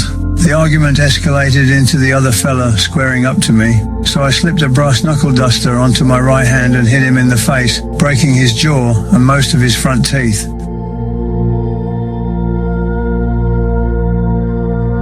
A few days later, a whisper on the grapevine told me that the father, leaning on the fact of his weekly pension payment, had been to see Jack Spot in an effort to have us sorted out. We thought, okay, if Spotty wants to stick his nose in our business, then he'll get a shock, because we'll be ready for him. We put the word out among our own team, contacted Johnny Nash and his firm for all of us to meet at Valence Road on the following Sunday. Our collection of tools was still hidden under the bed at home, undisturbed while we'd been away. In no time at all, everyone was kitted out with some form of weapon, and 40 strong we headed for Ziggy's Cafe in Petticoat Lane, where we knew Jack and his mob would be. As there were so many of us, I suggested we split up and spread out just in case we caught the eye of the law. By way of an anticlimax, Jack Spot never showed.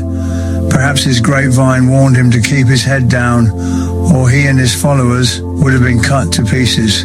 On reflection, I was pleased that the intended fighting never happened, because both Ron and I became friends with all those men we might have hurt.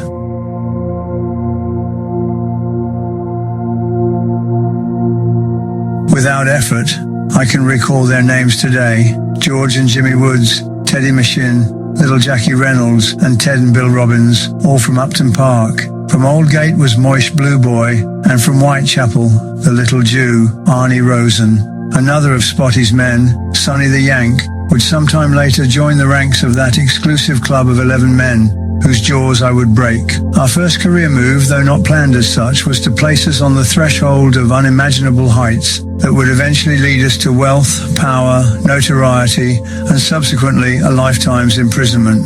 But as we handed over a £5 for the first week's rent on the rundown Regal Billiard Hall in Eric Street, all that was in our minds was now we had a base more business-like than our bedroom in Valence Road, and at the same time we could be earning a few quid. To be honest, when we walked in on that first day, it looked a daunting prospect. The place was a hole. It was dirty, dingy, and the dozen billiard tables were grey under accumulated cigarette ash. I've never been afraid of hard graft, as long as it's in my own interests. So with plenty of elbow grease, soapy water and a few gallons of paint, the place was transformed within a couple of weeks. A fitted bar and a delivery of drinks added the final touch, and we were in business. There was a bonus to our Eric Street premises. To one side was a small scrapyard which we farmed out for rent, and to the front was a large forecourt where we'd soon be selling cars. In fact, one of the first cars we bought for resale was a Ford Austin that was built in 1900 and looked like a toy. I sold it to a Pakistani man for a small sum, yet today that same car would be worth thousands.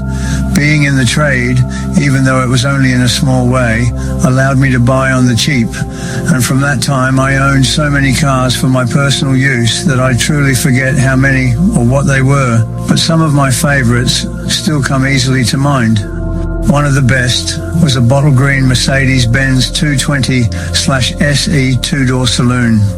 It was beautiful inside and out, which was to be expected as I paid £5,000 for it in 1963. I must have looked like royalty, which never failed to bring a smile to my face as, whenever I drove through London, policemen on point duty would salute as they waved me through an intersection.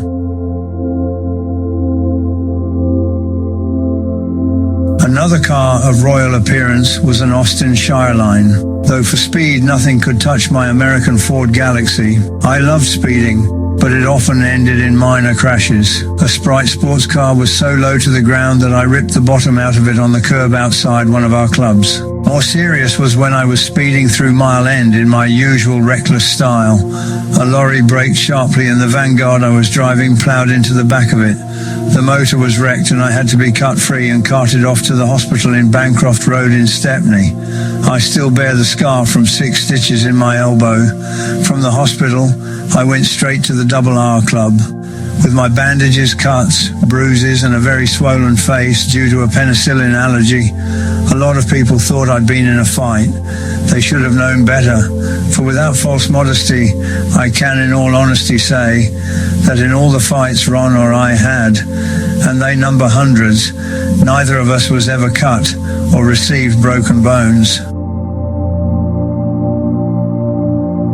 Apart from the car lot at the front of the Regal, I fenced off a corner for privacy and invited 2 very special friends of ours, Dot and Tommy Walsh, to pull in their caravan and live without aggravation from the authorities. Ron and I first met Tommy Walsh, sometimes known as Tommy Brown, but most often as Tommy the Bear, when we went to a gym in Tottenham where he did a bit of sparring.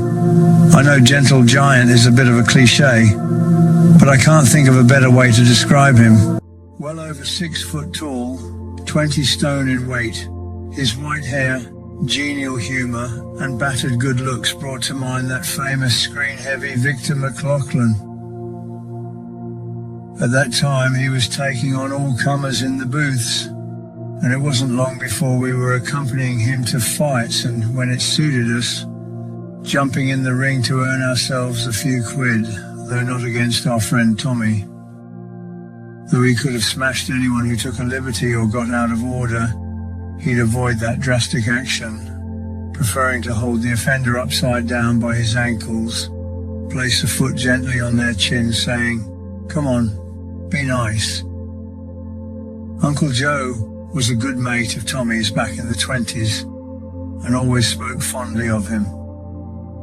Apparently they were both training one night in the gym when 2 coppers came in looking for Mr. Brown. Tommy looked at them a bit cross-eyed but said, "That's me, what's the problem?" They said, "This isn't business. We're training up for a police federation match and wondered if we could have the gloves on with you." Tommy agreed. The first one got in the ring and straight off got such a blow in the face that it knocked some of his teeth out. A lot of people thought it was done maliciously because the guy was a copper, but the truth is Tommy didn't know his own strength sometimes.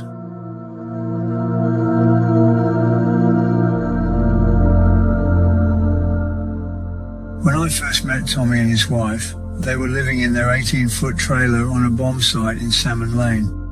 Whenever I got the opportunity, I'd slip up there and hope to be invited to stay overnight. It may have been the gypsy part of me, but I loved the coziness of their compact little caravan. At the time, I thought my hints to stay over were quite subtle, but long after, Dot said to me, "We knew what you were after. You'd sit there fidgeting, wriggling your feet about and yawning, just waiting for me to say stop over if you want." My excuse was that the trains passing Valence Road kept me awake, but as she pointed out, her caravan was even closer to the railway line. Unfortunately, the council eventually forced them from the site, which was when I suggested they move to Eric Road. I'm proud to say that Dot thought the world of Ron and me and would do anything for us.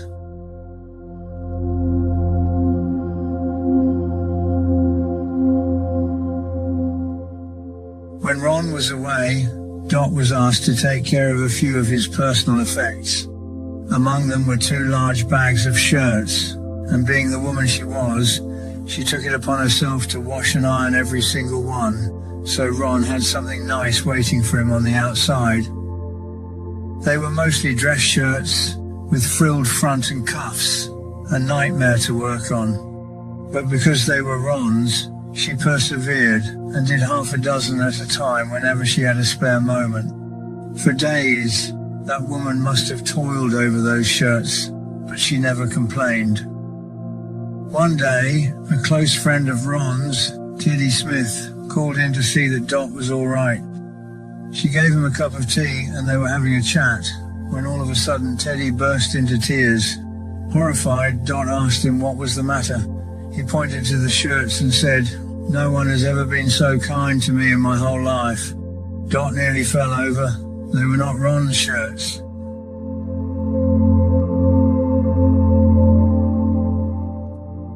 As close to us as Tommy was, he was never on the firm as a heavy-end minder. He was just a man who enjoyed our company and looked upon us as his sons. In fact, when the law started breathing down our necks, Tommy kept away from us, even though it hurt him to do so in case his own record caused us trouble. After we were sent down, he was even more hurt when his letters to us were returned and he was threatened with imprisonment if he continued to contact us. In later years, Tommy sadly suffered a mental breakdown and spent some years in an institution until his wife Dot, even though they had been separated for many years, decided to bring him home to Tottenham. Because of his illness, he spent his days silent and uncommunicative, but he'd always loved our mother, and when a picture of her and news of her death came on the television, he came out of his shell and shouted, "She was a good woman." When he passed away himself, a special coffin had to be made because of his size. At the graveside, cameras and reporters were clamoring for a view. The Catholic priest commented to Dot that he must have been very famous. She replied, "No, just an ordinary man who lived his life the way he wanted to." I know I can speak for Ron when I say that today. Dot Walsh is our most special friend.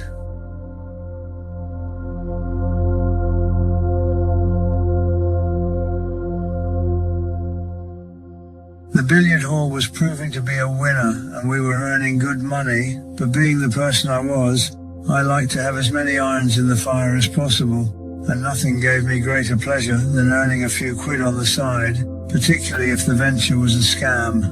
One that never failed involved the use of counterfeit banknotes. I'd look out for a mug with more greed than sense and steer the conversation round to dodgy money. I wouldn't push him too hard, just hint that I could lay my hands on a fair amount for the right person.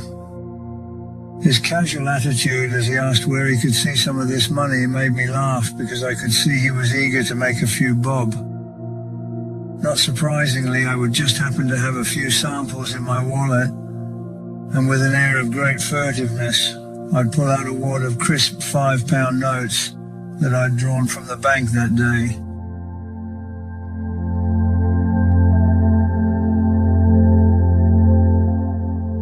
His eyes would pop.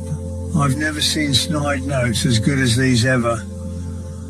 Of course, he hadn't realised they were genuine and uncirculated. At 30 shillings each, we'd agreed that he wanted to spend a monkey, £500, and I'd set up a meet for the handover.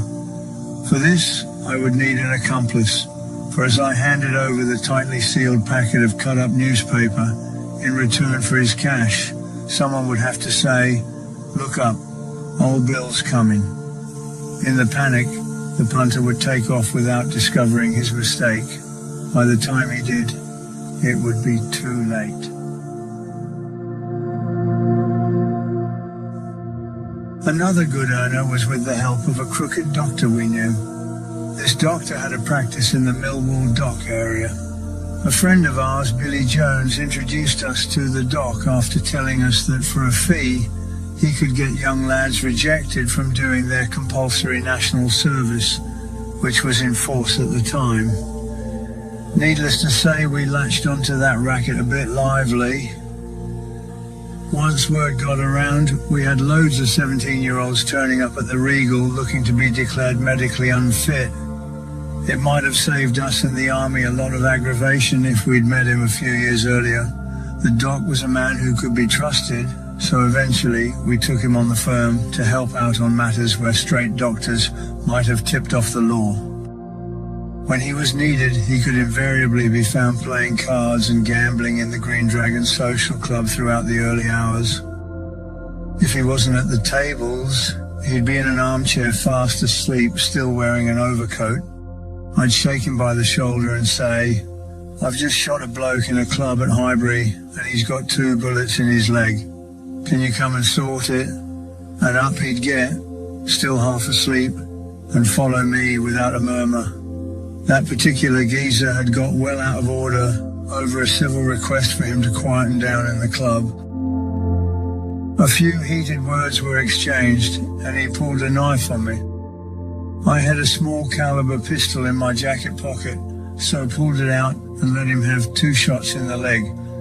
I aimed for his legs because I had no intention of killing him, but it did the job of slowing him down. Then I had the aggravation of calling up the doc to render him first aid. A footnote to that was, a few weeks later, he came back to the club and apologized for his behavior.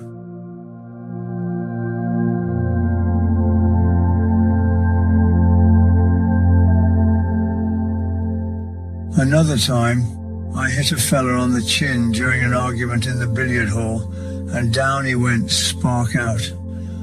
I turned away, but as I did so, a friend, Tommy Fluck, who I believe was a relative of the lovely Diana Dawes, took it on himself to make sure the fella stayed unconscious and whacked him over the head with a billiard cue as he lay on the floor. The intention wasn't to kill him, so it was another call to the doc, who came out right away, brought the bloke round and put 6 stitches in his head while he was still groggy. Much later, when we were arrested for murder, the police threatened and harassed the doc in an effort to make him disclose what he knew about us. But true member of the firm that he was, he couldn't be intimidated and remained silent. This great character is dead now, but if he's listening up there, Doc, you were a real man who always had my respect.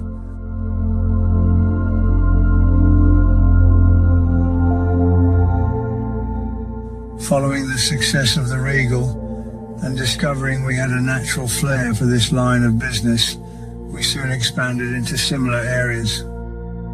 Eventually we owned or had part shares in clubs in many different parts of London, ranging in style and clientele, from Soho to Knightsbridge.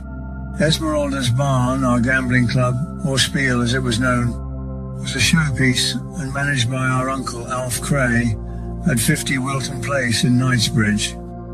It was situated in the right area to attract exclusive customers such as the aristocracy, politicians, bankers and similar types from the moneyed set. Dress suits and evening wear were common, while the players at roulette, chemin de fer and cards were quiet and respectable. In fact, I can only remember one instance of trouble, and that was an ugly scene when Uncle Alf had to knock out a drunken nuisance.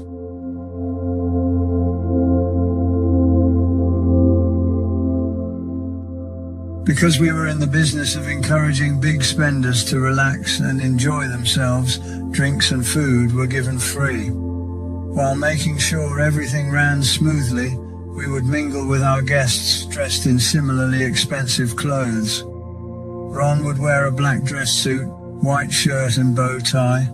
Charlie and myself usually wore light blue mohair dress suits, white shirts and blue bow ties. We all looked what we were, successful club owners. In extreme comparison were the punters that frequented our club in Willington Way and Bow. Sometimes I'd look at them and think that the language, appearance and facial expressions were quite Dickensian. Most of these customers were of rough manners, dockers, ex-fighters and criminals, and would have come onto the club after closing time at the Double R or billiard hall. These East End gamblers rarely welched on a gambling debt for two reasons. One was that within this circle they behaved with honesty while giving us respect. The second reason was that they were wise enough to realize that they would face dire consequences if they tried it on. Our philosophy was simple. When the punter won, he or she would be paid out immediately without any fuss. Likewise, when Lady Luck was against them, we expected them to return the compliment. Strangely enough, we had to send the debt collectors after more of the rich clientele of Esmeralda's barn than in any of the less affluent spiels.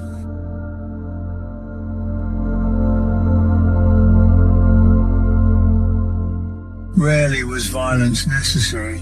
Usually all it took was a quiet word from the right person to replace a bounced check with cash.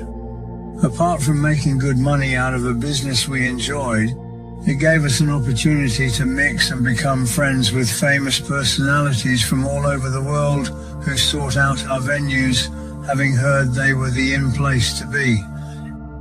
Not only did we meet them as clients, but some would visit us at home, while others would go out with us to various clubs, functions and shows as friends. Sophie Tucker, the famous Red Hot Mama, was one who often came to Valence Road. She thought a lot of Ron, and if she ever needed advice, she'd park her Rolls Royce outside our little terraced house and come in for a cup of tea and a chat with him. Like most women, my mum had been a fan of the French singer and actor Charles Boyer since the 1930s. So when we heard he was coming to London, my brother Ron sorted out an introduction. This grey-haired heartthrob bowed to her with his Gallic charm and kissed her hand. I can still picture my mother's face. She was so thrilled. Rocky Marciano, Joe Lewis, Barbara Windsor, Lionel Bart and Joan Littlewood. The names go on and on. One of the nicest and most down-to-earth people was the late Judy Garland. She must have been the #1 actress and singer in the whole world. Yet the night she came to our club, she made a beeline for our cousin Rita to admire the coat she was wearing at close quarters. Strangers until that moment, the pair of them sat most of the evening talking girl talk. Her parting words to Rita were, "I would love my daughter Liza to meet you. You're such a nice person." Rita was Aunt May's daughter, some years younger than us, and someone we always looked on as the sister we might have had.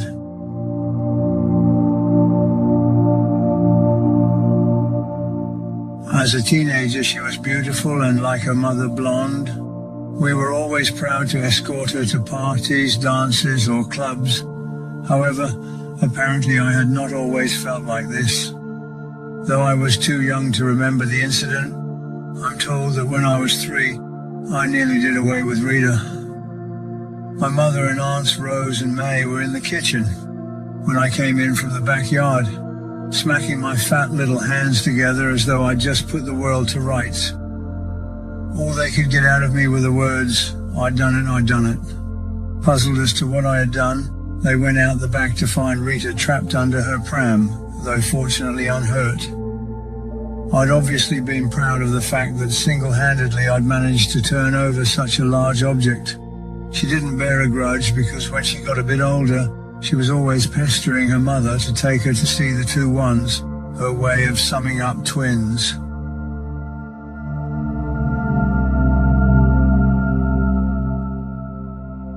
Cousin Rita had a talent for dressmaking, and after leaving school, she applied for and got a job as a royal seamstress. Who knows what heights she could have reached within the royal circle, but it wasn't to be. Her mother wouldn't let her take up the post, saying she wasn't having her travelling into the heart of London every day with all these strange men about. So Rita, with a respect that seems to be lacking in youngsters of today, gave up her dream and had to settle for a job in a local factory. Her father was one of the nicest men you could ever meet. He'd done his share in the war, yet he was so decent I found it hard to imagine that he was capable of pulling the trigger of a gun. Off the battlefield, Uncle Albert was no fighter, but he was game. Rita was getting ready for bed one night when she noticed someone bending down behind her father's car. She called downstairs, "Dad, there's a big man doing something to your car."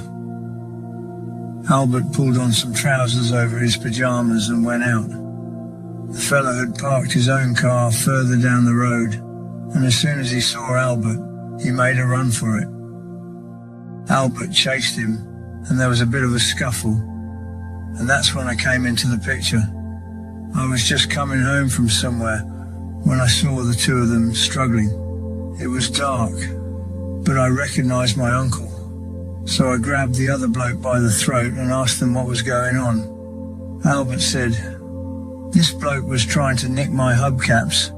By this time, as big as he was, the fellow had gone to pieces and was saying how sorry he was. I didn't know him, but I think he must have recognized me. He even pulled some money out and offered it. All I said was, "I think you've been a bit out of order. Don't let me see you round here again." He looked relieved to have got off so lightly.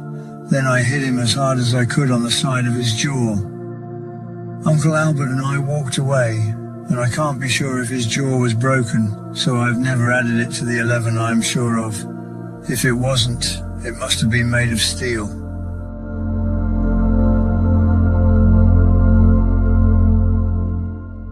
Uncle Albert was a quiet man, unlike his wife Aunt May, who was a complete extrovert.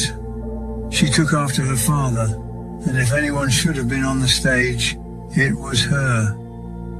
She was the life and soul of parties, or in the pub, and needed no excuse to sing, do high kicks, or show off for everyone's amusement with gesticulations or comical facial expressions and mannerisms.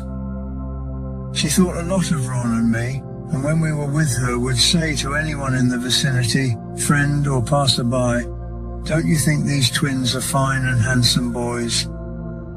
Uncle Albert died in 1986, and 2 years later, our lovely happy-go-lucky Aunt May followed him. Her death certificate said heart attack, but Dr. Hardy, who had been looking after her, said it was a broken heart.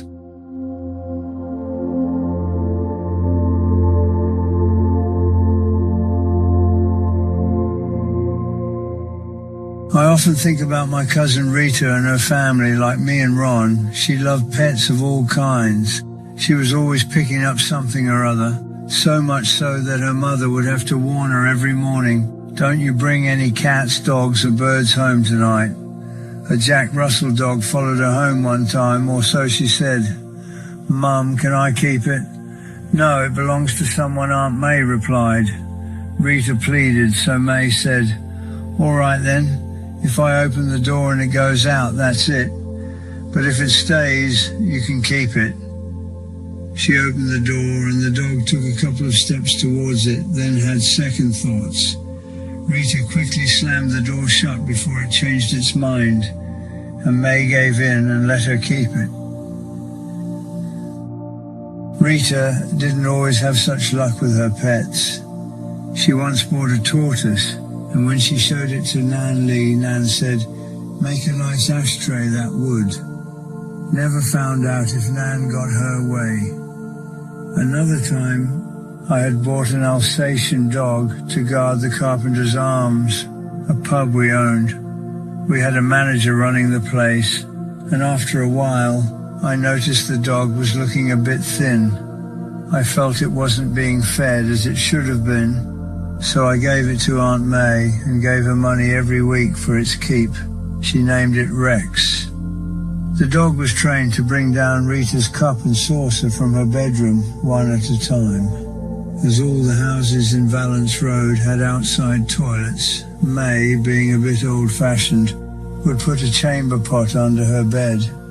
She never used it, but how could she tell that to the decorators who were in the house when Rex came down the stairs, handle of the pot firmly in his mouth, and placed it at her feet? The dog thought it was a big cup.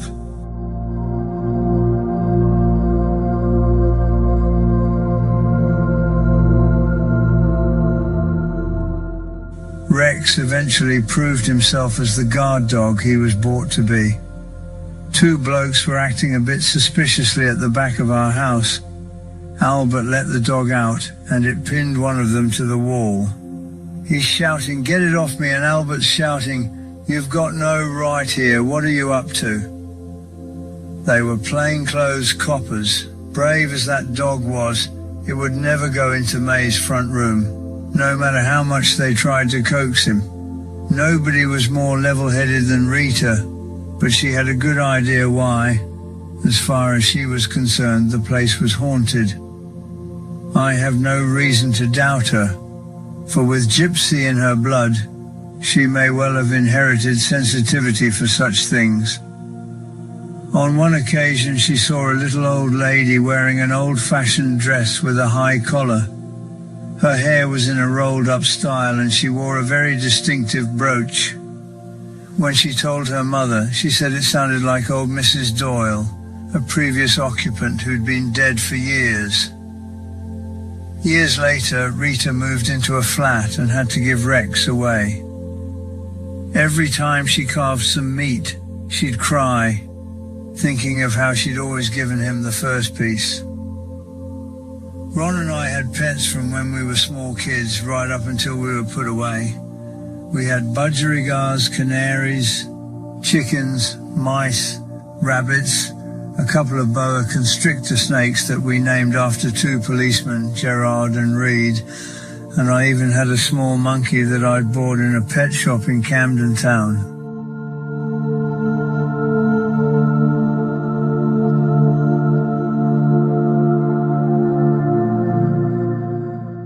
One of the funniest pets we had was a minor bird we called Jackie. It was jet black with a yellow beak, and when it suited itself, it would shout, "Let's go out and get some money." Most of the time, if you said, "What's your name?" it would say bollocks. Or if it was asked, "Who's a lovely boy?" back again would come the reply, "Bollocks." Jackie loved saying this word and nearly caused some trouble when we were having a meeting at Valence Road. Charlie, Ron and I often acted as peacemakers if trouble flared up between rival families. Talking through us as intermediaries, problems could be resolved without either side losing face. On this particular occasion, the bird cage was covered up, so Jackie's piercing whistle wouldn't disturb us, and the meeting with the two firms was going well towards a satisfactory conclusion. Then Albert Smith made some point, and from under the blanket Jackie squawked loudly, "Bollocks!" I thought Albert was going to blow a fuse. He shoved his chair back and glared at his former enemies, thinking someone was taking the piss. But before he could blow up, I whipped the cover off the cage and let him see the bird. He looked a bit dubious until on cue, Jackie looked at him and as usual squawked bollocks. The meeting ended in good humour. My favourite pet, and looking back, the one I miss most of all, was Mitzi, a Pekingese. That dog went everywhere with me, and it was a very sad day when she was run over and killed on a caravan site near Southend.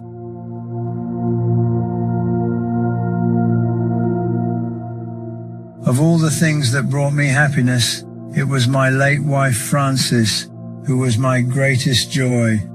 This is a poem I wrote about my feelings for her.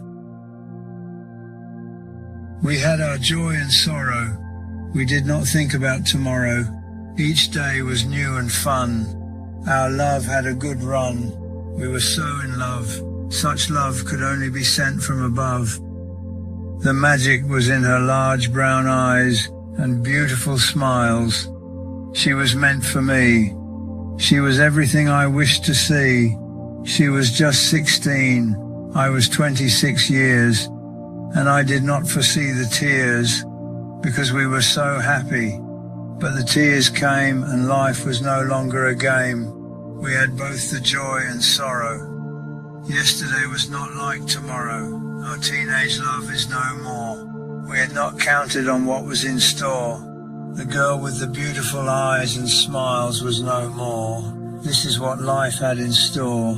I will not forget those eyes and smile. They remain part of my memory forever. How can I forget such a smile? I'm sad, but can say I've known true love and will remember her beautiful eyes. She is somewhere in the skies, so our love remains above.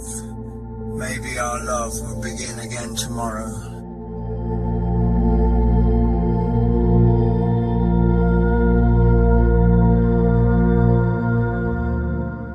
I first met Frankie Shay, brother to Francis, when I decided to look for a different car than the Vanguard I was driving at the time.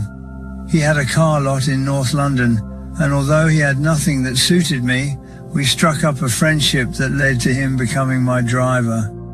He was about 18 years of age, a good-looking kid with brown eyes, dark hair, and an olive complexion. As a driver, he was the best I had come across, while his personality made him exceptional company. Sometime after we met, I got caught up in an amateurish so-called protection racket that was nothing to do with me whatsoever.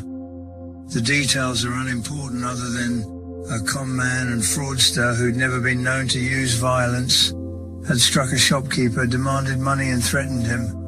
Without knowing anything about what had gone on, I happened to be with him the day he called back to collect his money.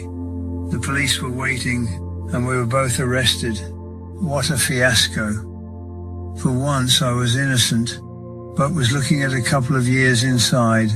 I spent a few months on remand in Wandsworth until I was released on bail, pending my appeal against conviction.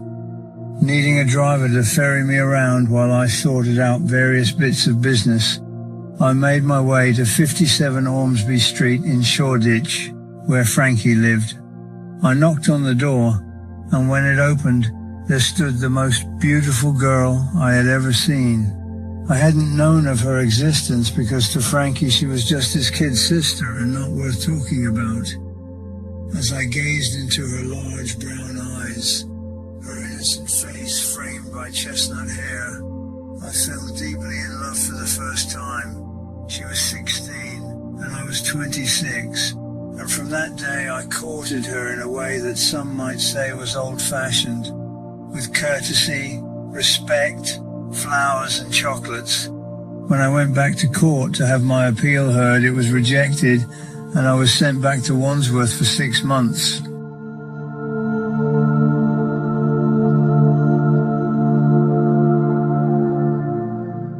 Believe me when I say that those 6 months were harder to serve than the 30 years that were to come.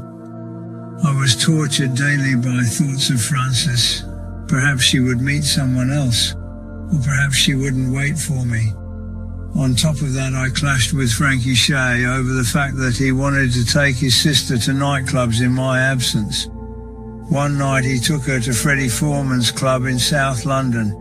When they turned up at the door, Fred told him he was not welcome to bring Frances in, as it was against his principles for her to be night clubbing while I was in prison.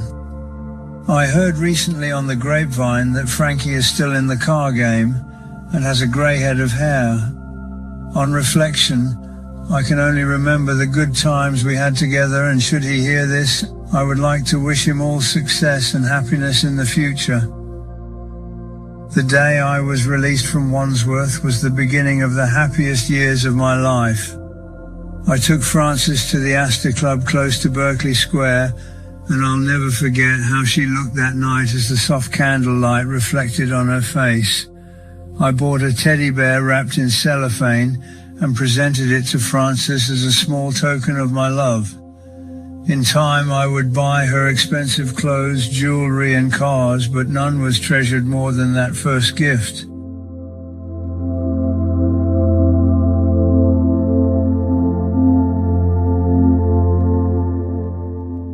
We left the club at 3 a.m, parked outside her house in Ormsby Street and kissed and cuddled until the windows steamed up, which amused her very much.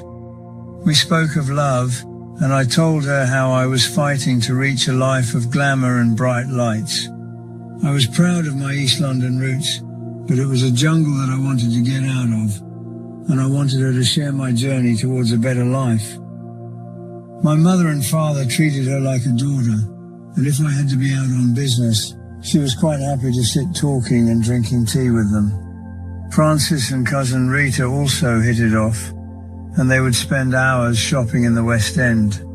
We had wonderful holidays in all parts of the world, but Frances was the kind of person who could be happy whether we were in Tangiers, the Caravan at Southend, or the kitchen in Valence Road. I can remember when our friend Ronald Stafford drove us to the south of France for a holiday. Whether we were tired or irritable from the hot sun, I can't remember, but like lovers invariably do at some time, we had an argument while sitting outside a bistro. This became heated, resulting in Frances saying, "You're nothing outside of the East End. You're not known here in France or anywhere else in the world." I was very hurt by her assumption that I was arrogant enough to believe I was some sort of international celebrity.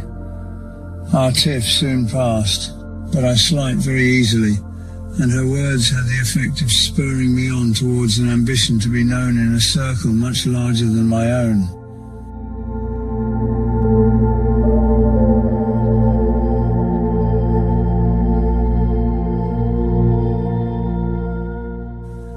Eventually, Frances and I were married in the April of 1965.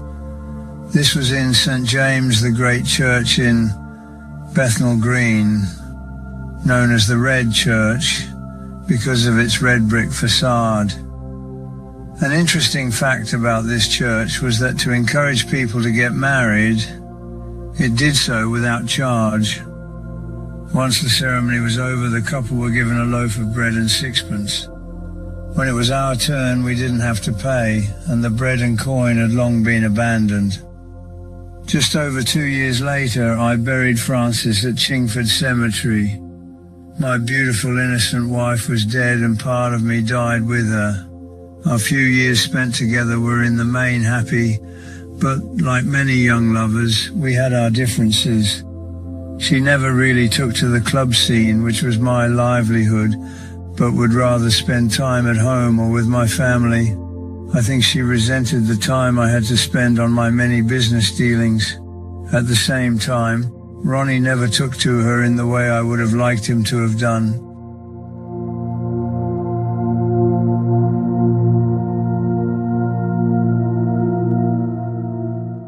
The reasons never fully came out into the open, though I suspect he felt she came between our close bond.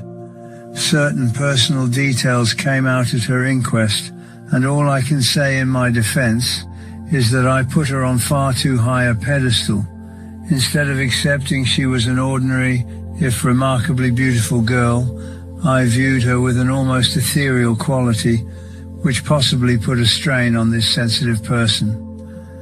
In the months following her death, there were so many times when I wanted to join her, cowardly as that may seem, but life goes on no matter how painfully. My intention was to talk here about our days together in depth, but lifting the veil on that part of my life is proving too painful to remember. If only we could have both had youth and wisdom at the same time. If I could turn the clock back, there are many things I would do very differently.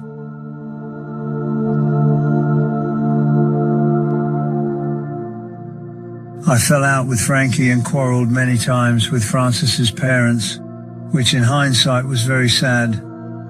Life is too short to spend it in recriminations, yet it is easy to have a greater understanding looking back.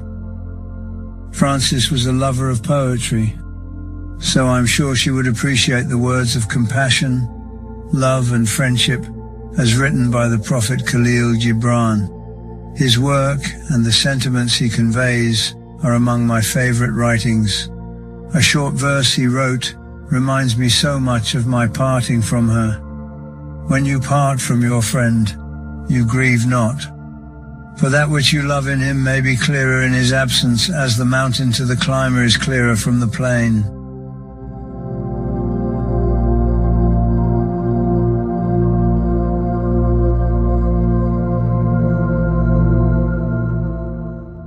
With business interests spread so far and wide around town, we would regularly visit a number of venues in the course of an evening. And of course, we'd inevitably meet up with associates from the underworld along the way. Mike Connors could be seen any day of the week outside Holborn Tube Station, where he had a flower stall. He was an unmistakable figure with a face like an underground map due to the deep razor scars all over it. Mike had always been a villain, and at one time had been attacked and cut badly outside White City Dog Track. He could always be seen at the big fights in the company of my friends Alex Steen and the late Jack Kidd Berg. Further east on the Central Line, a common sight in Bethnal Green, was two local villains, Willie and Johnny Collins, chatting away while leaning on the railings outside the tube station. At one time, Willie was at a gambling club in the Old Gate area when he had an argument with Harry Lazar, the ex-pro lightweight fighter. He knew that he would have no chance in a fist fight with Lazar, so he hit him over the head with a billiard cue. For many years, Johnny visited Ron at Broadmoor, and Ron was very upset when he died a few years ago. If I travelled north from Holborn to the Senate Rooms Club at Highbury, I would be met at the entrance to the club by one of my favourite villains and oldest friends, Steve Murphy. He had the looks of a younger version of the former President of the United States, Ronald Reagan, and he dressed just as good as Reagan. Steve, like Patsy Harrigan, was a good club host, and there was hardly any trouble on his premises. He was one of the top money-getters of his day, and had been brought up through the ranks of villainy with such people as Big Alf Mervyn, Tommy Smithson and Tony Muller, so he had been in good company. If I looked around the Senate rooms, I might have seen Tommy Cowley sitting at the bar with a drink in his hand and chain-smoking while he chatted away with one of the club hostesses.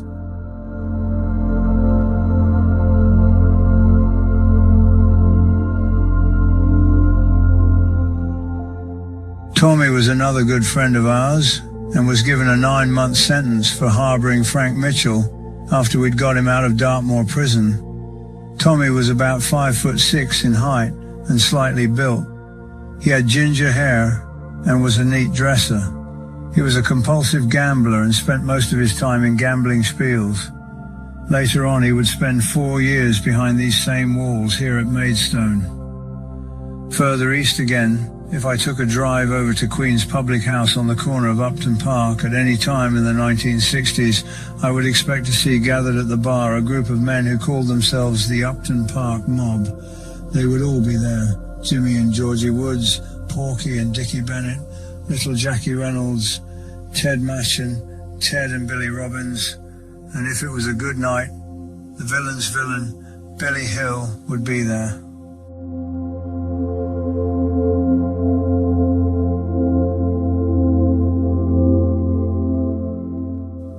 Joining them after a 7-year stretch behind the wall would be Porky Bennett, just released from Dartmoor.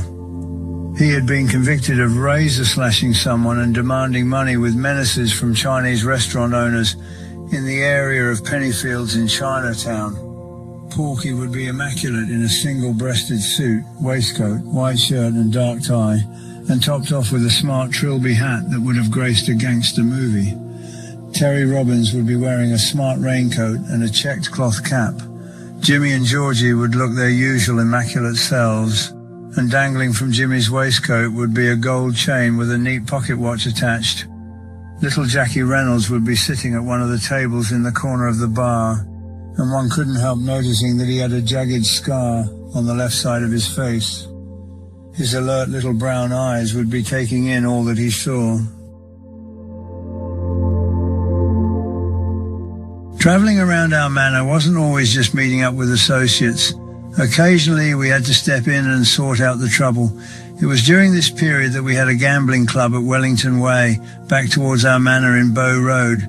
Georgie Woods and Jackie Reynolds, along with Limehouse Willie, ran the club for Charlie, Ron and me. One day at the club, Jackie had an argument with Buster Osborne, who had been a successful professional welterweight boxer. I was in the club that day and I noticed them having words. Then I saw Jackie walk away and sit down at a table with Sammy Josephs. Sammy had recently finished a 10-year sentence in Dartmoor for his part, along with Jimmy and Georgie Woods, in the London airport gold bullion robbery. Keeping my eye on Jackie, I saw him get up from the table and go to the fireplace in the centre of the room, pick up a poker and push it deep into the glowing coals. I went over to him and asked him what the problem was, and he said, "I'll show the bastard if he wants trouble." Buster was also a friend of mine, and I didn't want trouble in my club, so as diplomatically as I could, and without Jackie losing face, I managed to persuade him not to carry out his threat. If trouble had flared, there was no doubt that he was more than capable of doing what he intended.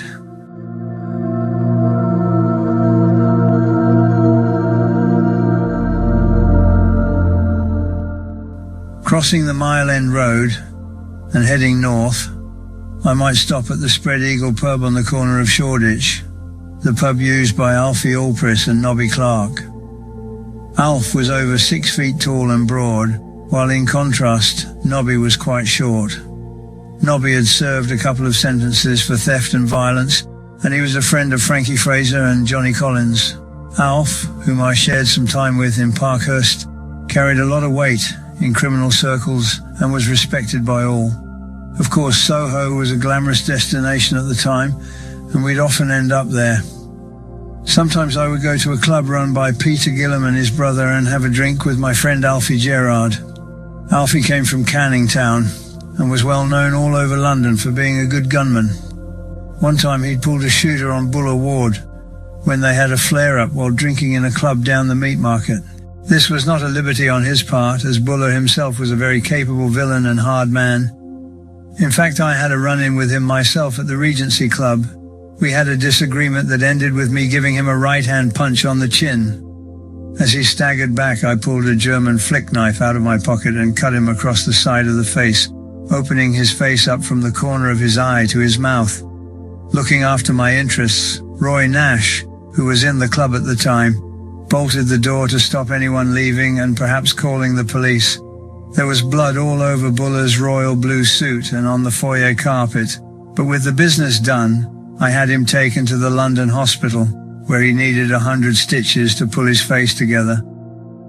Looking back, I'm not proud of such violence, but they were the times we lived in, and given the chance, he would have done to me what he'd done to many others.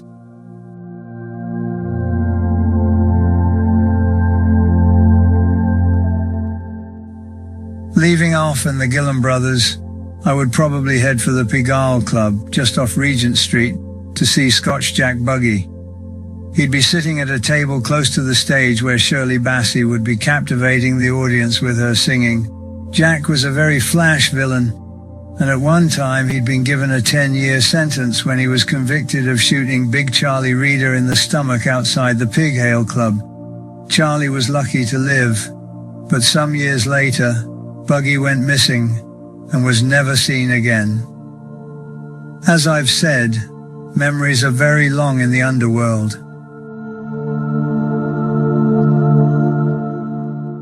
The Pen Club was a favourite East End haunt for many villains.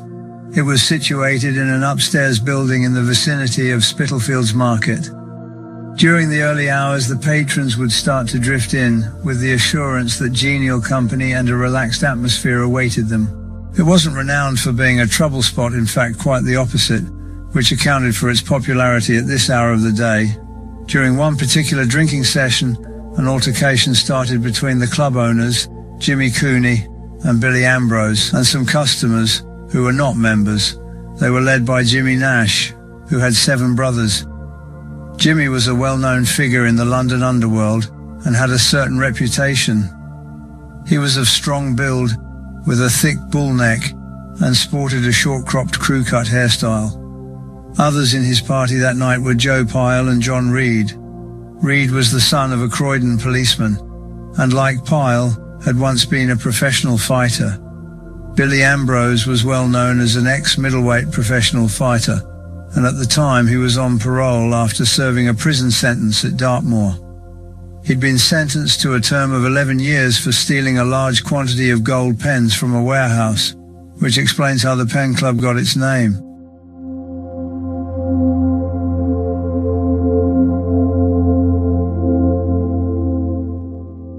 The argument in the Pen Club was beginning to escalate. As Cooney and Ambrose advanced towards Jimmy Nash to try to calm the situation down and prevent any further incident, it was alleged that Nash removed a German Mauser pistol from his coat pocket and fired point blank at the approaching men. Jimmy Cooney was hit in the chest, and Billy Ambrose caught it in the stomach. Cooney staggered down the stairs to the dimly lit street, blood gushing from the wound in his chest. Then his balance gave way and he keeled over to fall in the gutter. His girlfriend rushed to him and cradled his head, but the shot proved to be fatal, and Jimmy Cooney died where he lay. Billy Ambrose had the presence of mind to jump in his car and drive to the London hospital, where emergency surgery saved his life.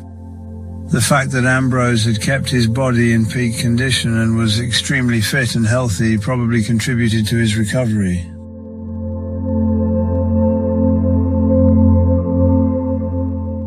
After the fatal shooting, Jimmy Nash, Joe Pyle and John Reed left the Pen Club and headed straight for my mother's house in Valence Road to seek assistance from Ron and me. They told us they were in a bit of trouble, which we thought was the understatement of the year. Jimmy Cooney had once managed a drinking club for Aggie Hill, the wife of Billy Hill, before they divorced, so we were familiar with Cooney and his girlfriend. Also, Ron and I had always had a good relationship with Billy Ambrose, beginning when we trained together at Bill Klein's gym. Billy was a man of good principles, so I felt I would be able to reason with him. My decision to pay Billy a visit at the London hospital was for 2 reasons. One was out of respect, and the other to find out the information I needed to be clued up on how many witnesses were present on the night in question. They would have to be intercepted and asked, or coerced, not to give evidence against the accused Nash, Reed and Pyle. Just before I entered the hospital ward, I carefully looked around the corridor to see who was present. I noticed a woman I recognized as Billy's wife, but thankfully no law. I acknowledged other friends in the room with a nodding gesture as I politely asked Billy's wife for permission to visit her husband for 5 minutes, to which she agreed. I was in a bit of a dilemma with the assignment I had undertaken. As I said, I had the utmost respect for Billy Ambrose, and he knew it. Being a man of sound principle, I felt certain that he wouldn't deviate from our moral code and prosecute Nash and the others. Yet here I was, pleading leniency on the accused's behalf to their victim.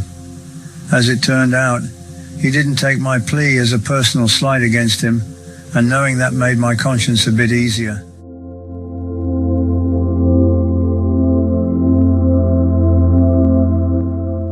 Jimmy, Joe and John were eventually arrested and charged with murder, and the trial was to take place at the Old Bailey. While the trial was pending, Ron and I visited Jimmy Nash, who was on remand in the hospital section of Brixton Prison. It was normal practice to admit murderers onto the hospital wing. A screw sat close to Jimmy while we spoke and took notes to record the conversation. Jimmy was not at all intimidated or perturbed by the officer's presence, and as we continued to speak, he made a noose out of a thread of cotton and dangled it to and fro. Jimmy always did have a bizarre sense of humor, and this little joke seemed to please him immensely. I'd made a point of meeting all the witnesses to the shooting and invited them to the Double R Club for drinks. As I sat drinking with Jimmy Cooney's girlfriend, she intimated that she would disappear for a while in exchange for a favor. Apparently, she had some medical problems and required the immediate services of a good doctor. Fortunately, we had an excellent doctor on the firm and a compromise was reached. During the trial, I sat with Jimmy Nash in the part of the court set aside for the accused's family. Jimmy Nash was found guilty of manslaughter and sentenced to 5 years imprisonment. Joe Pyle and John Reed were both acquitted. Ron and I were with the other members of our firm, sitting in a gambling club at Wellington Way in Bow. When the news bulletin giving the result was transmitted, we were all ecstatic with the result and raised our glasses to Jimmy, Joe and John. We also toasted the health of Billy Ambrose, who not only refused to testify against the accused, but actually helped them in their defense. Today, Billy Ambrose is a highly successful businessman, and in the opinion of Ron and me, he deserves everything he's got because it couldn't have happened to a nicer fella.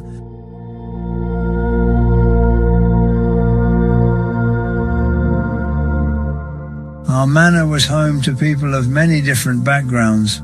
To be a foreigner in the London underworld didn't mean you had to have been born outside British shores.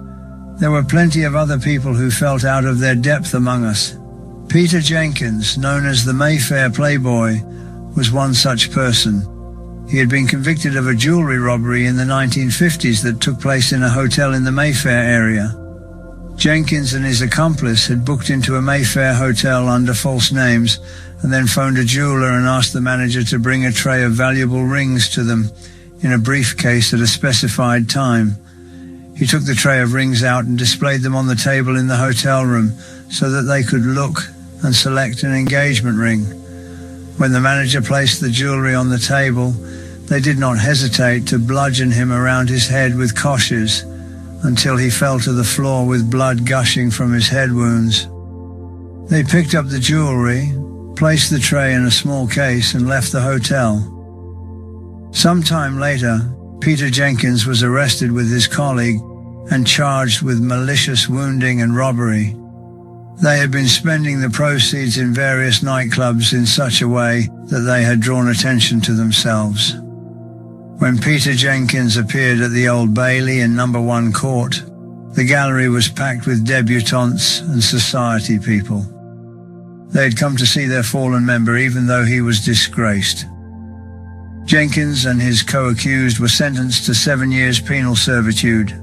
Peter was sent to Dartmoor prison to serve his sentence. Ron and I looked after him with tobacco and the odd bottle of scotch while he was inside, and let him know that when he was eventually released, he could come and see us at the Double R any time and we would be pleased to see him. He did turn up, and when I greeted him, I could not help feeling sorry for him because the sentence had taken its toll on a person whom I had weighed up as a non-criminal type. Despite the fact that he had just come out of prison, it was obvious that criminal society was unnatural and alien to him. The Double R Club was frequented by criminal types as well as straight people, and when Peter was in conversation with some of the criminal element, I could see he was like a fish out of water. It was obvious to me that it must have been the same for him when he was in Dartmoor prison, which must have made his sentence that much more of an ordeal. He was now an alcoholic, and all he had left was his educated way of speaking and his gentlemanlike ways. I gave Peter Jenkins a few quid and made his evening as comfortable as possible, plying him with drinks. Some years later, I read a daily newspaper which had a very small write-up in it that read, "Peter Jenkins, alias the Mayfair Playboy, has been found dead in a lodging house in the area of Bayswater. He died of alcohol poisoning." It seemed he could not pick up the pieces to start a new life, and his conviction banished him from high society. I found Peter Jenkins an interesting but sad victim of life's stage.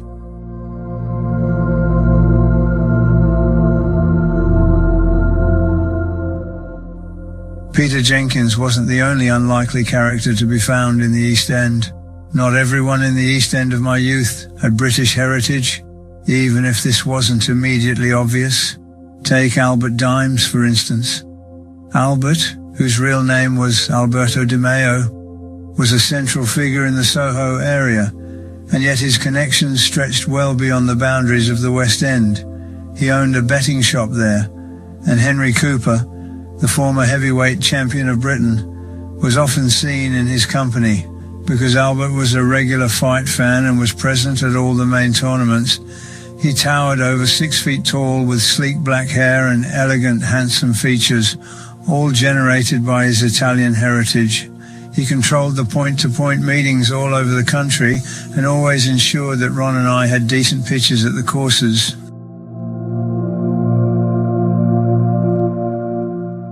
Albert was a very likable person with a pleasing personality and a tendency to chain smoke constantly. Ron and I were in his betting shop, and hanging on the wall were the gloves that Muhammad Ali and Henry Cooper had worn while fighting each other. They must have been very valuable and treasured possessions, but without hesitation he took them down and presented them to us as a gift. One of the last meetings I had with Italian Albert took place in Soho, when he and I had a rendezvous with Philadelphia Mafia boss Angelo Bruno. When Angelo Bruno came to London, Ron and I were invited to meet him at the Hilton Hotel. Angelo was very short with a stocky build. At the time of the meeting, he wore a beret which covered his bald head, and he wore glasses. We had a cup of coffee with him, and he asked questions about London, centered around the gambling scene. Years later, Bruno was shot dead, riddled with bullets as he sat in his car.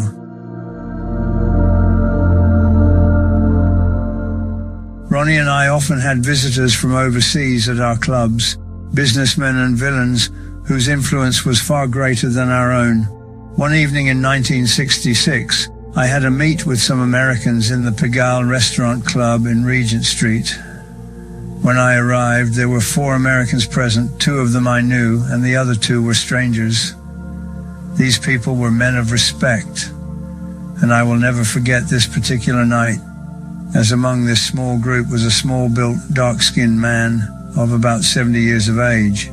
He was obviously Sicilian, and it was quite clear to me that his 3 friends held him in some reverence.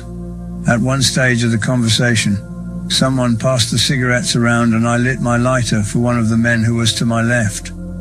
As I did so, he said to me in a friendly tone of voice, "Reg, would you light the cigarette of our friend here first out of respect because he is the elder?" The friend on my left gestured with his hand, indicating the Sicilian on my right. This was a lesson in respect I shall never forget. The names of these men will remain unsaid. Throughout the night, I learned that the elder man who was held in such reverence was a don of dons.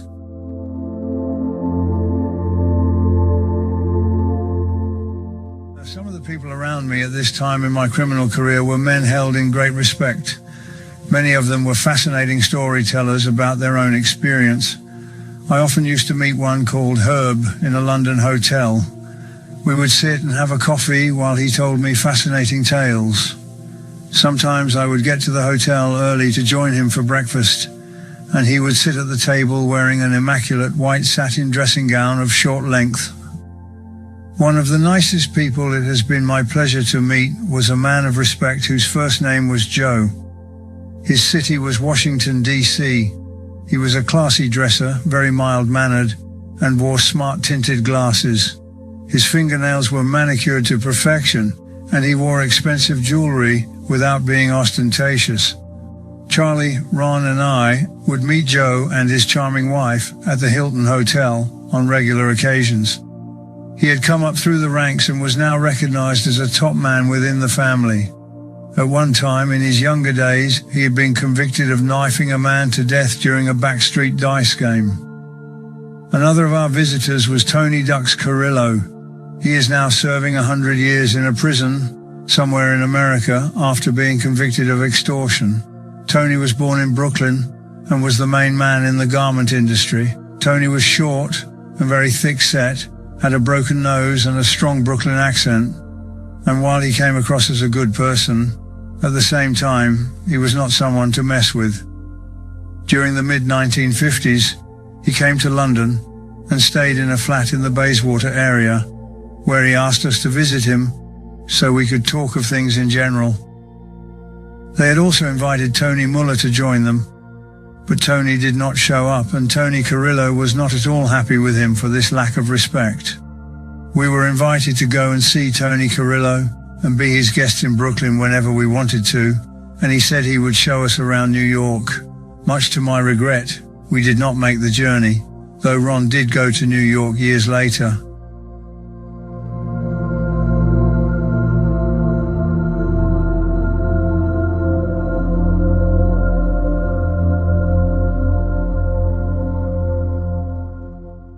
There was among these people one by the name of Skinny, who lived in an old precinct building in New York. Others told me that although he was very frail in build, he really used to put the fear into people.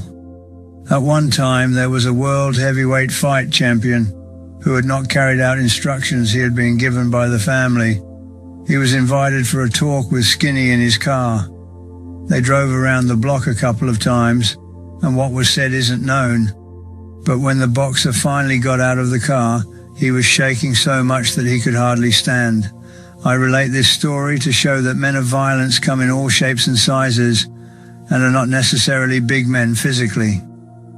Little Joe was from New York, and when he passed away recently, all the men of respect were genuinely sad. Joe was born without a cent and had risen through the ranks to become a man of respect and wealth.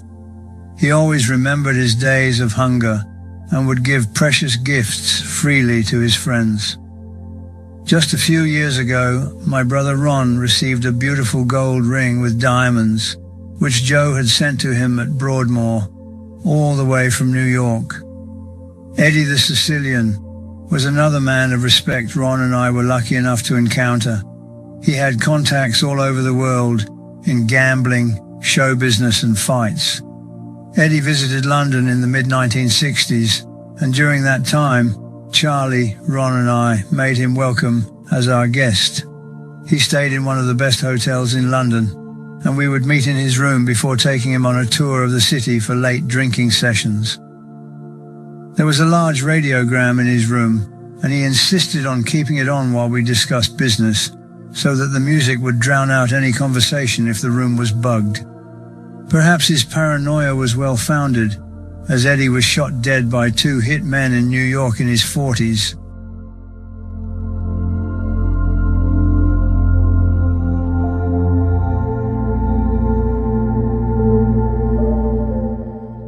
In the 1960s, there was a connected family in Brooklyn who had become infamous over the years and were portrayed as the gangsters of that era. They were the Gallo family, led by Crazy Joe Gallo, and his brothers Larry and Al. Crazy Joe had become a legend because of his wild exploits and behavior. He had been kicked out of the army, having been classified as a psychopath, which perhaps went some way to explaining his nickname. He also kept a tiger in a cage in the basement of his house, and if he was upset with anyone, he would show them the tiger and threaten to chuck them in the cage.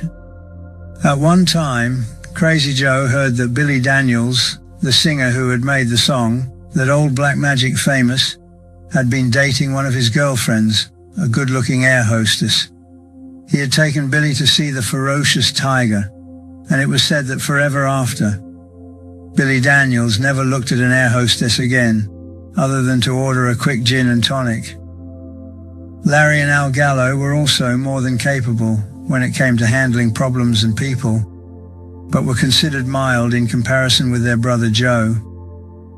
Crazy Joe was eventually shot dead while dining in a restaurant in the area of Little Italy in New York, but he had managed to follow the 3 hit men as far as the pavement outside the restaurant before he collapsed and died in the gutter.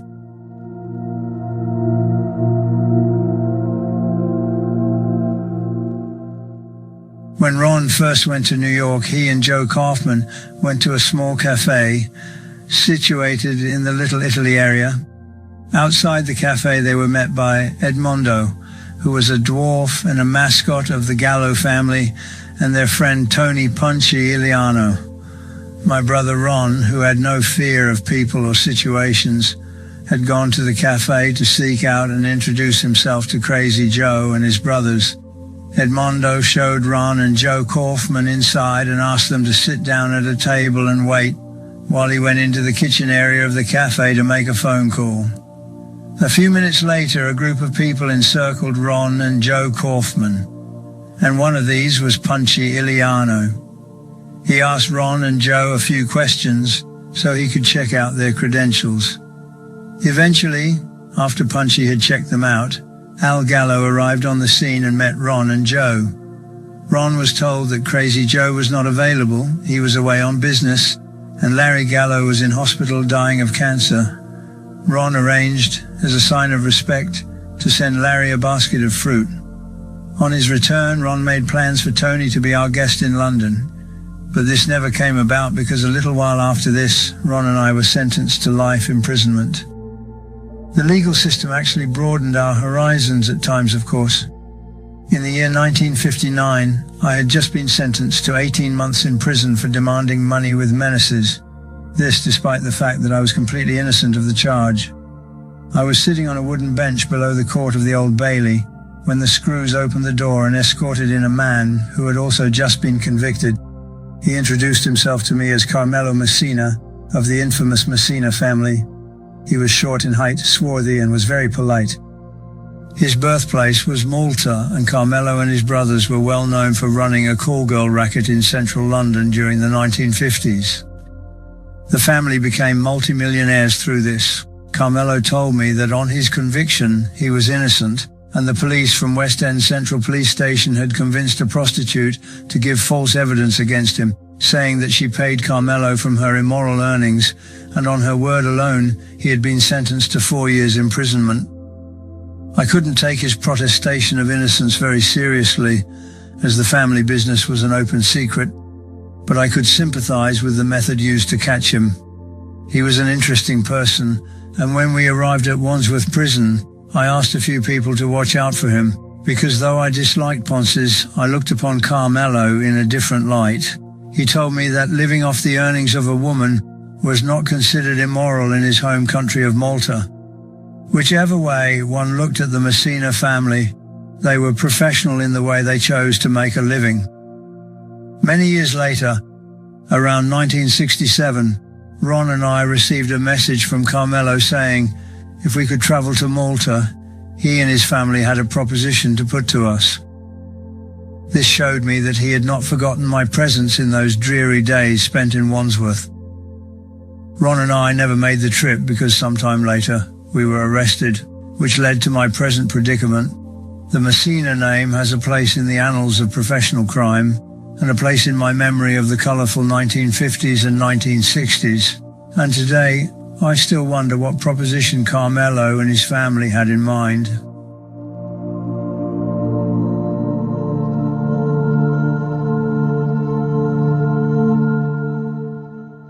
Living as they did in one of London's worst areas, East End men were tough, hard, and took no nonsense from anyone, particularly authority.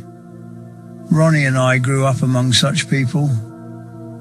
You either fought or you went under, and my family was no different. My grandfathers on both sides were tough fighting men, and I've even seen Grandma Lee upend a man for treating her with disrespect. Uncle Joe was no villain, but he could have a fight when necessary and even went up against the Sabini mob in his younger days. Our father wasn't a fighter, but he carried a disdain for authority all his life, something that rubbed off on his boys.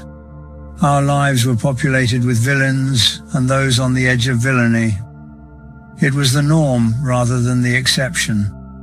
I feel as though I've been fortunate in having been acquainted with this breed of men, almost all of them villains, whose like will never be seen again, because the East End has changed beyond recognition. No longer a breeding ground for poverty and disease, and now populated by a much more cosmopolitan crowd, It is completely different from the East End I grew up in. Though they lived on the wrong side of the law, those villains were as much part of the history of London as those whose fame is remembered in other areas. A record of these men, as I remember them, might help to paint a picture of the London scene during the 1950s and 60s. London was originally a collection of small villages that over the years became joined together. What remained, though, was the individuality of these areas, and each had its governor, hard men who ruled their manners with fists, knives and guns.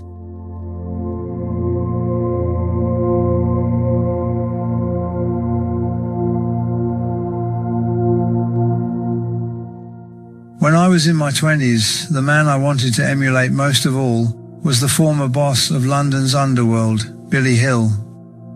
The prime reason for my admiration, apart from his ability to be very violent when necessary, was that he had a sharp and quick-thinking mind that appealed to me. It was just as well we didn't go up against him in the incident I mentioned earlier, as Ron and I became friends with him, and we were to learn a great deal about putting thoughts into action simply by observing how he handled different situations. One example concerns the time when Ron and myself, Charlie, and a mutual friend, Willie Malone, were at Valence Road. The telephone rang, and Ron took the call. It was Billy Hill, and he said, "Ron, will you come over to my flat as soon as possible?" Ron replied, "Okay, we're on our way." We each collected a gun from the bedroom, jumped in the motor outside, and drove to Bill's flat in Moscow Road in Bayswater. Arriving in less than 15 minutes, we knocked and were invited in. I said to Billy, "What's the trouble? We've brought some shooters." He just laughed and said, "Hang on there for a minute," and went into the bedroom. When he came back, he tossed a bundle containing £500 of brand new banknotes onto the table. "Take that few quid for your trouble and cut it up between you. I was only testing you to see how fast you get over here, or if you blank the emergency." This is just one instance of his great sense of humor and of his good thinking.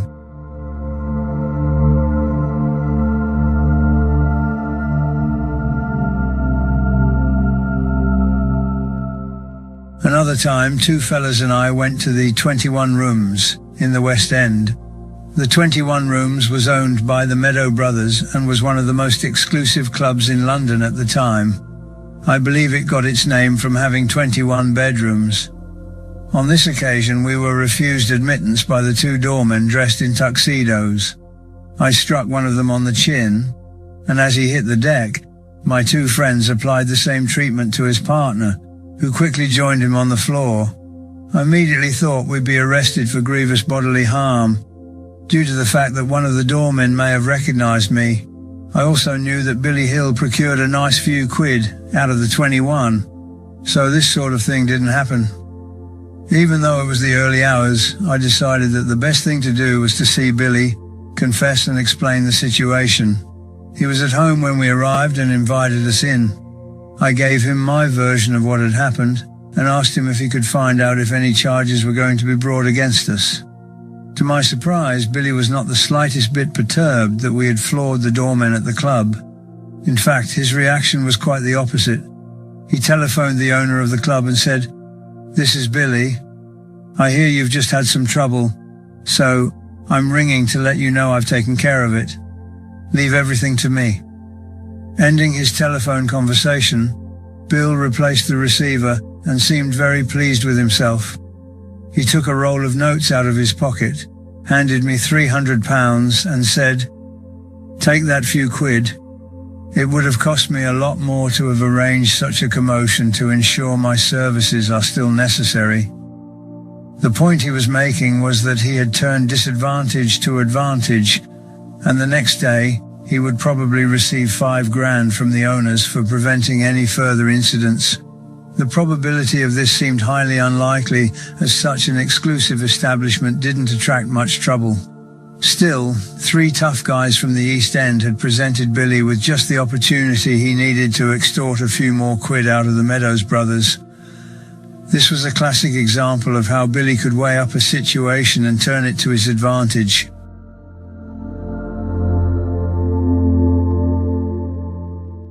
Billy Hill was respected all over London, and one of his favourite haunts was an area called Warren Street, where he used to associate with all the car dealers. One time, in his younger days, Billy visited Johannesburg in South Africa, along with Bobby Ramsey, the ex-fighter. They were in a club one night, and while Billy gambled, Ramsey watched. An argument started between Billy and the minder of the club, an ex-professional wrestler. The minder placed his hands on Billy's shoulders to throw him out, whereupon Billy drew a knife and cut him up so badly he needed 100 stitches. Outside the club, Billy produced a revolver and aimlessly fired pot shots at one of the other guards. Ramsey was arrested for this offence and served 3 months in a South African jail while Billy evaded capture and escaped back to London. Ron and me, in the company of Ian Barry and Christine Boyce, whom I spent a lot of time with in those days, went to Tangiers and were made very welcome by Billy. We had gone there because we found out that the law was making itself very busy and was out to arrest us for the murder of George Cornell and other crimes. We had left England in a small 6-seater plane from the area of Hastings, stopped off in France, and from there we went on to Tangiers.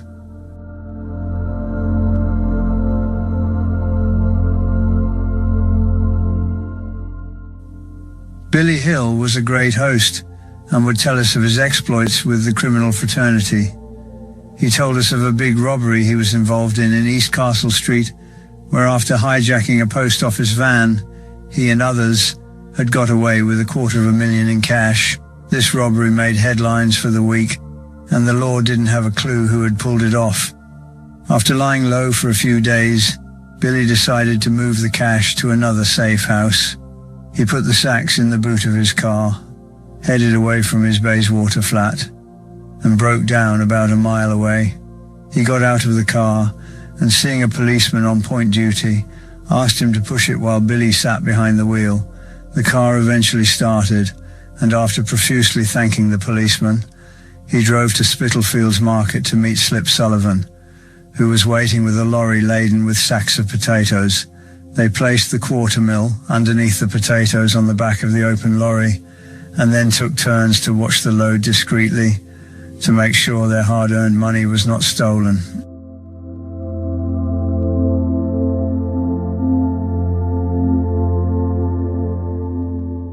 Billy and Slip were both pulled in for the robbery, but were released after being questioned because they had a watertight alibi for the time of the robbery. Later on in life, Slip Sullivan was stabbed to death by the woman he was sleeping with. It was ironic that he should be killed by a friend after surviving so many battles with villains in the underworld.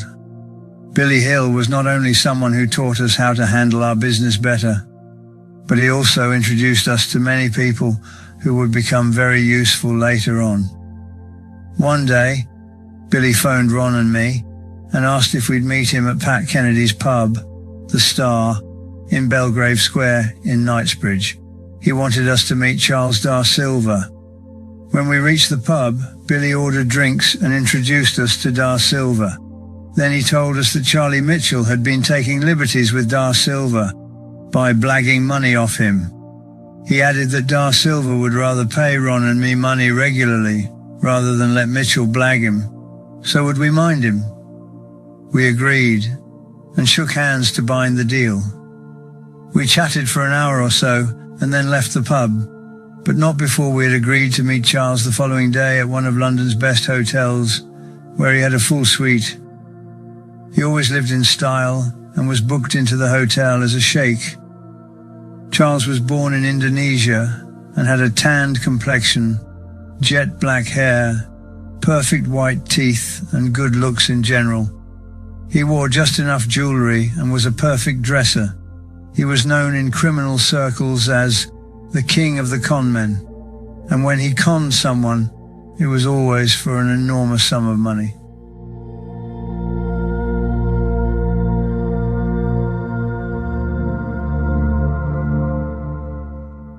After we met up with him, he gave us a considerable sum of money that would set the future pattern for a regular income for looking after him. Charles came from a wealthy family and was used to high living. He told us that he could have been wealthy by working in his family's business, but preferred the excitement and buzz of pulling off a big con. He would only ever drive a Rolls-Royce or a Bentley and only dined in the most exclusive hotels. A little while later, Charles was arrested for selling a fleet of yachts to a couple of mugs for somewhere in the region of £1 million. The yachts, as to be expected, were non-existent. He was given bail and sent for trial. While awaiting trial, he continued to enjoy his luxurious lifestyle. But one night, just before it began, he went to an exclusive hotel, booked a suite of rooms, ordered a bottle of brandy, and took an overdose of tablets. He left a suicide note, saying he couldn't face any more prison time, and asked his family to forgive him.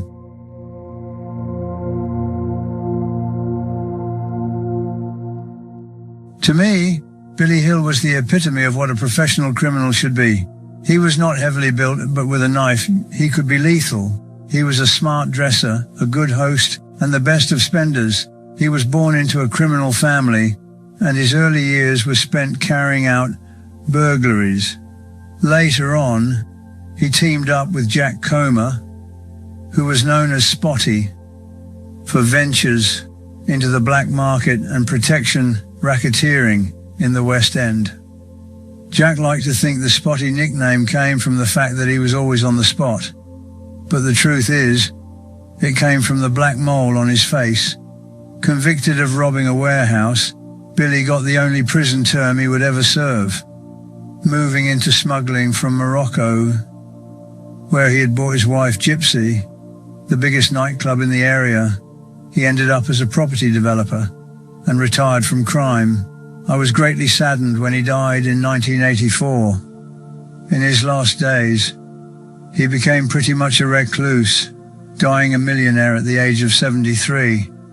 In many ways, I like to think that I have come close to emulating him, though to be honest, I acknowledge that he stands alone and there will never be another like him.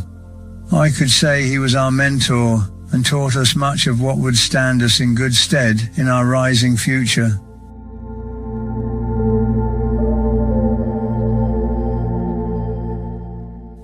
Jack Spot, the former Jewish boss of London, was another London figure Ron and I came up against in our career. Born at Aldgate in East London in the early 1930s, and he was christened Jacob Colmore.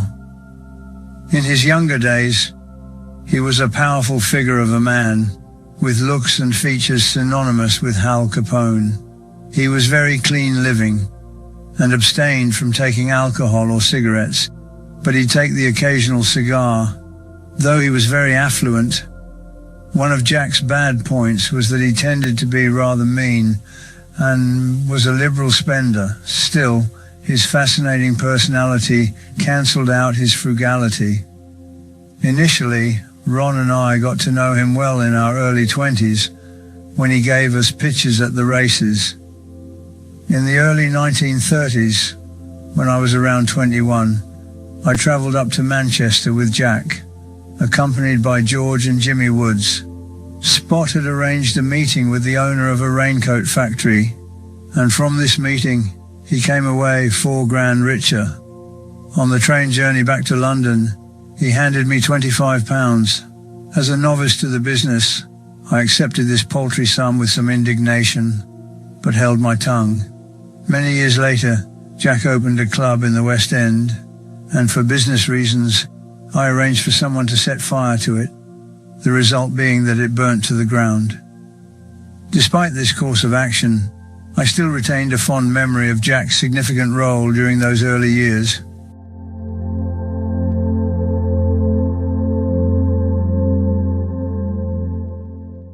In the 1950s, when Spot and Albert Dimes had a knife fight in Frith Street in central Soho, both men received knife wounds, but Spot had severe lacerations down the right side of his face.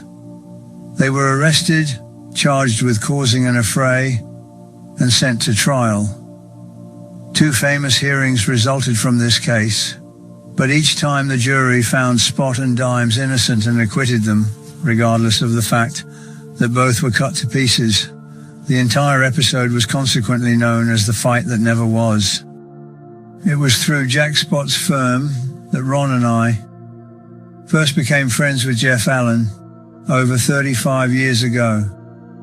It is a strange but interesting story of how our paths crossed, led to our friendship, and brought Jeff into our family as a considered uncle.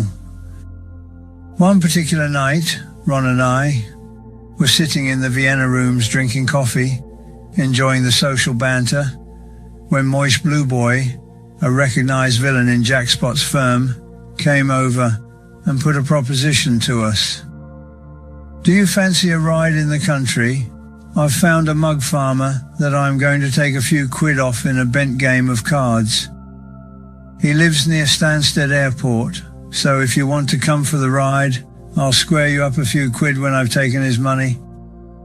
Blue Boy, incidentally, was one of the best shady card players in the country, so in anticipation of earning a bit of easy money, we accepted his invitation.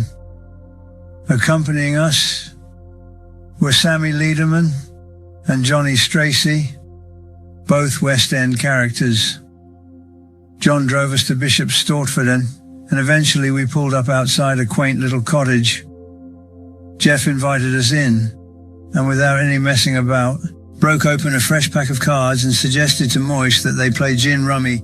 I watched closely as the inscrutable Blue Boy flawlessly dealt the cards. All this was good experience, and I tried to remember every action and reaction of the two players for future reference. When Jeff left the room, Blue Boy would wink at us just to let us know that he still had control over the game and would soon take the sucker for a nice few quid.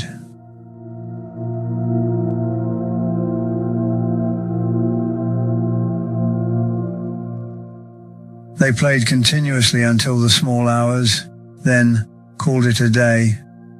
Blue Boy, true to his words, had come up trumps and fiddled Jeff Allen out of £1,100, a substantial amount in those days. Jeff seemed to accept defeat graciously, but said to Moish that he would be unable to pay his debt until the bank opened at 10 o'clock. So he suggested the best thing to do was for us to wait for him at the White Hart Inn in the centre of the village, and he'd meet us there at 11 o'clock. We were all jubilant at the thought of our good fortune, and on reaching the hotel, we ordered a celebration breakfast to toast our success. Watching the clock, we anxiously awaited the arrival of Jeff Allen. Time seemed to stand still, especially when 11 o'clock came and went, and the man didn't show.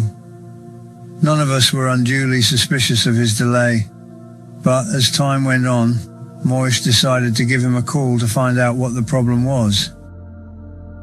He eventually answered the phone. As we watched Blue Boy, it was obvious something was wrong by the expression on his face. He replaced the receiver as though it were a lifeline and he was suffering a cardiac arrest. Jeff Allen had told Blue Boy, in no uncertain terms, that he had no intention of paying up, and if any attempt was made to go near the cottage, he was waiting with a shotgun and wouldn't hesitate to use it. Blue Boy actually looked quite ill at the prospect of losing all his hard-earned cash, but what could we do except accept the situation and return home empty-handed? I have to say Moish was an excellent paymaster, and had the venture been successful, Ron and I would have been well rewarded. Sad to say, Blue Boy has since passed away, but I'll wager you wherever he is, be it up or down, he'll be scheming to earn himself a few quid. The Jeff Allen affair did have a happy ending as, using Billy Hill's advice, I decided to turn disadvantage to advantage and contact the man again. A few weeks later, I caught a train to Bishop Stortford. I knocked on the door, and when Jeff answered, he looked at me and said, "You've got some nerve coming here, but come in. We might be able to discuss some future business." I did just that, and it proved a very lucrative deal for both of us in the future. He eventually became a big property dealer, and Ron and I were often privileged to be guests in his palatial mansion right up until we were imprisoned.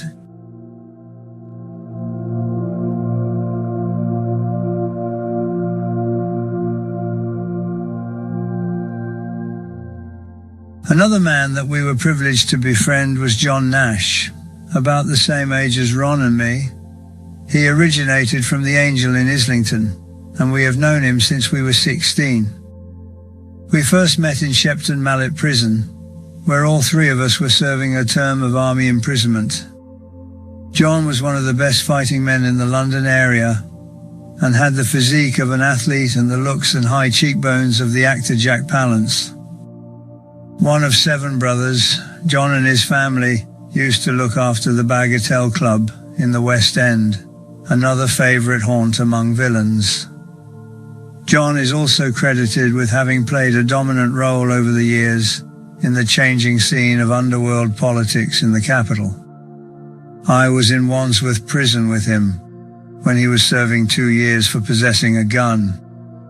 He told me he had been fitted up on this charge, and I have every reason to believe him, though it was no secret that John's nickname of the Peacemaker came not only from his negotiating skills between rival gangs, but because he invariably carried a Colt Peacemaker, the original Wild West gun. Johnny is a compulsive gambler, and I recall one evening when he was playing in a West End casino, an ex-wrestler tried to take a liberty with him, so John picked up a chair and smashed it over the fella's head, leaving him with little inclination to wrestle anyone again. On the other side of the coin were men like Tommy Venables. Tommy lived in Minotti Street, near Valence Road. He was about 5 foot 8 inches tall with blue eyes, and had one of the worst razor slashes I have ever seen down the right-hand side of his face. He was a villain and a con man, and had never done an honest day's work in his life. Tommy taught us many tricks which came in handy when we became con artists ourselves. Tommy would always be on the lookout for a likely client as a receiver of stolen goods, and work on him what is known as the comer. He would offer to sell him a lorry load of cigarettes, and would arrange a meeting place to drop the load. His driver would deliver the goods, and the receiver would climb into the back of the lorry to inspect the merchandise. He would open one of the top cartons and take out a sample. Then Tommy would give him the hurry up, suggesting the possibility that the law might be in the area. Invariably, the receiver would hastily hand over the cash and speedily unload his consignment of stolen cigarettes in anticipation of the police arriving. Before the last box was off the lorry, Tommy would be in his local, putting himself outside of a couple of large scotches. It would only be when the dealer went to resell the load at a later date that he'd discover to his amazement that he had been duped, and the boxes contained not packs of cigarettes, but sawdust. The fact that Tommy was well known as a villain would usually ensure that the injured party did not go to the police or seek recompense.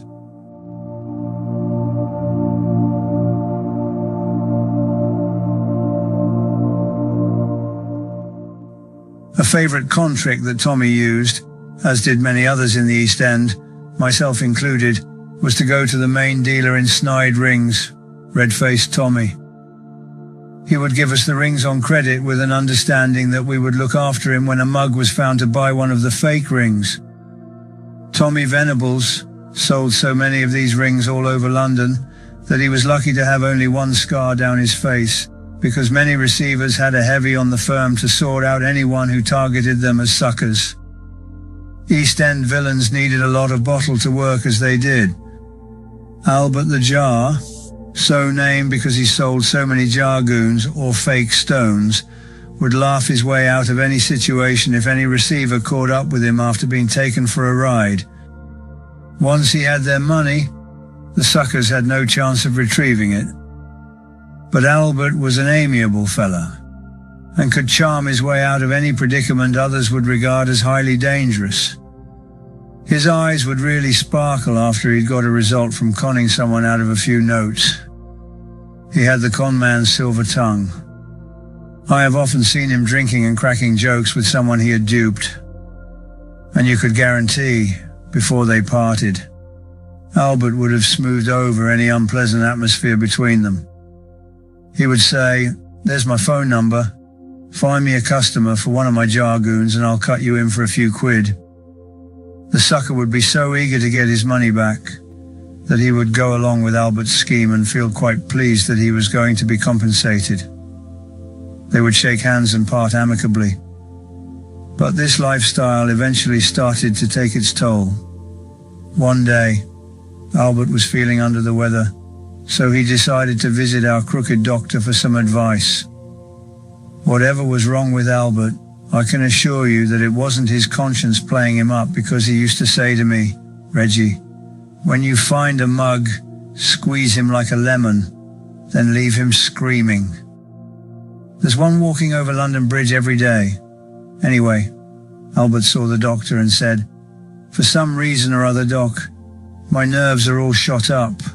To which the doctor replied, "It's no wonder. I'm surprised you've never had a nervous breakdown. You go conning people left, right and centre, never knowing when one of them might take a knife to you. You accept it as the norm to drink with these people, laughing and joking after you've ripped them off. But I'm surprised you've never been found in a river or alleyway, dead." Albert told me this story one day while we were drinking in the Double R Club. Always one with a great sense of humour. He seemed genuinely sorry for himself and said to me, "Those who work in factories for a living don't know what peace of mind they've got."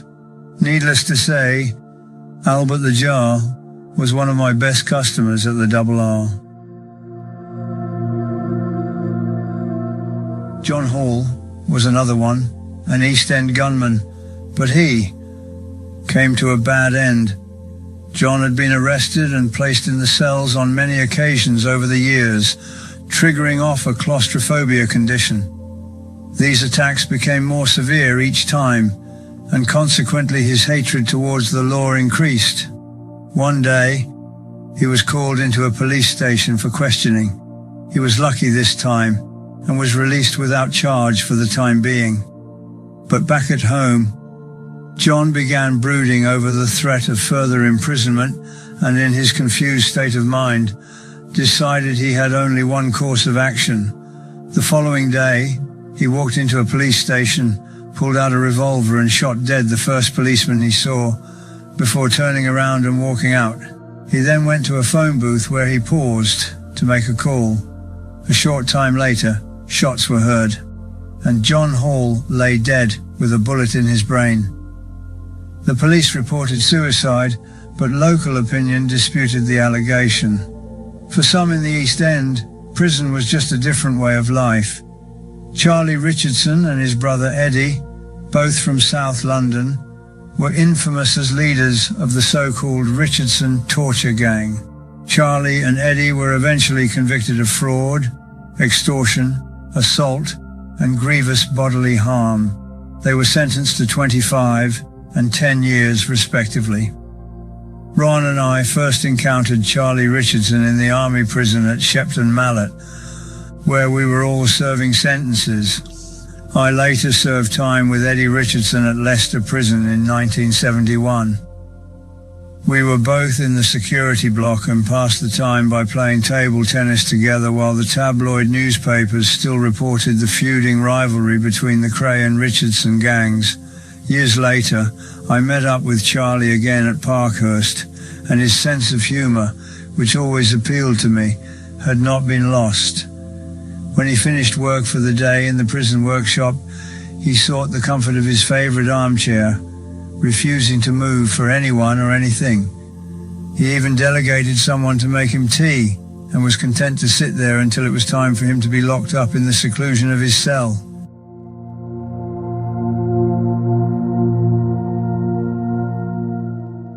Frankie Fraser is now a retired con after having spent over 20 years in prison.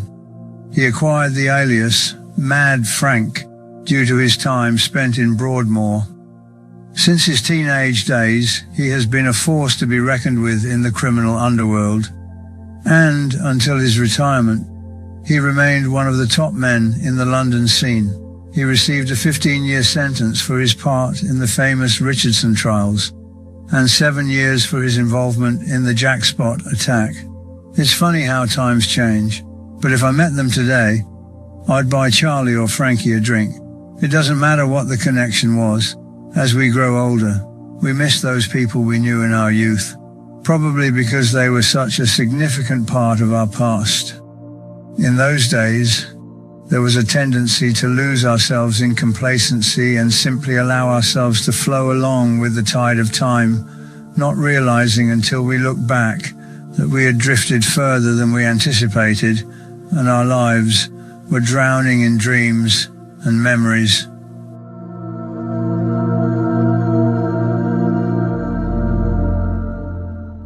Occasionally, a friend would become an enemy, of course.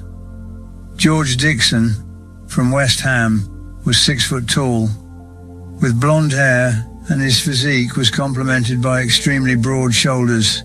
He was an accomplished fighter and had knocked out many rivals with a single punch.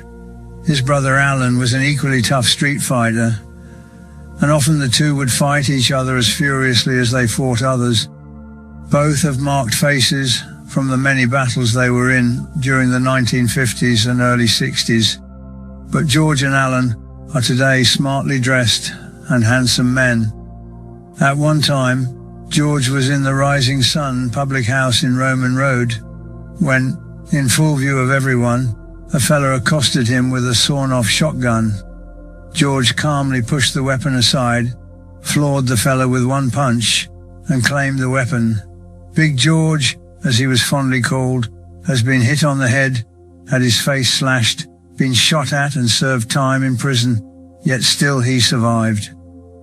When we were all free men, though, Ron and George had a disagreement, and as such, George had been warned to stay out of the Regency Gambling Club. But George, being the man he was, disobeyed Ron's advice and entered with 2 friends. I watched Ron's reaction. His face went white with anger. He eased himself from the chair he was sitting in and headed for the men's room, where I knew he kept a revolver hidden in the top of the cistern. Presently, he entered the casino area and stared at Dixon. Then, almost nonchalantly, he pulled the gun out of his pocket and calmly raised it in the air, lining it up with the intention of shooting Dixon in the head.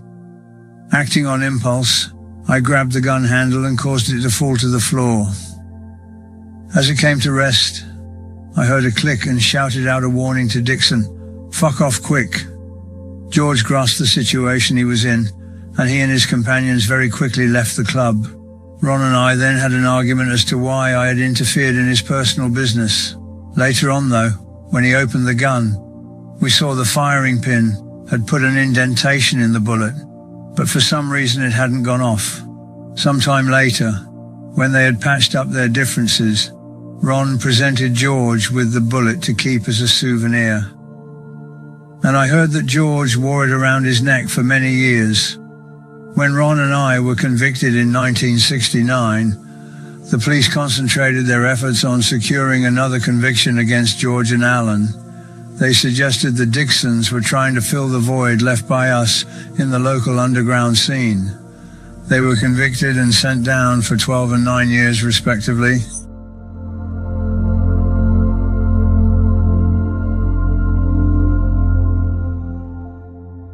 I made many mistakes and misjudgments over the years, and one of these was springing Frank the Mad Axeman Mitchell from Dartmoor, where he was serving a life sentence for holding an old couple captive while he sat over them holding an axe balanced on his knee. Ron and I had met Frank years before when we did time together in Wandsworth.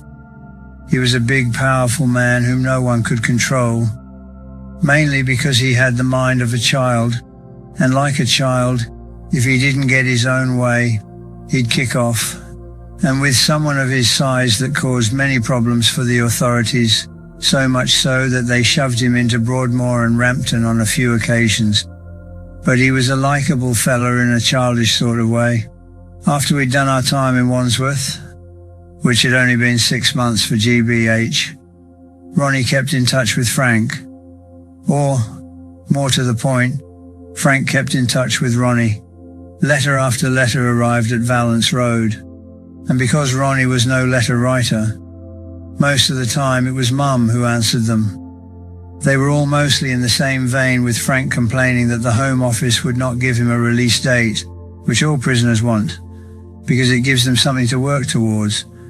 Eventually, Ronnie got it into his head that it would be doing Frank a big favour if we got him out of Dartmoor.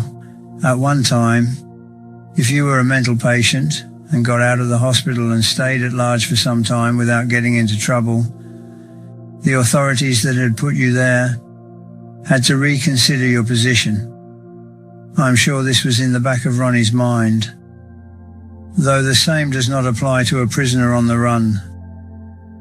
But at the same time, he thought a bit of publicity might force the prison authorities to give Frank a date when he could hope to be released. Why I let myself get talked into it, I don't know. But when Ronnie got a bee in his bonnet, he could be very persuasive. I came round in the end, thinking if nothing else, it would stick 2 fingers up to the law, which we'd been doing since we were kids.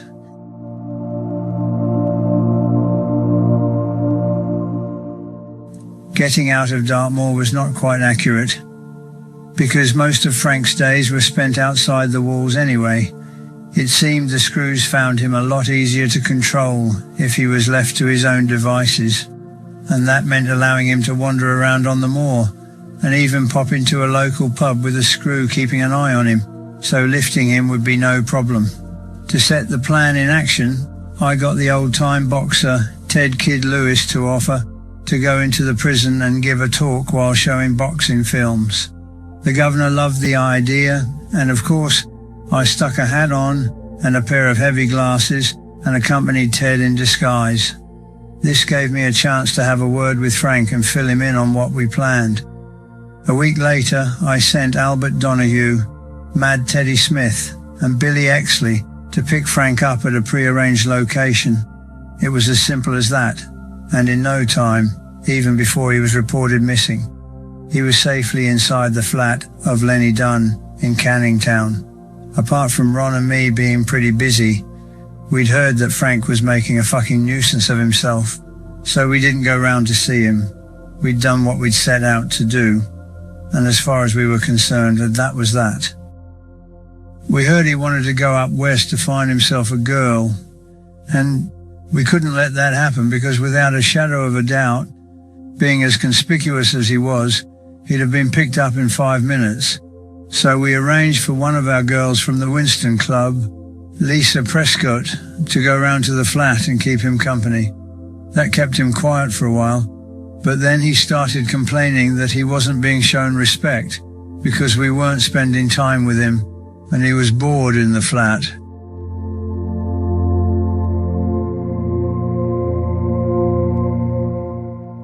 More and more, he was threatening to come to Valence Road to find us. We had 3 choices: hand him over to the police, in which case he would point the finger at us straight away, just let him leave, whereupon he'd be lifted very soon and again put us in the frame, or the third option, which really was the only solution to our problem before it all went pear-shaped, we'd have him killed. With the idea in place, we didn't hang about because even Scotch Jack Dixon was having a problem keeping him under control, and he was no pushover. I got in touch with Freddie Foreman, Alfie Gerard, and Jerry Callahan, who would sort out Frank. Alfie and his son Nicky were known throughout the underworld as Murder for Hire, and it was to Nicky that Ronnie Knight turned when he wanted rough justice against the man who had stabbed his younger brother David to death in a club.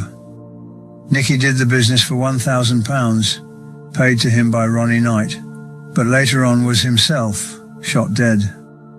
Frank was told that he was going to be taken into the country where he would meet up with Ronnie.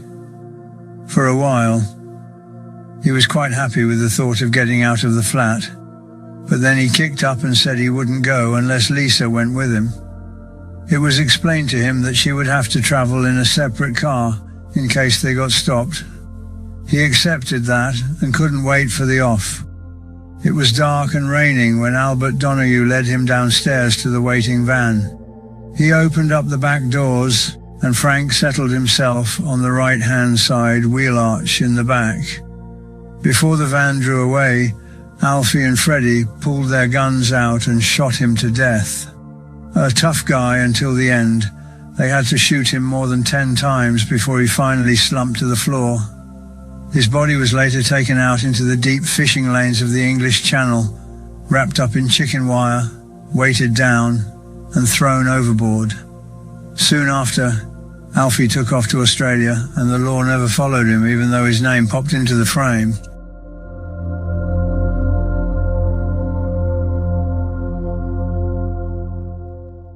With 26 years behind the door to contemplate the consequences, I can say that what happened to Jack McVitie was a serious lack of judgment. Not that this was the only thing that put me in my present predicament, but it was certainly the catalyst. I hear talk that I was egged on to do what I did by Ronnie, supposedly saying, "I've done one, now it's your turn." This was not the case at all. What happened was a very spur-of-the-moment thing, and was really brought about by Jack himself. There was a time when Jack was not a bad bloke. I first met him while serving a sentence, and in the same prison was George Cornell. Both men would eventually shape the future of Ronnie and me. I met up with Jack some years later when he came to the Regal looking for work. We gave him some bits and pieces and he carried them out quite satisfactorily. But as time went on, he began to drink heavily and was sniffing the white powder. While he was sober and not out of his head, he was okay. But when not, he turned into big trouble. We had paid him to carry out a job, £1,500, a lot of money back then. He was supposed to shoot and kill our business manager and fixer, Leslie Payne, who was grassing on us to the police. But he never saw it through and kept the money. That gave us the hump in itself. Then he started to cause trouble wherever he went. And we were getting complaints from club owners who were under our protection. Both Ronnie and I gave him warning after warning about his behaviour, but he never took any notice, so something had to be done. There was a party at Blonde Carol's in Evering Road, and Ronnie decided he would make a final attempt to straighten Jack out.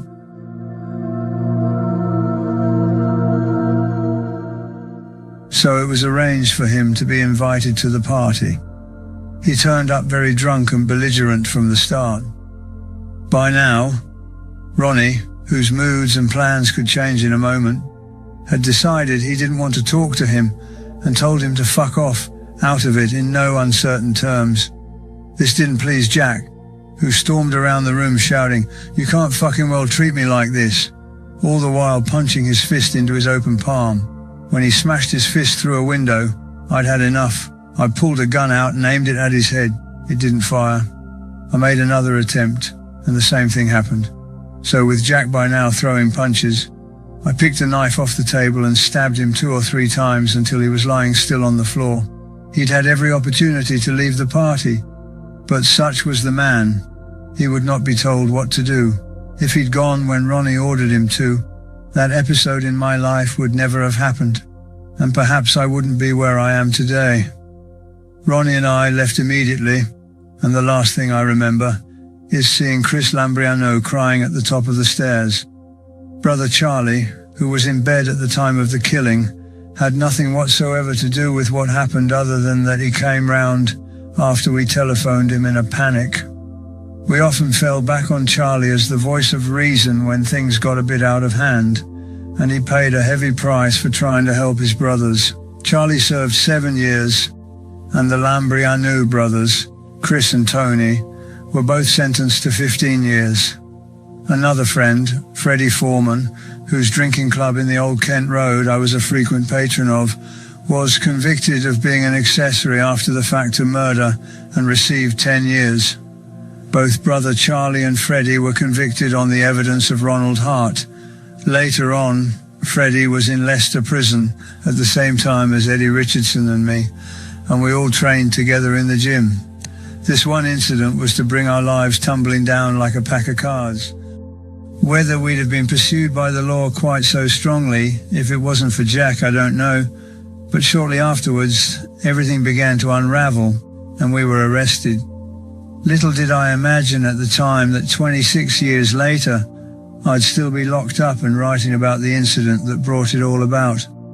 I've no regrets about killing Jack the Hat because he was the most vexatious person I'd come across in many years.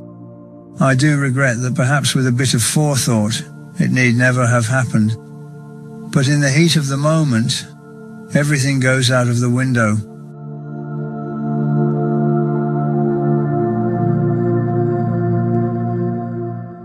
When we were arrested in 1968, many of our so-called friends gave evidence against us at our trial. Once we were convicted and sentenced to 30 years imprisonment, it seemed as though we had ceased to exist.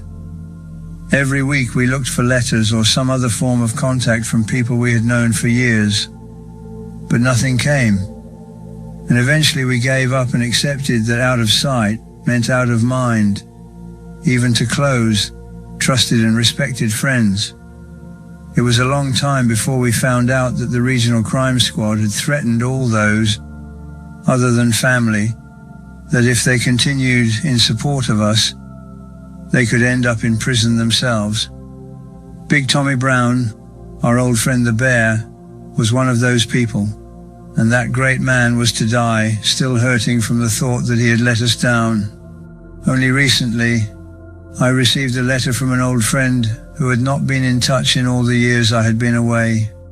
He asked for my forgiveness and explained the by now familiar story. Watched and threatened, he had been forced to give up trying to contact me and had only just realized that those restrictions had been lifted. Of course, I forgave him, as I did all the others. It was out of their hands and I understood. What this does show is how despicable the law can be. Our sentences weren't enough. It had to ostracize Ron and me by blackmailing our supporters. It's no wonder it's despised by many people when such underhanded methods are used.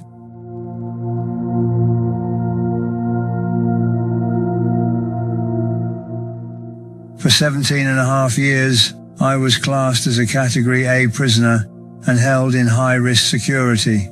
This meant I never moved anywhere within the prison without being escorted by 2 screws and Alsatian guard dogs. A pink light bulb would be left shining in my cell all night so that the screws could watch my every movement, like I was a goldfish in a bowl. Cat A also meant that my visitors, who were few, had to submit 3 photographs of themselves to the authorities, one of which would be filed with the Home Office.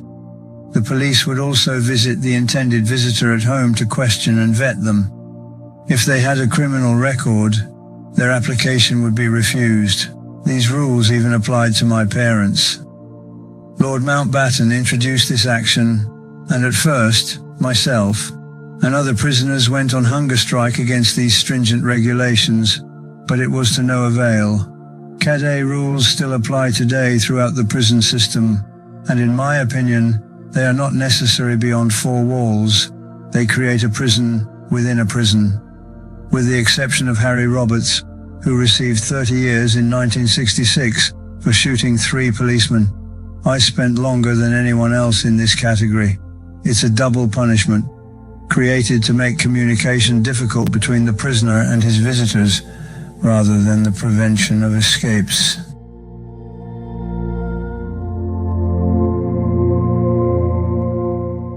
I've seen many changes in the prison system over the years, and the most welcome has been the quality of food. Years ago, it was hardly fit to eat and came in a 3-tier tin that held the whole meal. You ate what you were given or went hungry. Either way, there never seemed to be enough. Today, we have more choice, and the quality has improved considerably. I could still find room for complaint, but when I think of the starving millions throughout the world, I give thanks for what I have and hold my tongue. But it has always baffled me why prisoners in England are not allowed to receive food parcels from outside, yet in Northern Ireland, they can receive as many as their friends care to send in. Entertainment is another area where things have changed. Today, we have music centres, radios, cassette players, and have communal television. Back in 1959, when I was in Wandsworth, you were not allowed a radio until you had served 4 years of your sentence. At weekends, we would have music played from a central radio and piped to loudspeakers on each wing, but we had no choice in what we had to listen to. Still, prisoners are resourceful if nothing else, and there was a good trade in homemade crystal sets made up from smuggled-in wires and crystals. They were tiny, and the reception had a habit of fading away in the middle of a talk or play, but they were better than nothing. One of my biggest regrets was that we didn't have the facilities to phone out on a regular basis, which meant that I was only able to telephone my parents on 2 occasions before they passed away. It would have been really nice to have had long conversations with my mother or father, but sadly it was not to be.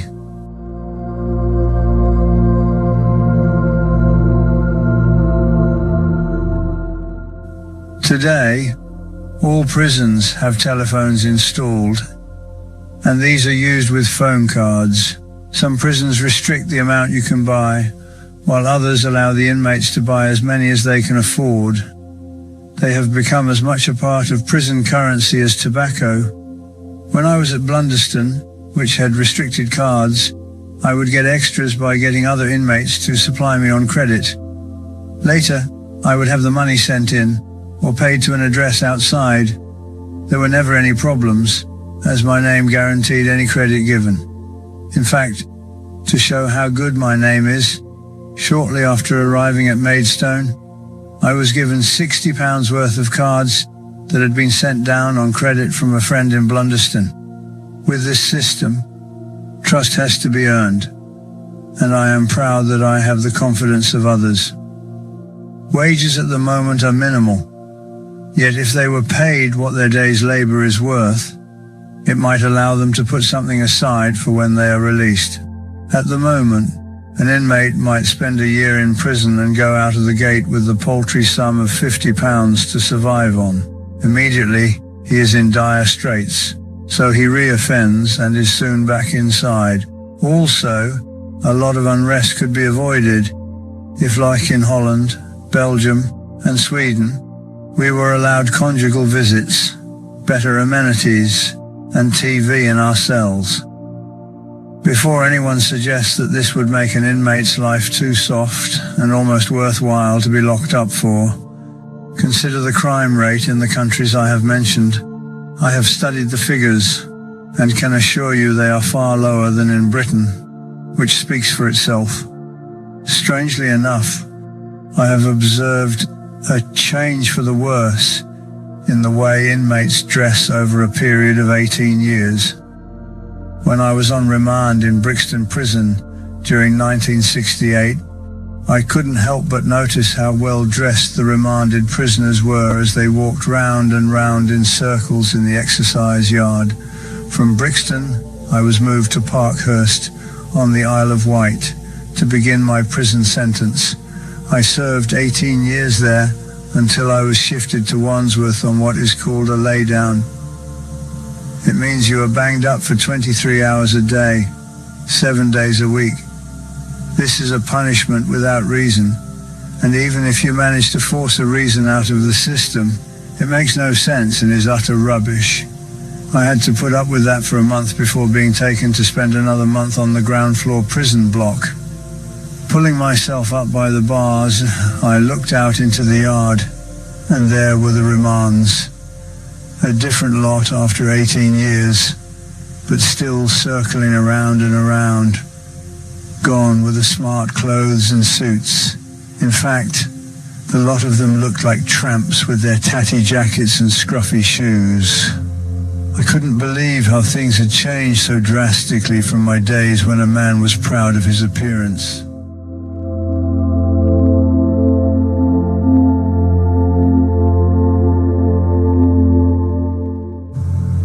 Apart from the loss of liberty, prison life can be very stressful. It increases paranoia and there can be symptoms of blushing up and feeling uncomfortable when an inmate is suddenly confronted by another, even if they are close friends. I am not sure what causes this, but I have suffered this myself on occasions. Claustrophobia is something else I have been a victim of, particularly when in a cell with a group of people. It usually helps if I strip to the waist and remember to keep calm. The cause may be due to all the time I have done inside, disorientation, or the fact that we all live on top of each other on a daily basis in this strange environment. It should be remembered that one is never, I repeat never, totally relaxed in a prison regime. One is always alert and partially tense when passing anyone on the staircase and yard or field. Each prisoner will quickly glance at the other, aware that some cons carry weapons and might be potentially violent. This weighing up of every situation eventually becomes second nature, and not to see the same degree of watchfulness in others can seem strange. An example of this came to me when I was returning to Parkhurst on the ferry after having been on a visit to see my brother Ronnie. I was inside the prison van, but because I needed to use the toilet, I had to be escorted in handcuffs to the toilet, situated in the bar area. I was chained to a screw, and no one seemed to notice. People were passing to and fro and locked in their own thoughts, without giving me or their fellow passengers a cursory glance. To me, this was totally alien, in that I noted their every movement.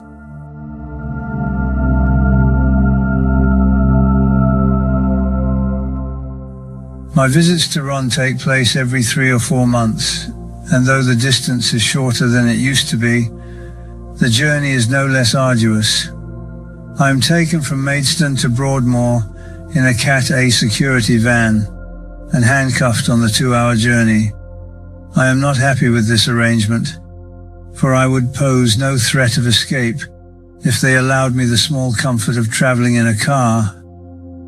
But I have no control over how I am treated. My meeting with Ron takes place in a small private room and not in the main visiting room where most of the other patients get their visits, including the Yorkshire Ripper, Peter Sutcliffe. Ronnie hates him in particular because he is a cocky, arrogant man, so he arranged to have him stabbed, which was carried out successfully when another patient plunged a pen into his eye. I spend a lot of time in the gym, but when I'm in my cell, my exercise is less strenuous. 9 years ago, I taught myself yoga from books and papers, which I have found very beneficial for keeping me supple. The quiet exercises also give me time for contemplation, in which I analyze myself. One of my conclusions is how I have changed over the years. The most obvious to me is how I do not react to slight in the same way I did years ago. There are 2 reasons for this. One is that if I had not trained myself to be more tolerant of others, I would have constantly been in trouble, with the result that I would have ended up in Broadmoor or Rampton. The other is that I have learnt to express myself verbally. In my younger years, a word in the wrong place would mean a punch in the jaw for someone, and I have to admit I did get a kick out of it. But now, hating violence as I do, I prefer the more diplomatic response of talking out a problem. Apart from anything else, I suppose the passing of the years has brought about a certain mellowing in my aggression.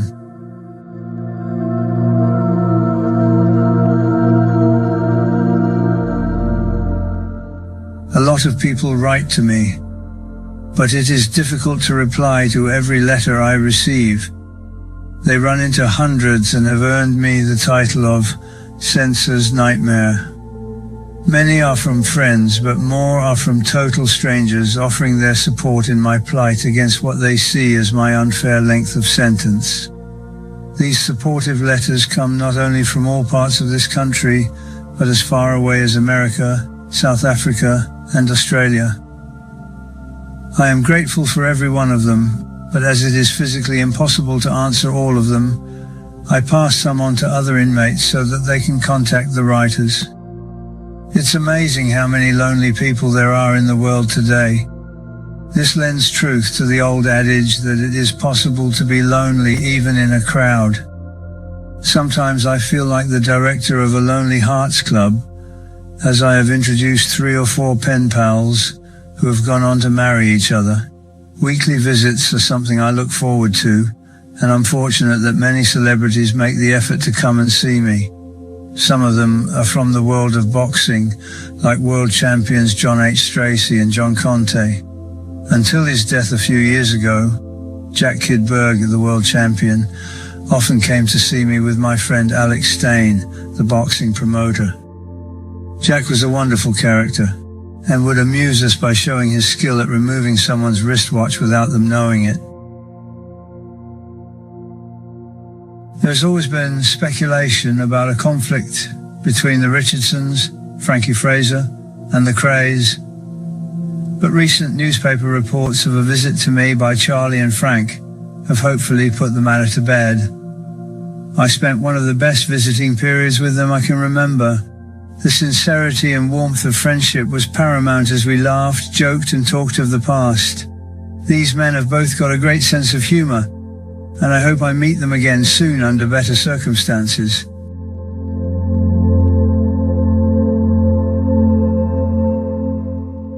What of the future? I look forward to 1995, because there is a possibility that a date for my parole may be determined. On the other hand, I may get a knockback, but either way, I shall approach what lies ahead in the same way I did in the ring all those years ago. Get fit, get in the ring early, and get it over with as soon as possible. However uncertain the years ahead are, I can still plan what I will do on eventual release. One of these plans will be to buy a large house in the country, where any of my friends can stay if they wish to do so. Of course, that would depend on the cash situation at the time, for though it is generally thought that Ron and myself have unlimited capital, that is not the case. I won't deny that we have had considerable money in the past, but we've never been savers. And right at this moment, we are both broke.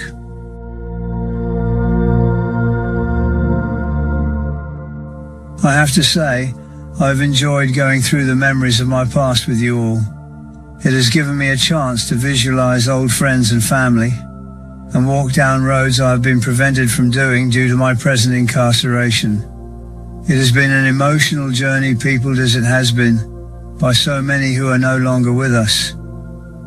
It has made me realize what a waste the last 26 years have been, and the heartache it caused many, particularly my mother and father.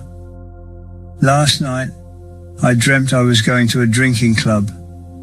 It was large and pale in color, but before entering, I paused and decided that instead I would spend the night in the company of my parents. In my mind, I approached their home in Valence Road, greatly excited to be seeing them again. Then reality caught up with me.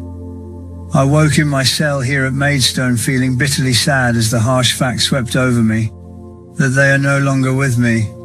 With a heavy heart, I rose in the cold light of morning, made my bed, and prepared myself for yet another day behind prison walls.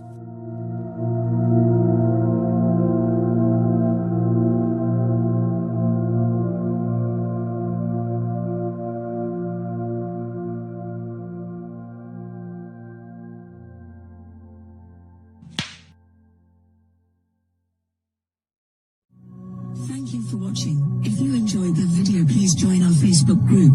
It's called Krays Crime Lords of London. We're a friendly moderated group with over 1,000 Kray and other celebrated gangster videos available for view. There's also thousands of images in the photos sections. The link for the group is in the YouTube description section. I hope we see you there soon.